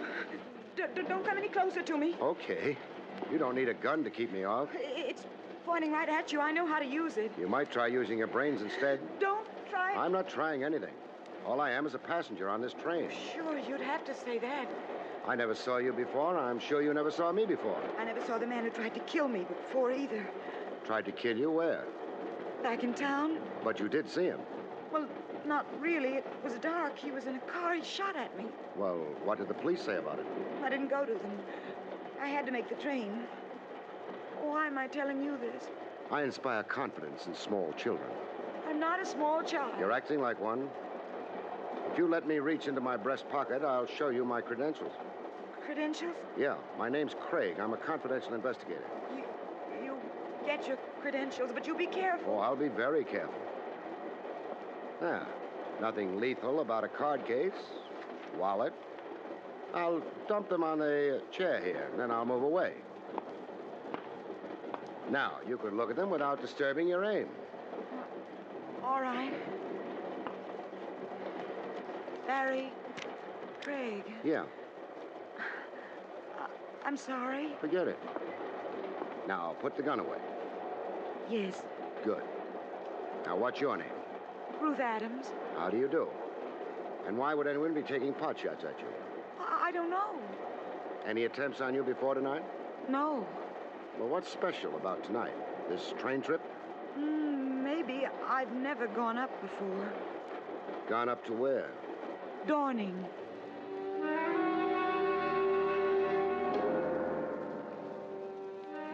The girl was small, but not skimped. She was pleasant to look at, or would have been had she not been suffering from complete panic. The fact that she was getting off at Dawning might have been a coincidence.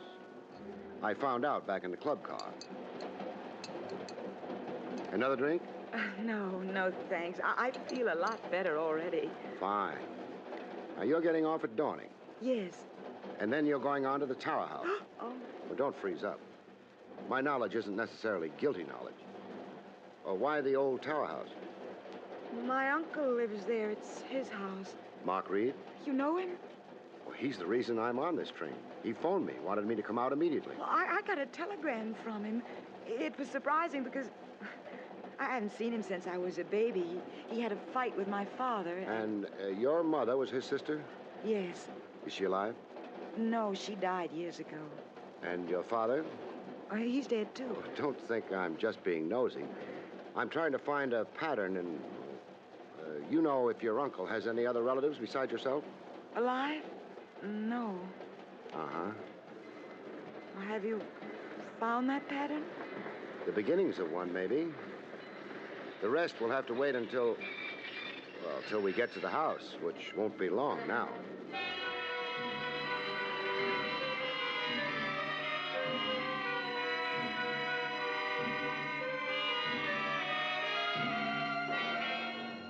We got off the train. It turned out we were the only people who got off the train.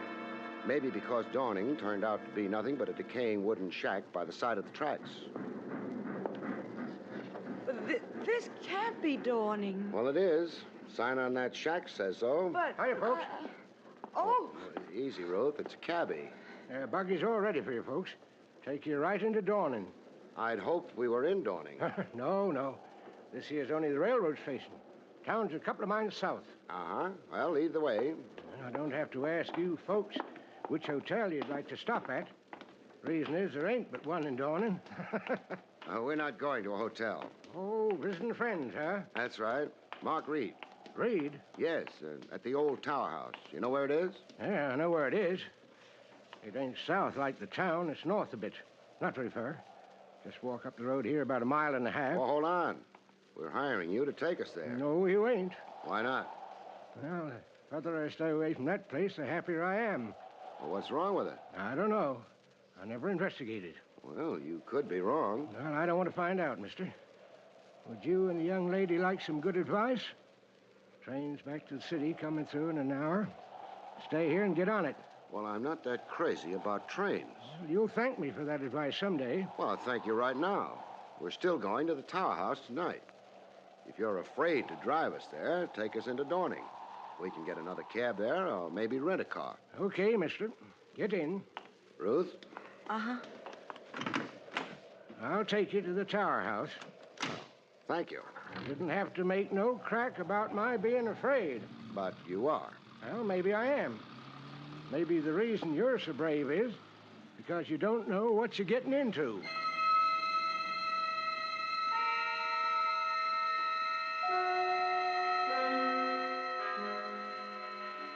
I didn't know, but I didn't have to be brave about anything. I was going to visit an old friend in the country, that's all. Or was it? Barry, I don't like this. Well, I've been in better cabs. There's a feeling about this trip. In the middle of the night to an old house. I love lights and people, Barry. Now, take it easy. Once we get to the house, it ought to be comfortable enough. Mark's a wonderful host. And it looks like we're practically there. Well, high stone wall, gate. This is it, folks. Oh, that gate's open. Must lead to a private road. You can turn in and... Well, the house is about a half a mile from the highway here. Well? This is where you get out. You were hired to take us to the house. This is as far as I go. I could make you change your mind. Please, Barry, don't.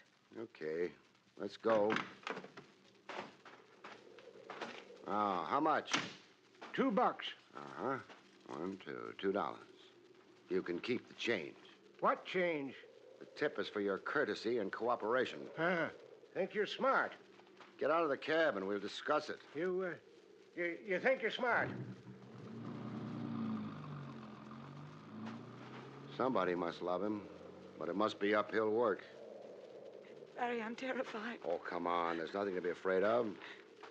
No, nothing that we can see.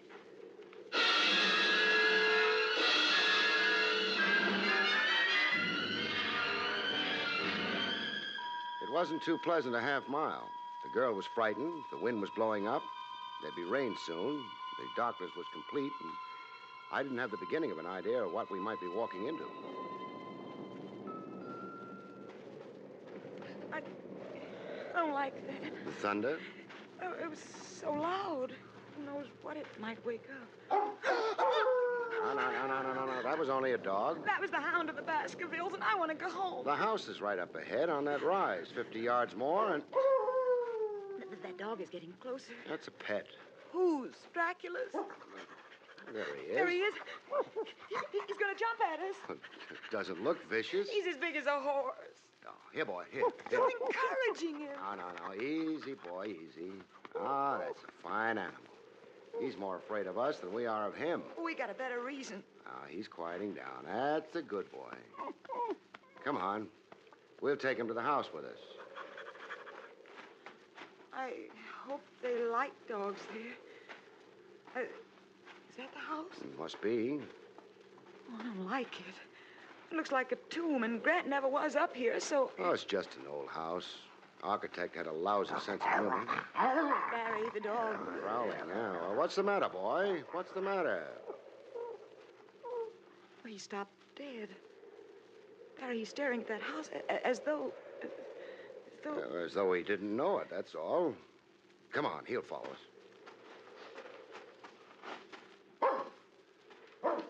He's not following us. Well, he's running away, Barry, in panic. Well, he's a neurotic hound, that's all. Let's stop worrying about him. Your uncle asked us to come down. The house maybe isn't pretty, but so far we haven't seen anything wrong. I'm sorry.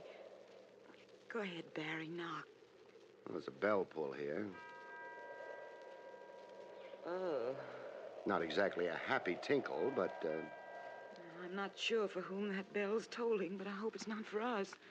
I hope somebody answers it soon. Somebody dressed in the latest in shrouds. I know I'm being silly, but if I weren't, I'd be screaming. Now, you stick to being silly, while I stick to... And maybe everybody went to the movies, huh? Oh, what do you want? Hello, I hope we haven't What do waked you you, but, well, I'm Barrie Craig, and this is Miss Ruth Adams. What about it? Mr. Reed asked us down. Who? Mr. Reed, Mark Reed. No, Mr. Reed here. You better go. Here, now, wait a minute. This is the old tower house, isn't it? It is. Then Mark Reed's here. You're insane.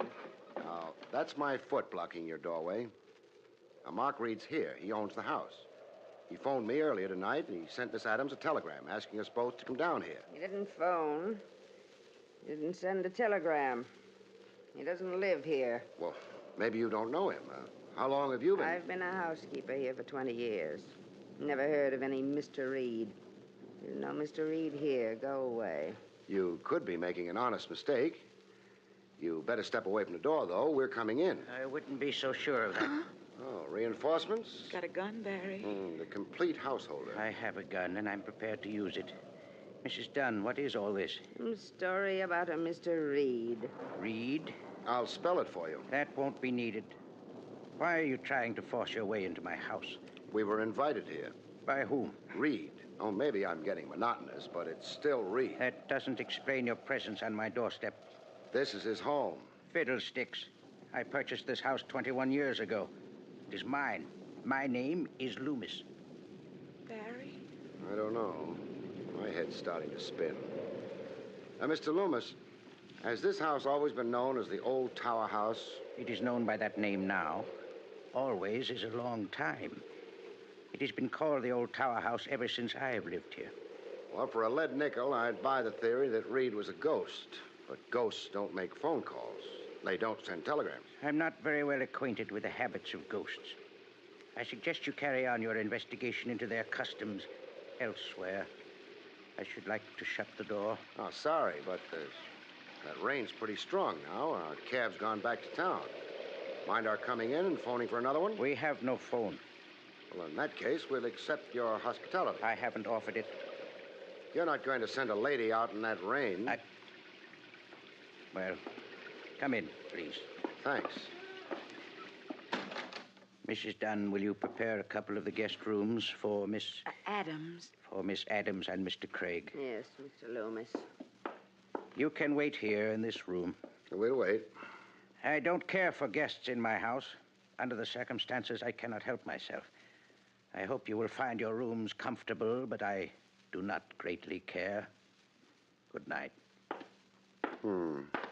He's been taking lessons in how to become the perfect host. Thanks for trying to cheer me up. It's all so strange. Barry, where is my uncle? I don't know. Do you have the telegram with you, the one he sent? Well, I think... no, not with me. It would be in my bag in another purse. Oh, your bag. That reminds me, I left it outside on the doorstep. I better go get it before it gets drenched to the pigskin. Come back quick. Don't worry. Now, where did I put...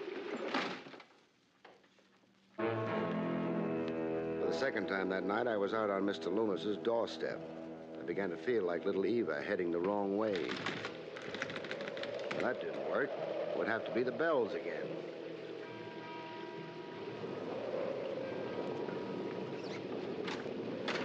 Who the devil?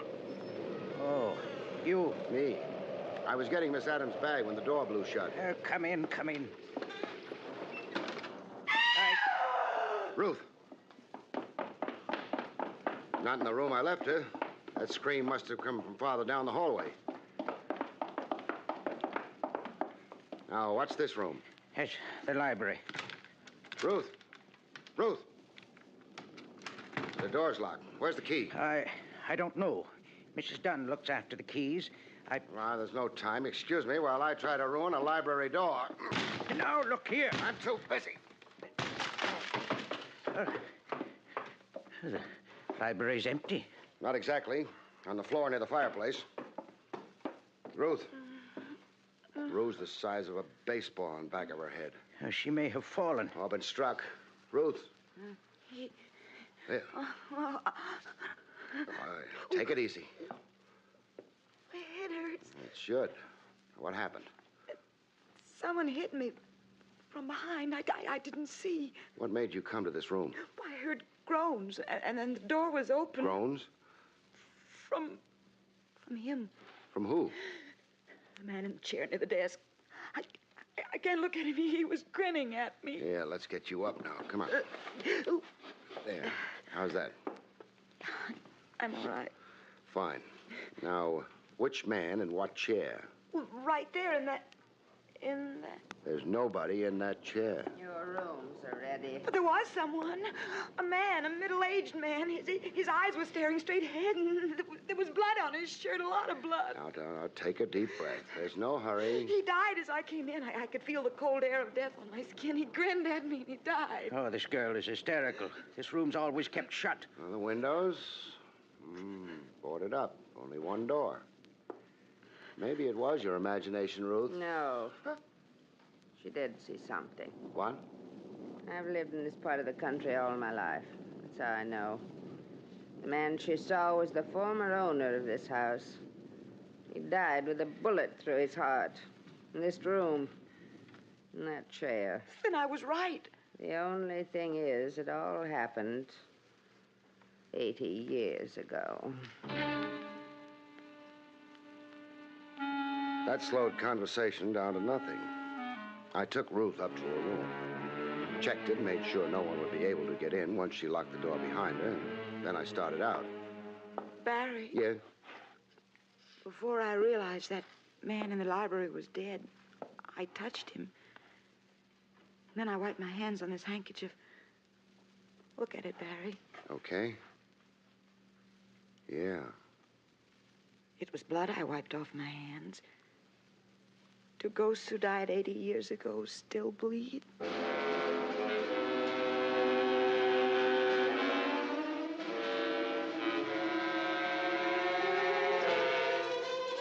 I didn't have a good answer for that. I just made sure she locked her door, and I went off to my room and tried to sleep.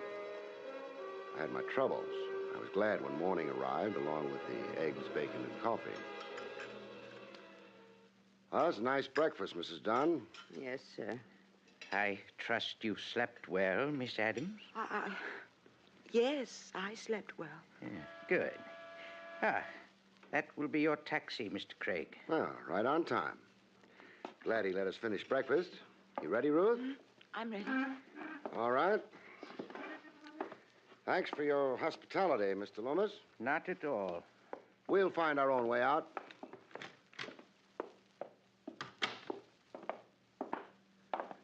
Well, what do you know? Mr. Loomis was telling the truth. Let's take a taxi, huh?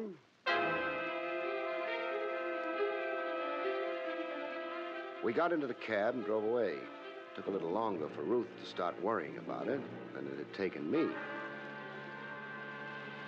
Barrie, the cab driver, it's the same one as last night. Yes, quite a happy coincidence. Coincidence? Keep your voice down. No coincidence at all. Our boy up front is working dirty hand and glove with dear Mr. Loomis. How do you know? Oh, we found out last night there was no phone at the house. How did Loomis manage to get a cab out here so early in the morning? Oh. Then after he tried to frighten us away from the tower house, the cab driver stayed here. Uh-huh. What are you going to do with that gun? Apply the back end of it as soon as he slows up for the turn. Like this. I hadn't any choice. He disapproved of our low-voice conversation. He was reaching for his own gun when I lent him mine, behind the ear. The car stalled, which was nice. I tied him up, dumped him at the side of the road, and went back to the old tower house. The dog, he's crying, Barrie. Yeah, around the side of the house, at the cellar door. Oh, he's running away. Probably decided we're friends of Mr. Loomis. This is what he was listening to from the cellar.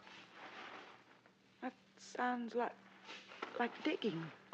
Let's go down and check.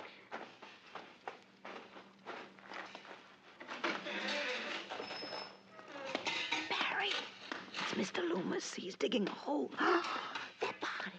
The ghost you saw last night. That's Mark Reed, Ruth. And what Mr. Loomis is digging is a grave. Isn't it, Mr. Loomis? What? No comments. Or have you been working too hard? Get out of here. I don't think so. Why did you murder Reed? I didn't. He shot himself. And you're trying to protect his good name? Very well. I did murder Mr. Reed. A gentleman with a great deal of cash on hand. Cash he was going to leave to your charming companion. You reel it off so well, keep going. I have better ideas for that money. Mark Reed became frightened of Mrs. Dunn and myself, who'd worked for him for so long. He sent for you.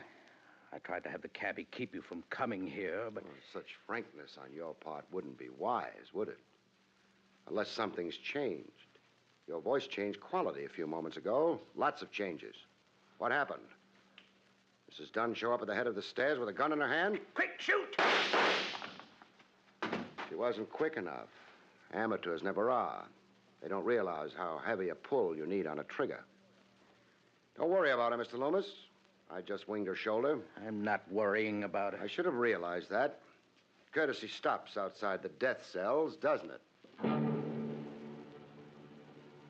We got them all into the cab and drove to Dorning. It had a nice jail. They were glad to welcome Mr. Loomis, Mrs. Dunn, and the cab driver. Mark Reed went elsewhere. I wish he'd asked you to come to him earlier. You'd have liked him, but forget it if you can. I'll try. Barry, when we were in the cellar, Mrs. Dunn came in, but not from the outside. From a fake door in the library is where she came. I expected her. But how did... You yourself told me when you went into the library, you felt a breath of cold air on your skin. But the windows were all boarded up, as I mentioned, so... You knew there had to be another door to the cellar, as it turned out. You know, this is a much nicer trip than the one yesterday. Mrs. Dunn had just tried to kill you then. You were traveling deeper into danger. Now, about the only danger you're in, unless you get to the other side of the car... Is, danger of this, sir? Hmm? Uh-huh. Barry. Yeah? I got a secret. What? I'm not afraid. Maybe. But I am.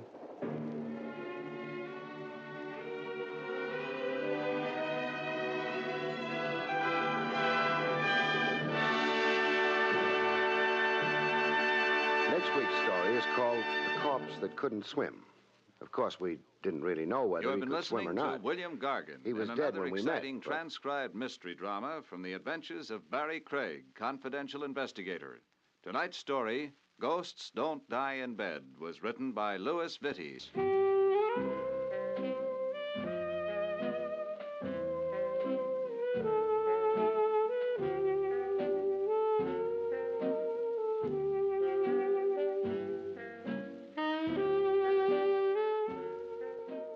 We regret that with the program you have just heard, we conclude the present Barrie Craig series. We hope you have enjoyed them, and we look forward to bringing them to you again sometime in the not-too-distant future. We would like to call your attention to the fact that next week Dragnet changes time of broadcast, and also that next week Lux Radio Theater joins the NBC network on Tuesday night for your better listening pleasure.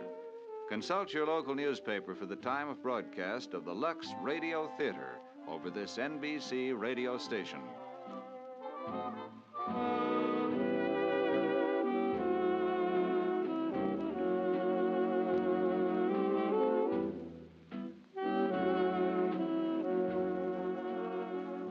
The National Broadcasting Company has brought you an NBC Radio Network production with William Gargan, starring as Barrie Craig, confidential investigator, directed by Arthur Jacobson. Also heard were Jack Moyles, Charles Lung, Betty Lou Gerson, and Virginia Gregg. This is John Lang speaking. Here is some information that will help you to know more about CARE, C-A-R-E. The letters stand for Cooperative for American Remittances Everywhere, Incorporated. It is a non-profit organization specifically set up by America's mass relief agencies to provide an effective, economical way for Americans to send food and other essentials to needy persons overseas on person-to-person basis. CARE is approved by the United States government and works under favorable agreements with countries abroad. You may send a CARE package to a specific person or group. Simply give your name and address and the name and address of the recipient, and you will receive a signed receipt upon delivery. If you do not know someone abroad you want to help, one of CARE's member agencies will choose a needy family for you. $5 delivers the new basic CARE food package containing 26 pounds of meat, beans, sugar, and milk powder. $10 will send the larger standard package. Remember, freedom is threatened when starvation and suffering persist. Food will help whip communism in economically weak countries. Send your contribution today to CARE, C-A-R-E, New York. This is the NBC Radio Network.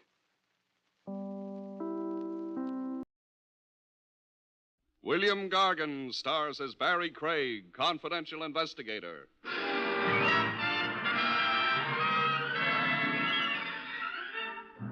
Murder as a steady occupation has its handicaps. The hours are irregular, the conditions under which you work aren't always ideal, and there's no Social Security. Of course, the pay is high, but so are the gallows from which, sooner or later, they hang you.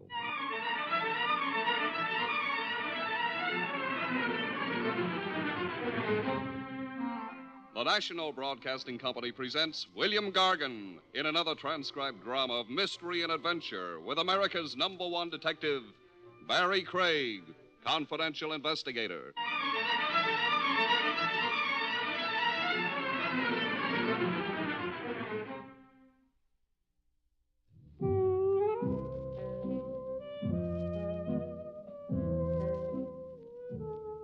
Barrie Craig speaking.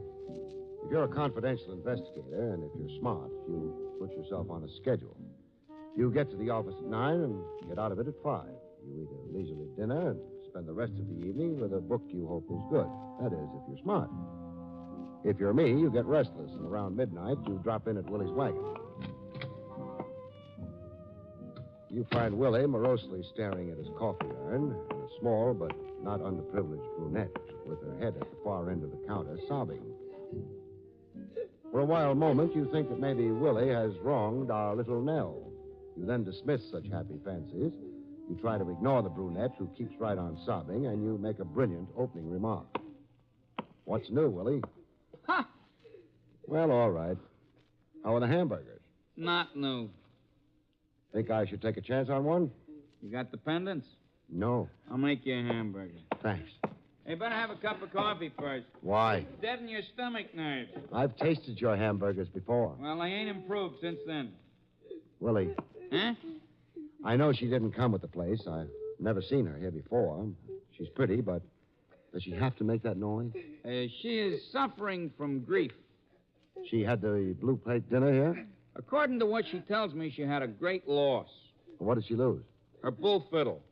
A what? A bull fiddle. You know, them bloated violins. I know. She plays a double bass. What's that? A Carnegie Hall for a bull fiddle. Oh, yeah, except nobody plays on a bull fiddle that she ain't got. It would be harder anyway.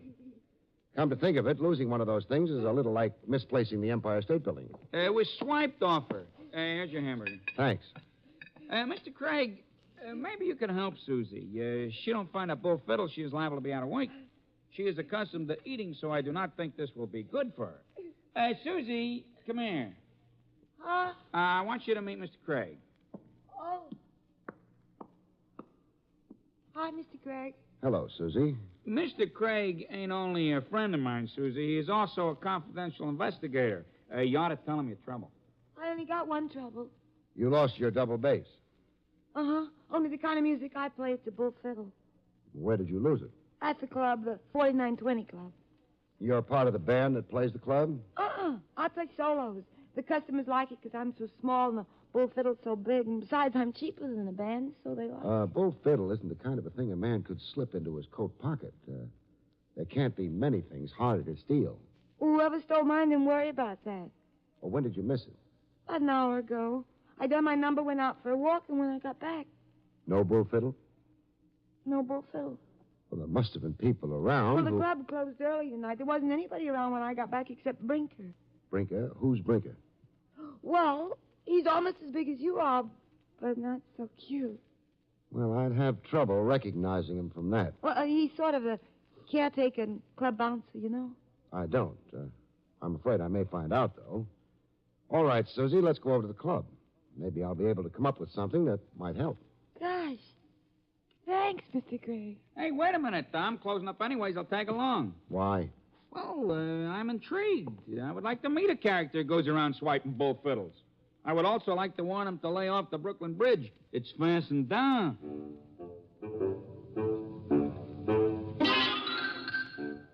Willie closed up, then the three of us piled into my car, and we took off.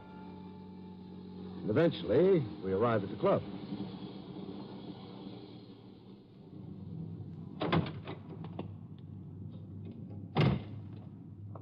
And the club is dark. Well, I get a key to the stage door. It's just down the alley here. Mr. Craig, why would anybody want to steal my bull fiddle? I don't know. There's a truck parked outside the stage door. Hey, it's coming straight down the alley. At us! Susie, Willie, get up against the building. Flatten out. Okay.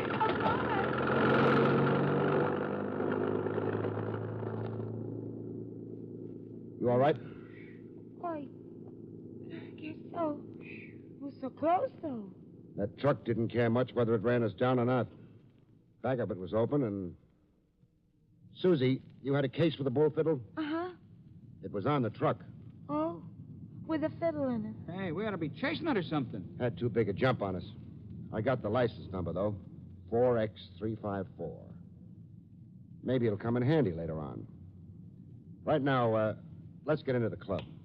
We're going to lock the stage door after the bull is stolen, huh? Another one like that, and I'll see to it you're forced to eat in your own lunch wagon. Nobody could be that cruel. Say, it's open. They had no chance to lock it. Just a work light on over the dance floor. Mr. Craig. Yeah. One large man lying down. That's Brinker. Well, he's alive. He was slugged and passed out, but I don't think there's any permanent damage. Hey, Mr. Craig. Yeah? Over here at the edge of the floor. On my way.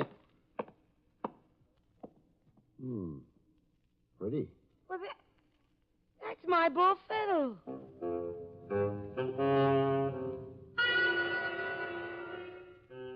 It was a double bass, all right.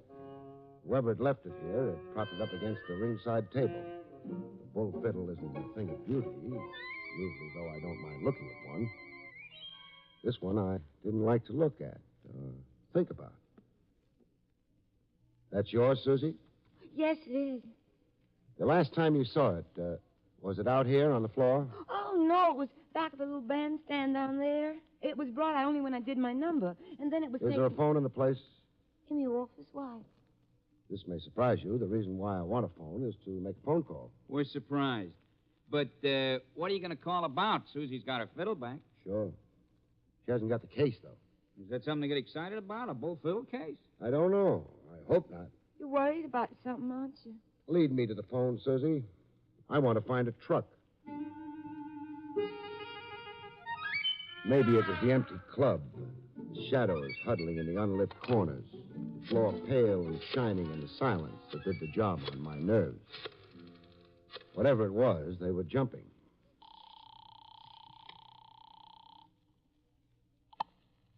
Lieutenant Rogers, homicide. Trav, this is Barrie. Things are quiet down here at homicide, Barry. Do you have to finish this call? Now stop playing with your Phi Beta Kappa key. I want to know who owns a truck. License number 4X354. What did the truck do, run you over? It came close. 4X354. Hang on. If I can wake anybody up over in motor vehicles, I'll have it for you in a couple of minutes. Thanks, Trav. I hung on. I thought of Susie playing that bull fiddle. I wondered if she was any good as a musician. I decided she wouldn't have to be very good as a musician. Barry? Yes? Name's Christopher Malone. Residence address 74 East Lake. Garage at 12 River. That's what I wanted. You've got it. Barry? Yeah? Need a hand? I don't think so, Trav. All I've got so far is a sort of hunch. Probably want me to think. Go on back to that bridge game. No one in the department plays bridge while on duty. They play pinochle. So long, Barry. So long. Come on, Susie. Let's go back and see if Brinker has come too. What's wrong with you, Mr. Brinker? I got a headache. In both heads? But this here ain't my head. This here's a lump on my head. You, Brinker. Yeah. Well, what happened? I was straightening up the place, and all of a sudden I feel somebody breathing down the back of my neck, so I says, stop breathing down the back of my neck. He stops breathing down the back of my neck, and he hits me on the head. I shouldn't have told him to stop breathing down the back of my neck. Maybe not. Did you see who it was?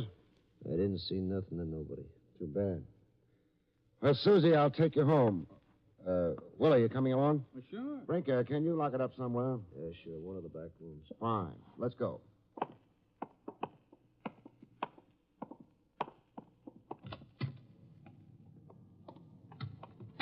Well, it's all mixed up. Someone stole your fiddle. You sure of that, Susie? Oh, I'm sure of it, Mr. Craig. Then the fiddle was returned and the case was stolen. I'll hop in. Anybody got any answers? Well, maybe I'm asking the right questions, but none of the right people. We'll keep trying. We dropped Susie off at her apartment, swung around, and headed downtown again. The 74 East Lake and a truck driver named Christopher Malone. Maybe I ought to take you home, Willie. I ain't no hurry. But your wife... That's why I ain't no hurry. All right, she's your wife. Don't rub it in. But I'm perfectly willing to share the truck driver with you.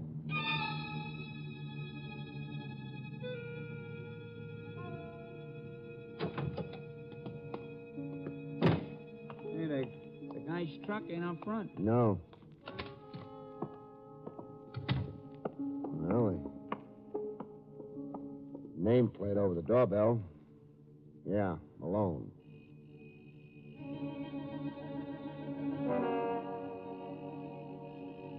Maybe he's a hard sleeper. Yeah, maybe. Second open door tonight. There's the light switch. I got it. You know, a guy could resent our barging in. Not this one.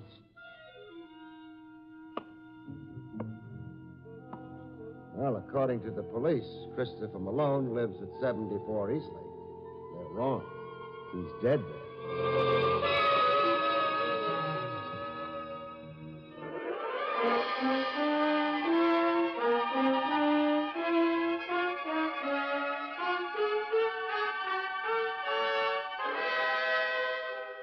Back to William Gargan, starring as Barrie Craig, in just a moment. And now, back to William Gargan, starring as Barrie Craig, confidential investigator. Trev came out with a couple of the boys from homicide. They all stood around and stared at the corpse of the late Mr. Malone. He paid no attention. Corpses rarely do. We'd had a head start. We'd seen him before they did, so we left earlier. Guys don't look good when they're shot full of bullets. It's never been recommended as a beauty aid. He was the truck driver who drove away with Susie's bull fiddle case, huh? Yeah. So what happened to his truck and the case? I don't know. Well, why would anyone swipe a bull fiddle case without the bull fiddle in it anyways? Maybe he didn't know the fiddle wasn't in the case. Well, he's sure going to be disappointed when he gets home and opens the case and reaches for the fiddle.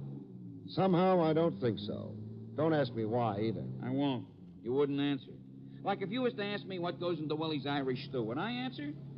But this car ain't aimed at my house. Or yours. Neither of us live down on River Street. That's bad.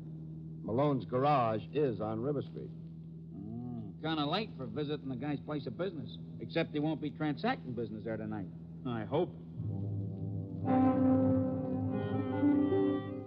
River Street pitched sharply to the Hudson below. A murky light picked out a worn sign swaying in the slight wind. The sign read, Christopher Malone, licensed trucking. The large garage doors were shut. A smaller door set in the panel of one of them was locked. You couldn't look inside. It's been warmer in Alaska. Yeah, we've got to get in. You figured the truck's inside, huh? Yeah. When we was back in Malone's apartment, why didn't you swipe his keys off of him? Because somebody else had already done so. That ain't comforting. Because whoever knocked off Malone is probably a murderer. Probably. He is a murderer. The question is... Shh. The question is... Shh. Someone coming down the street. Willie, this doorway, quick. Who is it? Too far away yet. Besides, it may be nobody connected with Malone or... What makes you think I'm going to be so lucky? For the coffee I serve alone, I deserve it. It's Brinker. Yeah. Stopping at the garage. He's got a key. And it works. Big doors. Come on.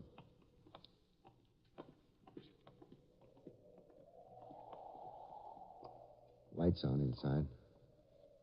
Truck's there. Back of it towards us. Brinker must be up front. Come on. We're getting into that truck. Trucks ain't very comfortable. Personally, I would rather lay down in a bed.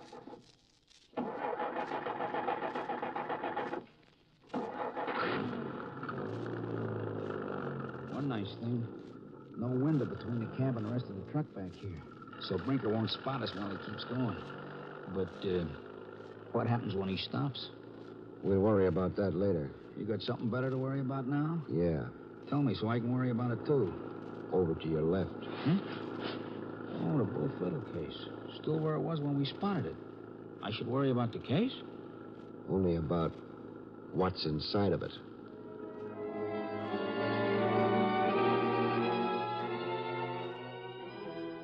It was pretty clear, wasn't it? Sure, I didn't know who he might be, but that he'd be there. That was as certain as death. Hey, the joker driving this truck is heading out of town. Come on. We'll try to get that case open. Give me one good reason. Corpses aren't pretty. Remember what Malone looked like? I'm willing to forget. That's what murderers would like. Yeah, okay, we get the case open. Well, there's a snap lock on it. Hope we don't need a key. No. Ought to open easy now. Okay, you got it open and... Grab him, Willie. Okay, I got him.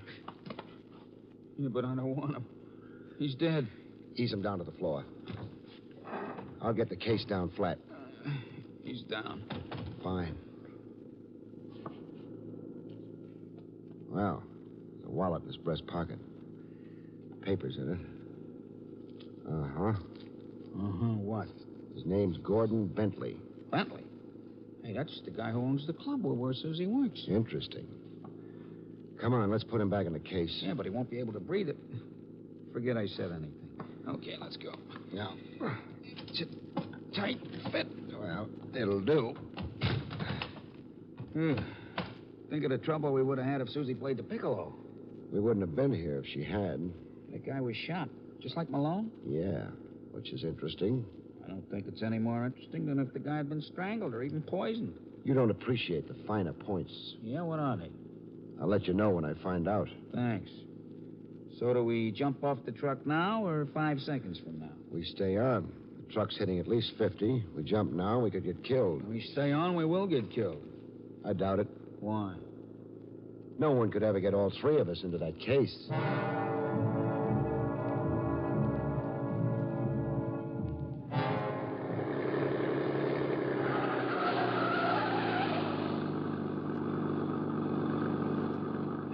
Getting off the highway. It's slowing down. We may have a chance to jump for cover when it stops.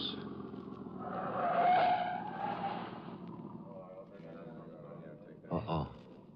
Sounds like we're surrounded. We stay. Hey, sooner or later, somebody's going to spot us back here, and then Maybe it'll be later. Shh. How are things, Brinker? They're fine, Mr. Walsh. We got a load ready for you to run in. Okay, Mr. Walsh. Why I'm here. Everybody's leaving. Shh. This trip, I got something special for you, Mr. Walsh. You have? What? I'll tell you about it when we start loading the truck. Hey, we ain't popular. Everybody's gone away. We get out. Hey, the house is set back from the highway. It's a big place. Yeah, well, let's not wait. We have to. If I get out of this alive, I'll use meat in the hamburgers. Don't say anything you'll be sorry for. Come on. What are we going to do? Knock on the door and tell them we're working our way through college? This wouldn't work. They're still looking for me in the 6th grade. The side of the house, Willie. The servants' entrance? A window. Any place we can see what's going on inside. That one. This gets around, they'll be calling me Peepin' Willie. Lots of guys in there. Very sociable. Not to mention the cases of liquor all over the place. Looks like this would be a warehouse for Bentley's club. It's kind of inconvenient. Must be 50 miles out of town. Must be a reason why Bentley keeps his liquor out here. His doctor told him to stay away from liquor. Another one like that, and I'll hand you your head. You can't. It's attached to him. Something can be done about that. Nice contortions you're going through. Why? Trying to get a better look at the liquor cases. Imported stuff. Yeah. No customs stamp on them. Smuggled, huh? Yeah. Explains the location of this place. The truck, Mr. Walsh and friends. The smugglers, I guess, and also Brinker. The delivery boy, huh? The delivery boy. What it doesn't explain is why Brinker is bringing Walsh a bull fiddle case complete with a recent corpse. The men inside showed signs of moving. Willie and I moved first. Crossed the road from the truck in a clump of trees. You said you had something special for me this trip, Brinker. Oh, I nearly forgot, Mr. Walsh. What I got for you is a bull fiddle in its case. You don't say. Bentley thinks I ought to study music, maybe? All I know is you're supposed to keep it here for a while. Okay. I'll have the boys unload it. But you know something? I'd be a lot happier if instead of a bull fiddle, Susie was in that case. They unloaded the bull fiddle case, loaded the liquor, and the truck went away. Willie and I stuck it out for a while and also went away. You know, Mr. Craig, feet are never going to replace the wheel. Maybe we'll get a hitch soon. We better. Also, we're in a hurry. Well, where do we go from here if we ever get transportation? Susie's apartment. Duty, or you think it's a nice idea? Willie, duty's always a nice idea. We got a hitch to the nearest town. There I made a quick phone call to Mr. Walsh. I advised him to look inside the bull fiddle case. Then Willie and I grabbed a cab and headed for Susie. We got there. Oh, my, Mr. Craig. I'm Willie. May we come in? Oh, of course you may. I was asleep. I thought you might be, but this is important. Something's happened? Susie, how do you and Bentley get along? Oh, we get along fine. He even wants me to marry him. Well, how do you feel about that? I haven't been able to make up my mind, but he's got so much money that... Anyway, I'm not sure I can trust him. A man who runs a nightclub, what kind of husband would he make? I've never thought about it. So Gordon, that's Mr. Bentley, said he was going to sell the club to prove he really loved me. Did he sell it? He was supposed to, this afternoon. For cash? Oh, sure. I don't think the man Gordon's selling the club to can write. Besides, they wouldn't want to have any records on account of income taxes, so... Well, that's one of the reasons I don't know if I should marry Gordon. That's Mr. Bentley. Have you seen Gordon? That's Mr. Bentley today? No. My bull fiddle was stolen, so I forgot all about him. And besides, We found the bull fiddle case, Susie. You're a darling.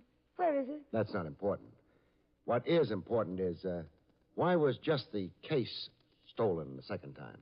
Gosh, I don't know. Susie, suppose I murder someone. Why would you want to do such a terrible thing? Well, just suppose I do. I murder him in a nightclub.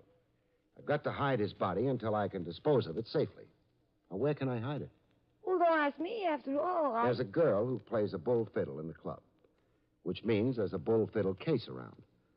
The man I killed wasn't a big man, so I put him in. My bull fiddle case? Right. Well, it's a very nasty thing to... But you didn't kill anyone. Somebody did. Put the corpse in your fiddle case. The corpse of who, Mr. Craig? Gordon Bentley. Oh. Here. You better sit down. Oh.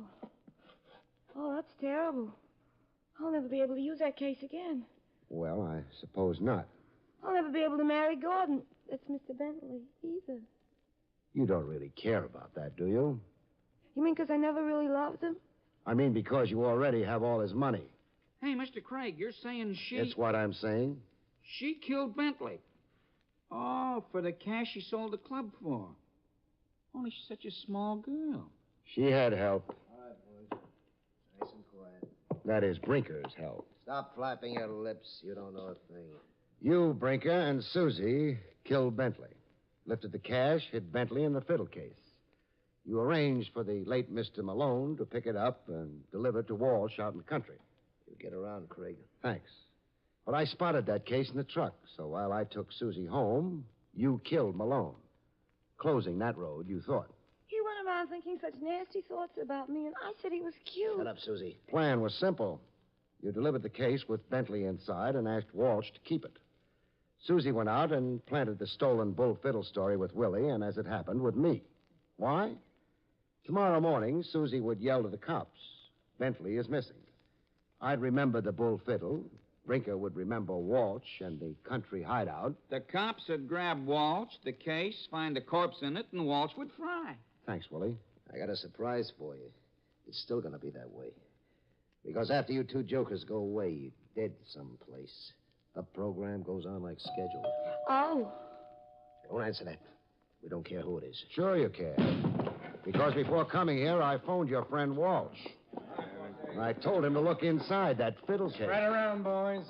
Drop the pop gun, Brinker. No. Okay. You should have dropped it, Brinker.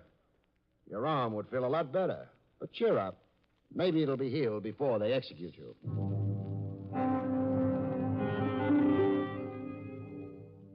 That wasn't a nice thing to say, but then murderers aren't nice people.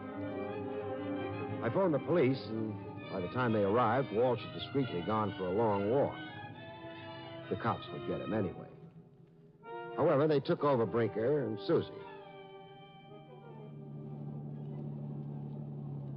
I hate to ask, but something must have tipped you off. Susie did. I didn't hear. Sure you did. It was a phony story, Willie. We were supposed to think someone had put Bentley in that fiddle case in the afternoon. Somebody did. Sure, but if they did, the bull fiddle would have been out in the open. It had to be. Yeah, Susie would have noticed that. Would have wondered who took it out. She would have checked, and... If she'd been telling the truth, she would have said the case was stolen, not the fiddle. But the truth wasn't what Susie was dealing in. It was murder. Uh-huh. Well, thanks for taking me home. And, after all this time, when I walk into that house where my wife is no doubt waiting up for me, and her eyes light on me, it won't be joy, Mr. Craig. Well, what will it be? Murder.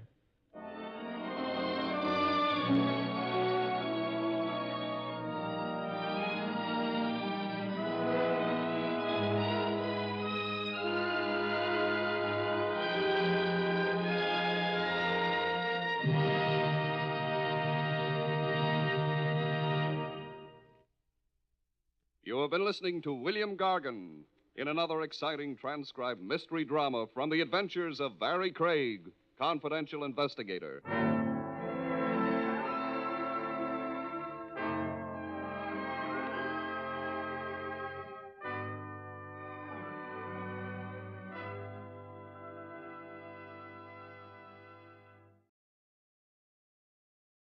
William Gargan stars as Barrie Craig, confidential investigator.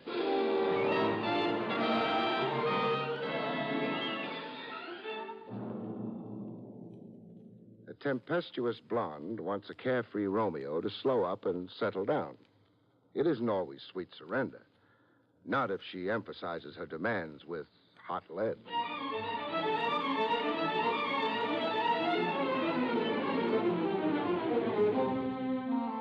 The National Broadcasting Company presents William Gargan in another transcribed drama of mystery and adventure with America's #1 detective, Barrie Craig, confidential investigator.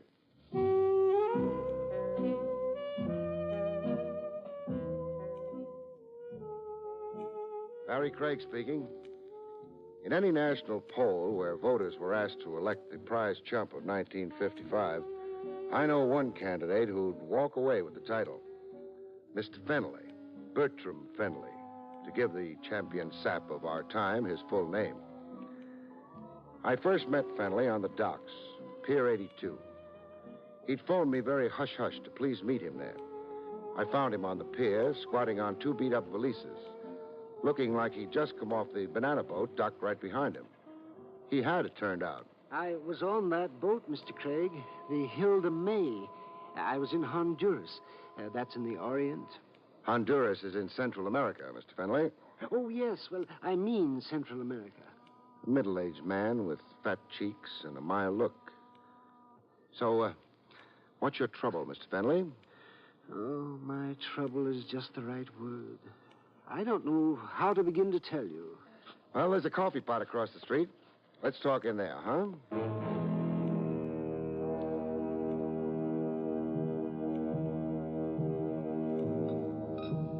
Over rancid coffee and stale donuts, Fenley stated his problem. Yes, well, I'll show you all these papers, Mr. Craig. You would like to look them over? The Anzio Calhoun Hotel Land Development Corporation. The big print says. That's my employer. I was sent overseas to make diagrams of land space for building modern hotels. Well, I see you did a cost analysis. Oh, yes. That one file of papers in your hand represents 3 months' work. Meaning there are other files of paper? Yes, I've been abroad 3 times now. I've completed reports on Honduras, Siam, the Belgian Congo, and in a little village called Kukasanka. Kukasanka? I never heard of it. Well, nobody has. It doesn't appear on the map. It took me 27 days to find it. Kukasanka is mainly 12 straw huts located 270 miles due east of Rangoon. And your company is scouting it as a modern hotel site? Well, that was my understanding. Now, you've been traveling here and there for how long? 8 months. All expenses paid? Yes. My expenses to date have been $7,000. Why did you contact me to meet you secretly at the dock? Well, in Honduras, I received a telegram. And not to come home, but to proceed on to Borneo. And prepare more papers? Yes. But you hopped aboard a banana boat instead and came home? Yes. You see, I had begun to suspect. Oh, at long last. What else has fired your suspicions? Well, mysterious incidents overseas. Like unexplainable accidents, huh? You almost lost a leg or an arm? Yes, and even my life. Once in a village named Terabumba on the African coast, I was arrested as an enemy spy. Somebody planted documents in your luggage? Yes, and I was thrown into a dungeon without trial. So how come you're here today? The merciful heavens intervened. A tidal wave overran the village. It washed every building off its foundation. And washed you into the open? I fled by ox cart. Enough. I've had it up to my ears. Now, where will you be staying? The Yankee Doodle Hotel on the Lower Bowery. No one will think to look. Okay, fine. Now, I'll come see you after I've talked to your so-called employer.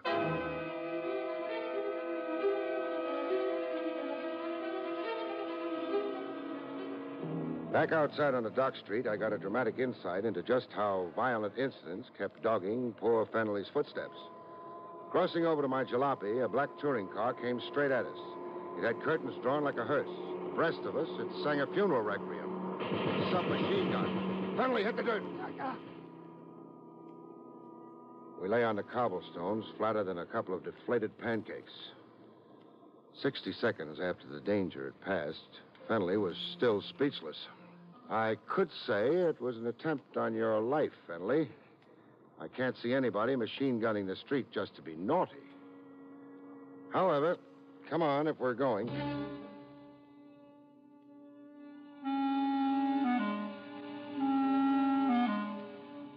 The Anzio Calhoun Hotel Land, etc., occupied a 6-room suite just off Park Road. Well furnished, but deserted. No sign of business activity. In the last room of the joint, I found a live tenant. A guy in a silk suit with the glue loose on his toupee. It flapped over his brow. He was fast asleep. I gave up the notion of giving him a hot one. I just settled for a shove. Hey, rise and shine. Huh? Hey, what's the idea? Now, put the gun away. Gun? Oh. Force a habit, friend. I'm sure. Yeah, what do you want? Well, I've got a chain of hotels to sell. There's a television set in every broom closet. Oh, you're a comic. Don't audition for me, huh? I don't like funny men. Then suppose I switch professions. How's this impersonation for you? Oh, badge, huh? Well, you won't advance your career here, copper. We got nothing here to interest a private dick. 6 rooms and 20 desks and only 1 telephone. We've been retrenching. So fire Bertram Fenley, why don't you? Fenley's canned the minute he gets back from the Borneo assignment. But Fenley didn't go to Borneo. No? Hey, we wired him to... Hey, how is it you know all about Fenley to begin with, huh? It happens I'm representing him. Huh? Fenley's here in New York? He is? Well, but that's going against his instructions. You wanted him to keep on wandering. Hey, wandering is his job with Anzio Calhoun. That's why he's on the company tab. To prepare reports on hotel sites, huh? Yeah. Now, where in creation to date has your company built a hotel? One hotel. Hey, now look, guy, we're set up legal. We're incorporated. Read that certificate on the wall. We got stock floating. 300,000 shares at $1 a throw. And that's only the first issue. We got big plans. So wipe that grin off your kisser, huh? Just what are the big plans? Hotels in out-of-the-way places and landing strips to every unit. No competition across the street like down in Miami. Now, you know our idea. Sounds screwy. What exactly are Fenley's qualifications for scouting hotel sites for you? Hey, Fenley was a big hotel keeper. That's why we put him on for us. Fenley has the experience. And now I want to catch a little snooze, huh? One more thing. Your name? It's printed on the door. Cupie Marino. Cupie. Yeah, my old lady stuck me with the name. At the time, I was too little to argue.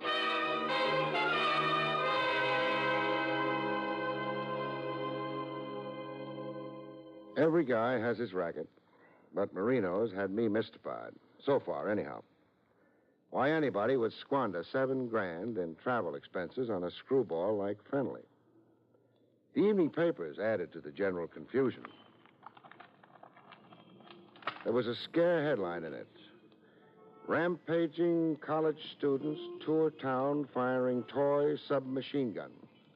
Police threaten harsh measures. College pranksters. That could account for what had looked like an attempt on Fenley's life earlier.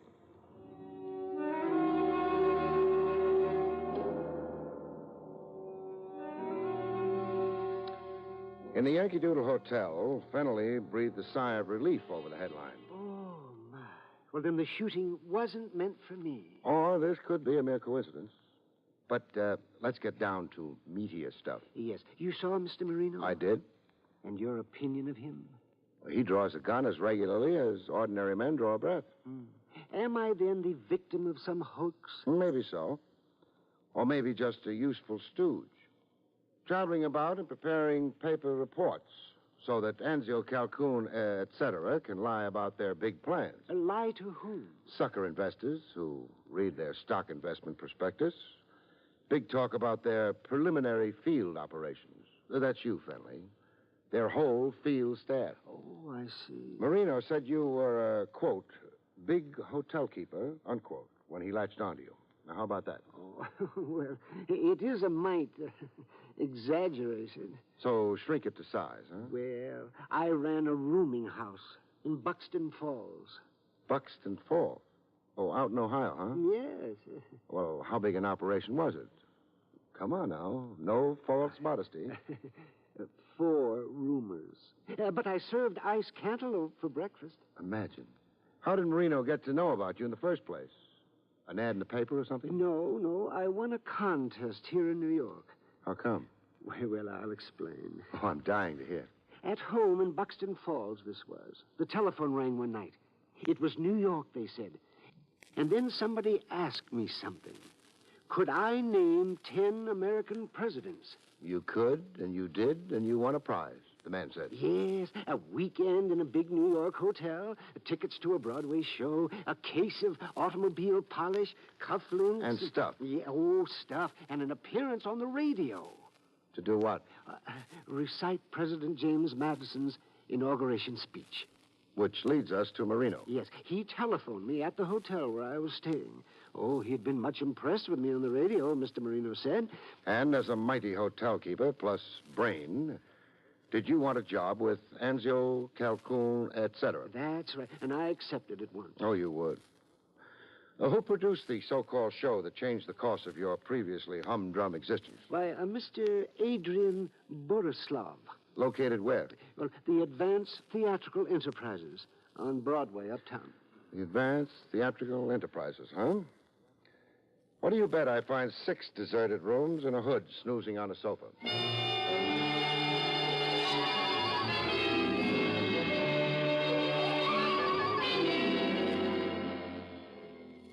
My guess on the advanced theatrical enterprises was only partly correct. There were only 5 offices in this suite, and nobody in them. Hello, anybody? Not even my echo. In the last room of the suite, I found my sleeper. Nick. No hood this time out. A doll. A pretty face. More rouge than mouth. 3 shades of hair, and her shoes off. I woke her up gently. Rise and shine, gorgeous. Who are you? Barrie Craig, a detective. And you? Margie. I dreamed somebody was... Tickling your feet? Yeah. I was.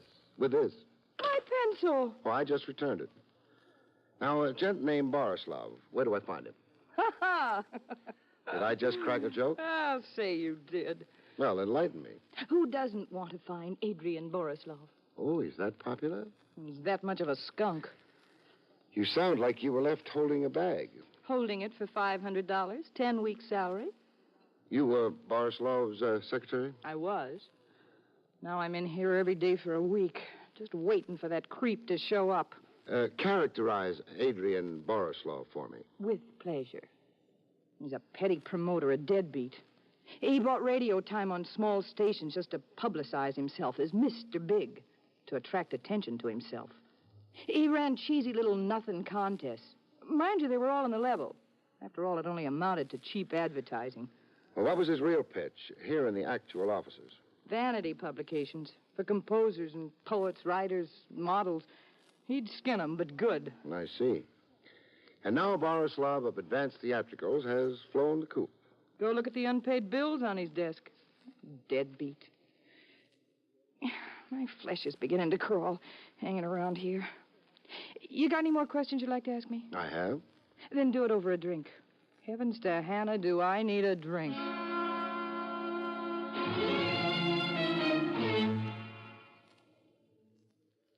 When Bright Eyes had lubricated her gullet sufficiently, I got back to the business at hand. Were you with Borislav when a screwball named Bertram Fennelly rode in from Buxton Falls? Popsy? Popsy? Fenley. My nickname for him was Popsy. Sounds affectionate. Oh, I'm crazy about Popsy. I'm more at home in the company of older men. Well, what's wrong with the younger men? Their conceit. How did you people in Advanced Theatrical get Fennelly's name and phone number to begin with? We're out of the higher telephone directory. We picked 10 names from each state and put them all in a goldfish bowl. You know, like a raffle. I see. There was nothing ever dishonest about Mr. Borislav's contests. Not the contests. I wonder. You wonder? Say, are you insinuating something? I'll keep it friendly. I'll shut up. Look, be unfriendly. I don't care. You're thinking something. Be a man and come on out with it. You hate me? I practically do already anyhow. So come out with it. All right. I think you were planted in that office, doll, to sell me a line of bull. Account for Borislav in absentia. Call him foul names as you did, but steer me away from looking for him. Why, you cheap Temper. Your job was also to nicely explain Fennelly's original presence here in New York. But I tell you, Popsy won a contest. Sure, but my guess is the contest was only a device in the first place. A device for what? I'll answer that with a question of my own. What's the tie-up between Advanced Theatricals and a setup called Anzio Calcoon? No answer, huh? Please, don't you dare pay for my drink. I'll treat myself. Don't think the company hasn't been nauseating.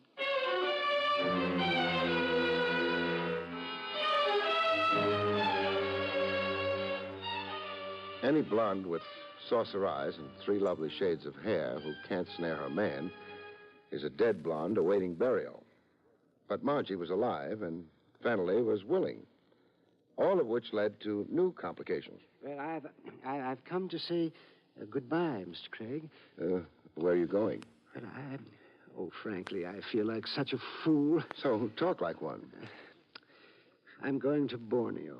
After all? But I'm afraid my misapprehensions about the Anzio Calhoun Hotel land development... Were all imaginary. Yes. Marino's been in touch with you, huh? Yes, he offered me a substantial increase in salary. And you snapped it up. Well, the fact is, I have personal reasons for going abroad this time. It promises to be very enjoyable. I can see. You can see? And smell. That cologne on you. Oh, a phantom lover. It's a toilet water. The axle grease in your hair. The snazzy new suit and the yellow pointed shoes. And that tea rose in your buttonhole. Why, Fennelly, you're a regular Beau Brummel. Well, thank you. And it all spells blonde to me. Margie, huh? The fact is, yes, we're engaged. To be married where? In Borneo.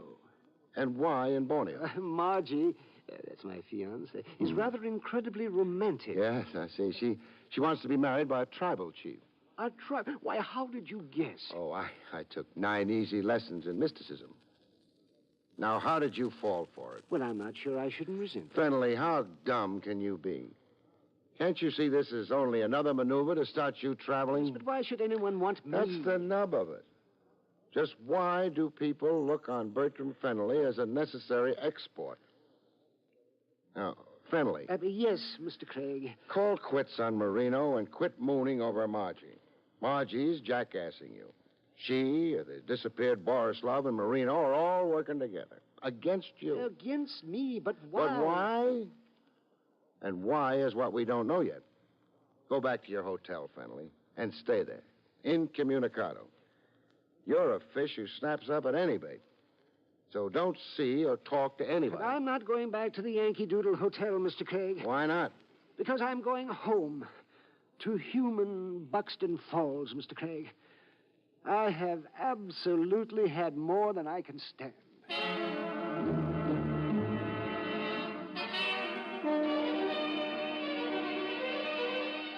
But Fennelly didn't make Buxton Falls as it developed. He got as far as Pennsylvania Station, New York. Then got himself a free ride downtown. In the paddy wagon to the Tombs. Which was where I next found him, in a state of collapse. Oh, for this shameful thing to happen to me. What are you accused of? Theft of a wallet. Did you have the wallet on you? Yes, but... But? But I found it in Pennsylvania Station while waiting for my... It was there. It was right at my feet. Then up came a complainant and a cop. Yes. And? The complainant, a Mr. Sampson Maxwell, swore that I had... Picked his pocket. Yes. Sampson Maxwell of the Borislav Marino Margie Combine. Fennelly, your middle name is Trouble. Oh, but it's an infamous lie. This tactic of the wallet adds a new wrinkle to the older pattern. Yes, but I don't understand. Up to now, I figured the idea was to keep you out of the country. Knocked off overseas, or failing that.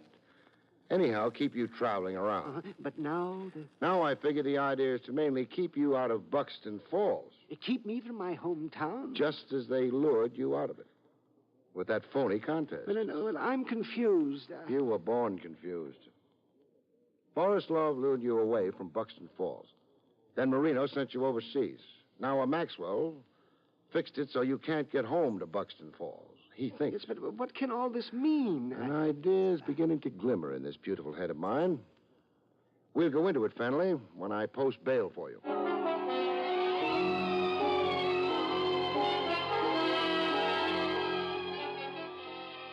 I posted bail for Fennelly. $50 by special courtesy of the DA's office. Then I grabbed Margie from under a hair-drying machine in Madame Zelda's beauty parlor and waltzed her through the streets. At the Times Square out-of-town newsstand, Fennelly joined us, as prearranged, for a look at the front page of the Buxton Falls Bugle. Murder trial nearing close. Why, there's a murder trial going on back home. Defense bases case on alibi for New York mobster Stitch Latimer. Stitch Latimer. Yeah, Hello? Mr. Craig, what does it say there? Well, the gist of it is... Stitch Latimer is charged with killing a guard in the factory payroll robbery. 8 months ago, this was, Fenley. About the time you began traveling. Mm-hmm. Latimer's defense is that it's all mistaken identity. That he never set foot in Buxton Falls in his life. Oh, Fenley. Yes. Here's an inside picture of Latimer. You ever see him before? Let me see. Ever see? Why, yes, he roomed with me once. Overnight. He said he was a traveling salesman. Well, there's the why of your travels. You're the only man who can place Latimer in Buxton Falls at the time he was there. Probably casing the job he finally pulled. Oh, and the others? Marino, Borislav, and Maxwell? Latimer's boys. Trying to get him out from under. By keeping you out of Buxton Falls until the trial is over. Right, Margie? My mouth is sealed. Oh, that's too bad. What's too bad? Talk freely and you could cop a plea. Why take those rosy lips out of circulation for years? How bad is it for a girl in jail? No jukeboxes, tall drinks. Who cares? No hairdryers. I can live without. No, wolf whistles. As bad as that, huh? Mm-hmm. Oh, so who do I talk to? Where?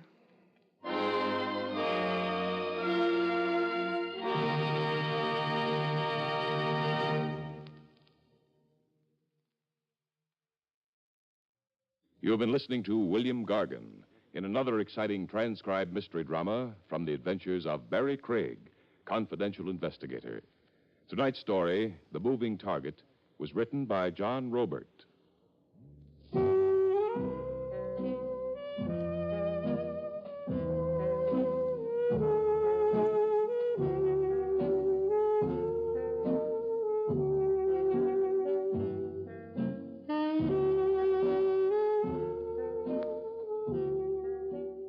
Next week, it's the strange story, Hour of Reckoning, about which Barrie Craig has this to say. In Hour of Reckoning, a manicurist and a playboy find the rocky road to romance is a dead-end street when a certain ill-wisher contributes a corpse to the bride's trousseau.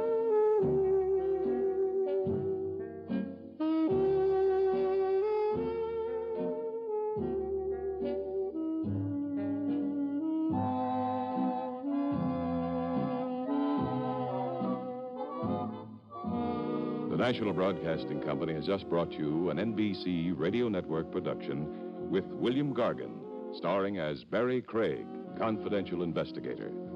Directed by Andrew C. Love, the cast included Lynn Allen, Howard McNear, and Jerry Hausner.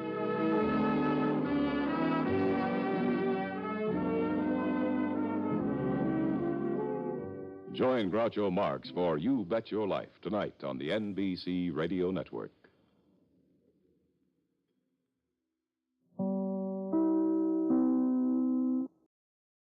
William Gargan stars as Barrie Craig, confidential investigator.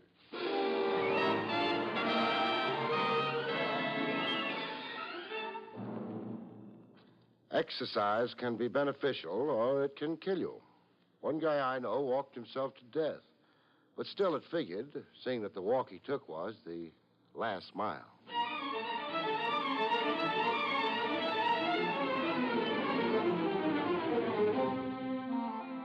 The National Broadcasting Company presents William Gargan in another transcribed drama of mystery and adventure with America's #1 detective, Barrie Craig, confidential investigator.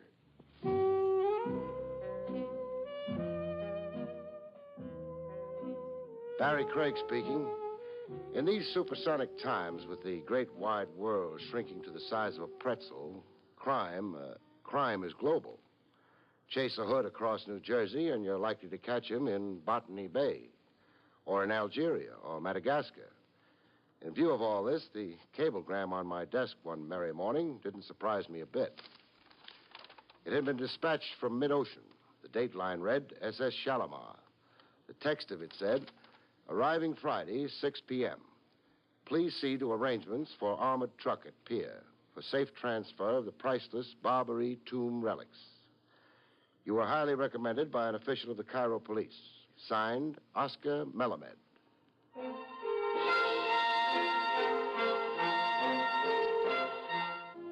The priceless cargo of anything generally brings out the worst in people, and this one was no exception. Hello? Mr. Craig, And this is? I'm Lisa Barnum. I'd like to discuss something with you. Something extremely important. Capital letter B? Capital letter B? B for the Barrie collection. Why, you're uncanny. Yeah. I learned the art of divination from one-note Olio Myers, One note, Olio Myers. a trombone player in the T-Bone Casino Philharmonic. Go ahead. Finish your joke. Olio always knew on Friday he was going to get canned Saturday. Can we meet and talk as soon as possible? Well, why not? I'll come to your place. No, I'll come to your place. But I'd much rather. I prefer women in their natural habitat, doll. It helps cement a truer understanding.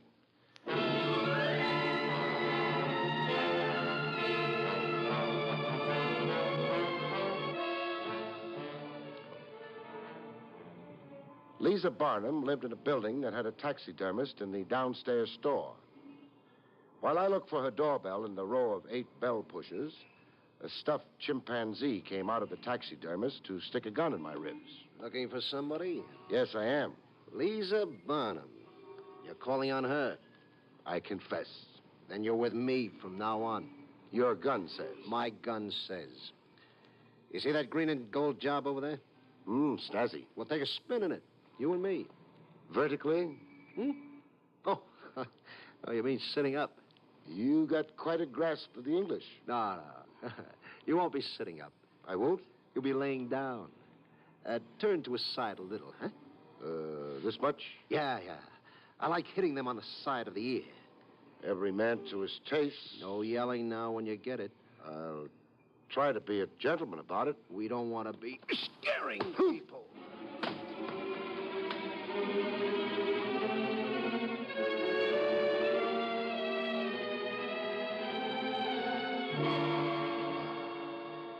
Came to with my left ear as big as Dumbo the elephant's. I tried stretching my legs to see how the old blood was circulating. And I knocked over what sounded like a garbage can. I reached a hand out in the pitch dark to get the feel of my surroundings. Almost strangled a cat.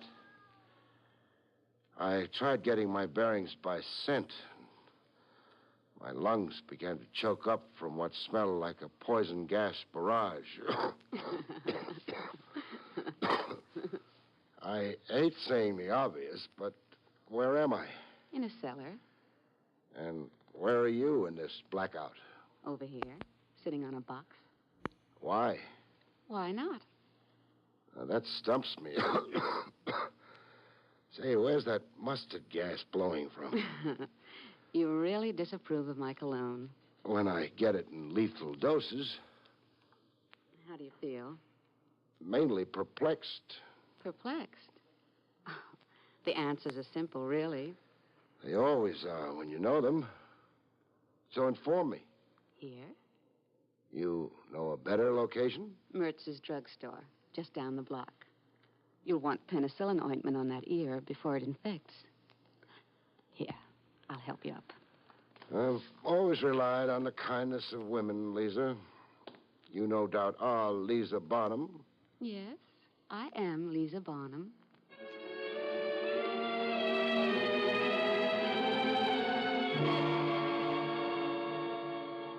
In Mertz's, I got one ear swabbed and taped while Lisa bent my other ear. I saw you assaulted on my stoop. I was upstairs at the front window. What's your floor? Second, I ran down to the street to see you thrown into that man's automobile. That man being? Why, I don't know. I hailed a taxicab and followed you. Why? Why? What would you have me do? Well, yell police, good and loud. If you were really alarmed about me.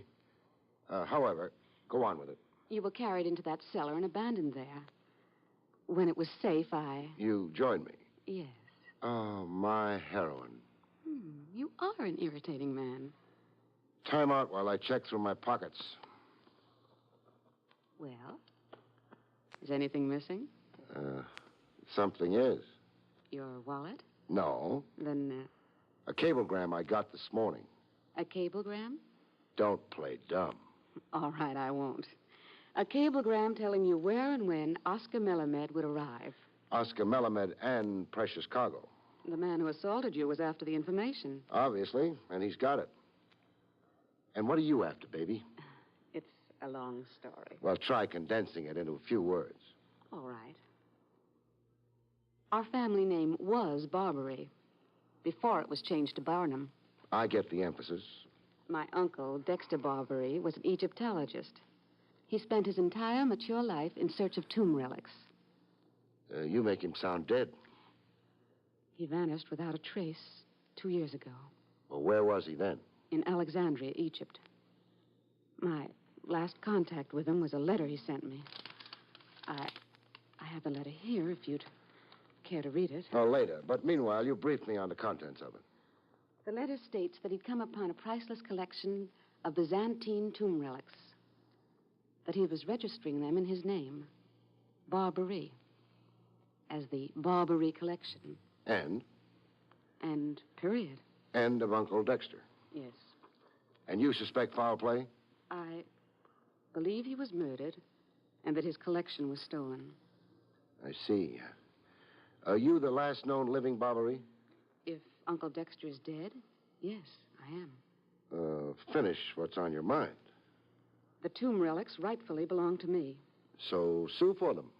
Sue? Should I really be so proper, Mr. Craig? Only sue the man who caused my uncle's murder? The accused being my current client. Oscar Melamed. Well, now answer me this.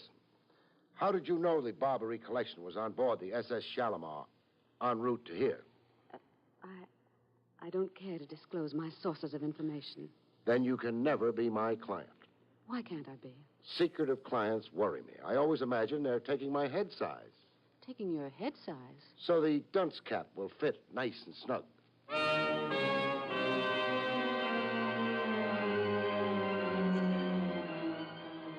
Friday, 6 p.m., found me on the pier where the SS Shalimar had docked as ordered. And also, as ordered, I had an armored truck hired and standing by for the safe and orderly transfer of the Barbary collection. A guy in a red Oriental fez who had introduced himself as Oscar Melamed stood with me, watching two giant-sized crates being loaded on the armored truck. I am grateful for your very conscientious services, Mr. Craig. Repeat that to yourself when you get my bill. Now, when the collection's all loaded, where does it go? I have given your driver written instructions. Don't call him my driver. I got the armored car service out of a telephone directory. I make no guarantees. The collection is to be stored in a vault. I have already made the arrangements. What's it all worth, Melamed, in round figures? $300,000. Well, that explains the buzzards buzzing around. Every thief in the world has plans to steal the Barbary collection.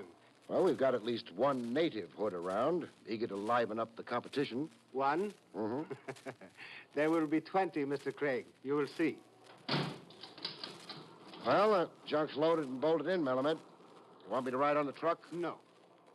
Be a lot smarter if I did. The driver has his instructions. Let him go. We will remain here. Well, you're sure casual with 300 G's, Melamed. I do not want you injured, Mr. Craig. That is why you remain here with me. Just what's that supposed to mean? Oh, that sounds like there's something up your sleeve. Some nice hunk of Oriental cunning. Where is your police headquarters, Mr. Craig? Raymond and 6th. Why? Let us go there together and await the report of the daring theft. Theft of the Barbary collection? Yes, the theft of the Barbary collection.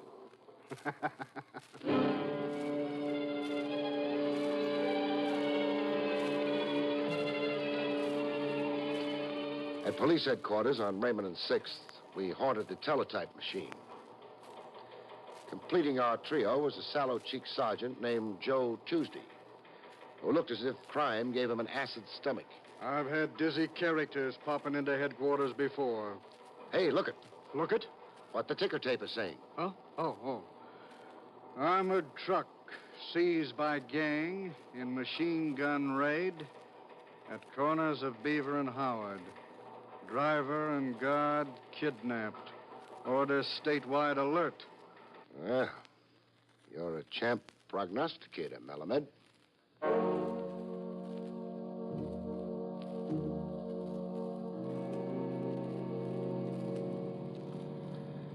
With the hijacked armored car problem in the laps of the Metropolitan Police, Melamed and yours truly went for a spin in my jalopy. The joyride was his idea. Pier 17, Hoboken. You choose the proper approach, Mr. Craig. But first, you have an important thing to attend to. Like? Like the automobile behind us. See, in your mirror? Yeah, we're being trailed, all right.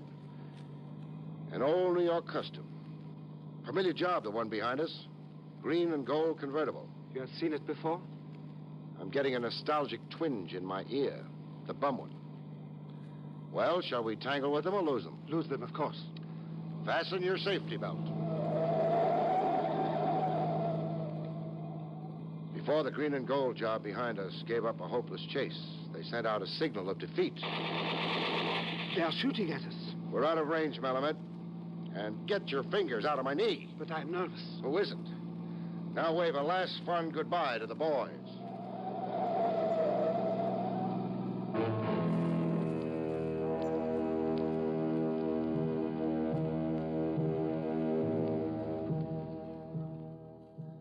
Alone at last on Pier 17, Hoboken, a banana boat was whistling hello to the USA. Ah, the Susie Q. Well, why should a banana freighter give you that radiant glow of happy health, Melamed? Can't you guess, Mr. Craig? Yeah, I can at that. Sitting midst mountains of bananas aboard the Susie Q is a big piece of ancient Egypt. A Barrie collection. Dummy crates aboard the SS Shalimar, and the real McCoy aboard the Susie Q. A necessary subterfuge. I'm sorry to have used you as a... Decoy's the word. It's okay with me, so long as justice triumphs. But is justice triumphing, Melamed? I do not understand your question. I've got a suspicious nature. But you trust your own judgment. Yeah, I do that. And no offense intended, mind you, but you personally don't come off too good in my judgment. You have doubts about my integrity? Swine that I am, yes. The ways of the East are perhaps strange to the West. $300,000 spells bonanza even in the Hindustani tongue. But I am the owner of the Barrie collection. I've heard other points of view on that. Other points of view? Yeah. A doll named Lisa Barnum. Lisa Barnum Barbary. Niece of Dexter Barbary. Oh, I see. Now I understand the reason for your suspicion. It's only one of my reasons. Dexter Barbary was a guest in my country, an eccentric expatriate. What do you mean, eccentric? A better word would be fool. An amateur Egyptologist and an uninformed one. The man was a vagrant, a mere professional beggar. But he registered the collection as the Barrie collection. The one now aboard the Susie Q there. A fraudulent registration, Mr. Craig. Barbary was in my employ as a gardener and chauffeur. He registered possessions belonging to me, Oscar Melamed. I have affidavits. Oh, that's your story. Where is Barbary now? I can only repeat rumors. Like? His death was reported. He had contracted a disease in the Kilimanjaro ranges. Kilimanjaro? What was Barbary doing in Hemingway's private ballpark? Looking for fossil specimens. Now, if you will tell me, what is your fee? Paying me off here and now, huh? Yes, Mr. Craig. You have been useful, but now you are useless. How much? Peel off $1,000, Sahib, in New York coin.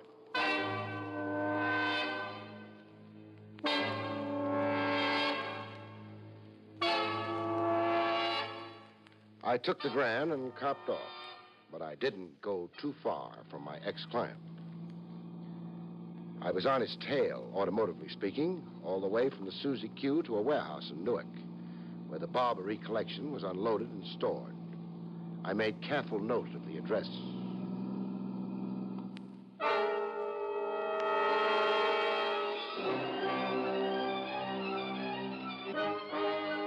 In my office the next morning, business began to boom. The The chimpanzee who loved toying with my left ear. He had a gun in each hand. Hey, there's only one of me, Buster. I carry 2 guns to balance the weight. I don't want one shoulder down lower than the other. Oh, I see. Remind yourself of something, Craig. Meaning? Where you went with Egypt when you shook my car yesterday. Oh, Pier 17, Hoboken. And then to where? I don't know. I got paid off and canned at the pier. Baloney. Slice it, please. A smart guy like you. Would know where $300,000 worth of loot is stored. Yeah, would know. Mind if I pry into your character a little? What befoozles you about me? How a creep straight out of a Manhattan sewer got himself in the middle of a Cairo, Egypt conspiracy. I got a friend on the lam in Egypt. Maxim Odessa, 3-time loser, so he can't never come home. He sent me a letter. About the collection? Yeah, about. Then you're freelancing? I got a few pool players in with me. On your way out, surrender your guns to Sergeant Joe Tuesday. Joe Tuesday? Where is he? In the lobby, running the elevator, on the back stairs, and on the roof. You know what an octopus Joe Tuesday is. You got cups staked out, huh? For your exclusive benefit, Buster, I'm a guy who takes pride in his ears. So ahead. Sticks and stones. Oh, blast my way out. You'll make an unbeautiful corpse. Exit smiling, Buster. Imagine me walking into a cop stakeout. Me, Poncho. You're beginning to bore me. Skidoo now.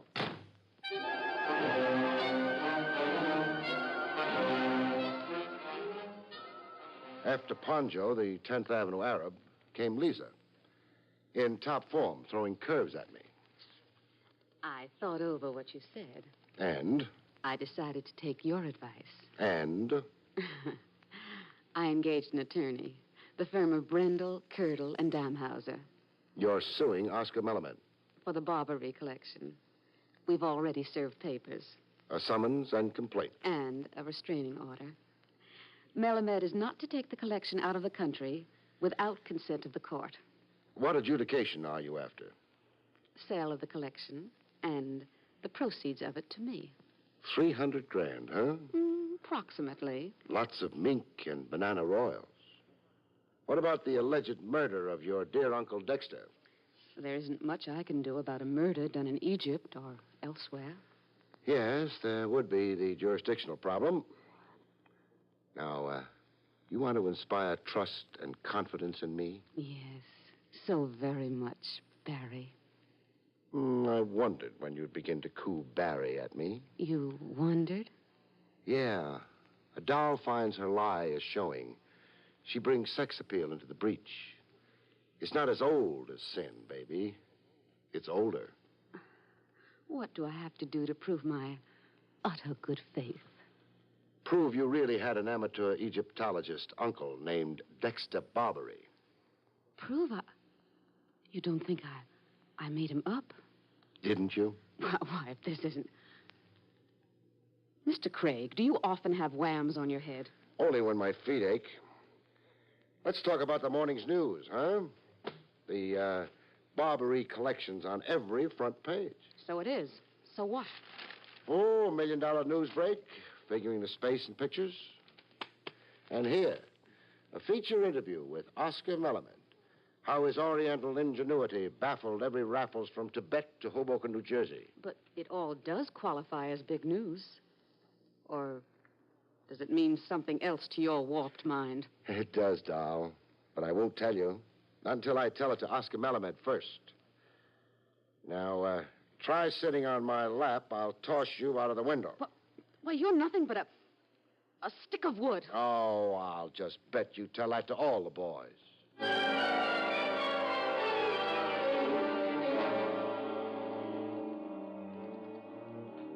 Melamed had company when I found him. Company just about to leave. Distinguished, middle-aged, black Homburg. The type American tycoon with nervous money and a collector's itch. I caught their parting words. Then I'll assume it's agreed, Mr. Melamed. We are in complete harmony, Mr. Cartwright. You drive a hard bargain, but I can afford it. Good day. Good day, Mr. Cartwright. Tell me, which Cartwright is it? The banker or the steel baron? Mr. Cartwright is in oil. Marinated in your special brand of oil. Why have you come here? Putting it bluntly, to stymie a bunco game. A bunco game? Now, what absurdity. The trash you're trying to palm off as treasure. You call the Barrie collection trash? I do. And all the hijinks and publicity around it is only a build-up for susceptible suckers. What you're really selling him is a collection of newspaper headlines. The publicity has him so dazzled he won't remember to inspect the merchandise. Oh, I see you stopped laughing. Okay if I bore you with the details of your fraud? I'm listening. Thanks. Lisa Barnum's in with you, a full partner in the swindle. Her phony uncle routine, and now the lawsuit against you is just more stage dressing. Like that armored car and the two fighters. All more bait for suckers. And the gangsters? Are they also full partners with me? No. The mob was on its own. Flies around honey, or what they thought was honey. But all grist for your scheme. The shenanigans of the mob got you more juicy headlines. Helped make trash really look like treasure. Now, you going to take a rest gracefully? Or are you the type who blows his fez? Despite these circumstances, Mr. Craig, I am forced to admire you. Well, thanks for saying it. It's what I live for. The goodwill and admiration of my clients. After all, man doesn't work for bread alone.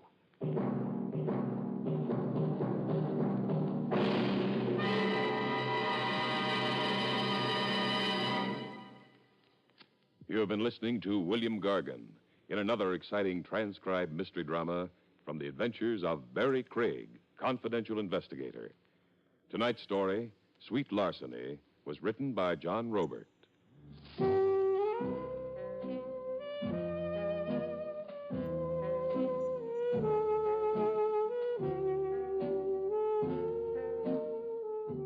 Next week, it's the strange story of Corpse on the Town, about which Barrie Craig has this to say.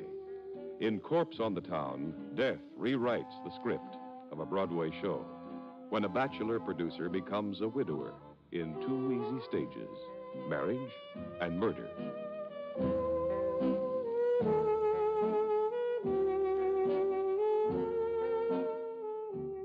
The National Broadcasting Company has just brought you an NBC Radio Network production with William Gargan, starring as Barrie Craig, confidential investigator. Directed by Andrew C. Love, our cast included Edith Terry, Lou Krugman, Jan Arden, and Jonathan Ho.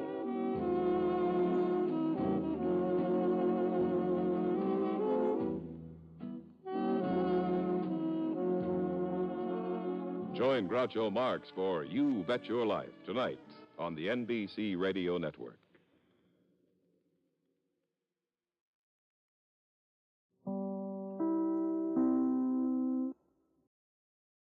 William Gargan stars as Barrie Craig, confidential investigator.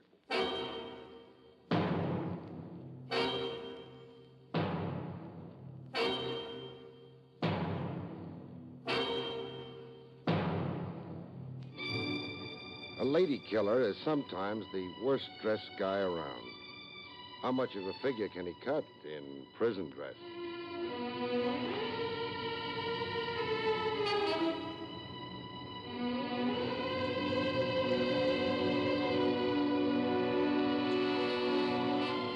The National Broadcasting Company presents William Gargan in another transcribed drama of mystery and adventure with Barrie Craig, confidential investigator.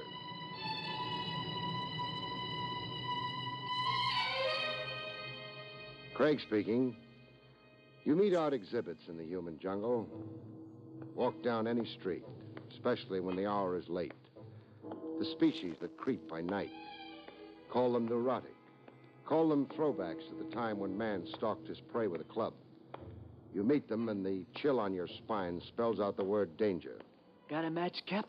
Got a match. Only a device to stop you. The next demand is your wallet or your life. You reach into your pocket for a match, and what you come up with, you ram into her stomach. What's this? A loaded gun. Hands touching the stars. Frisk me.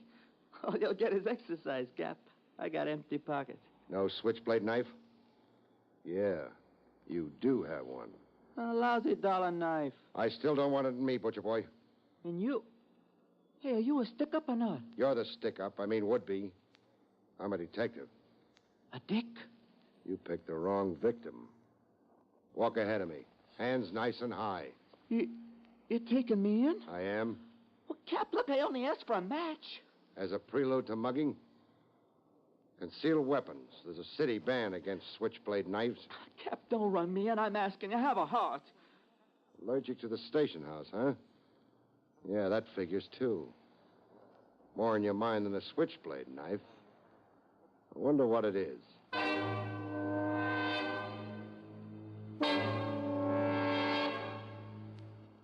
I learned more about the boy from a career cop named Kennedy, Sergeant Kennedy. Rough customer you brought in, Craig. On the surface. And on the inside. You're overrating a punk. What's his record? The usual. Petty theft, illegal entry, stolen cars, disorderly conduct, street fights. Meaning he served time. 1 year in a correctional institution for juvenile delinquents. What's his neighborhood gang called? The Tarantulas, the worst of the teenage mobs. Besides creeping by night, what does Spike Sanger do? He's enrolled in a vocational high school, course in repair mechanics. Father, mother, people? Father's dead, lives with his mother, Mrs. Stella Sanger. Mother's a factory worker. Sweat him, Kennedy. Find his breaking point. My hunch is you'll wrap up a lot of stuff currently indexed as unsolved crimes.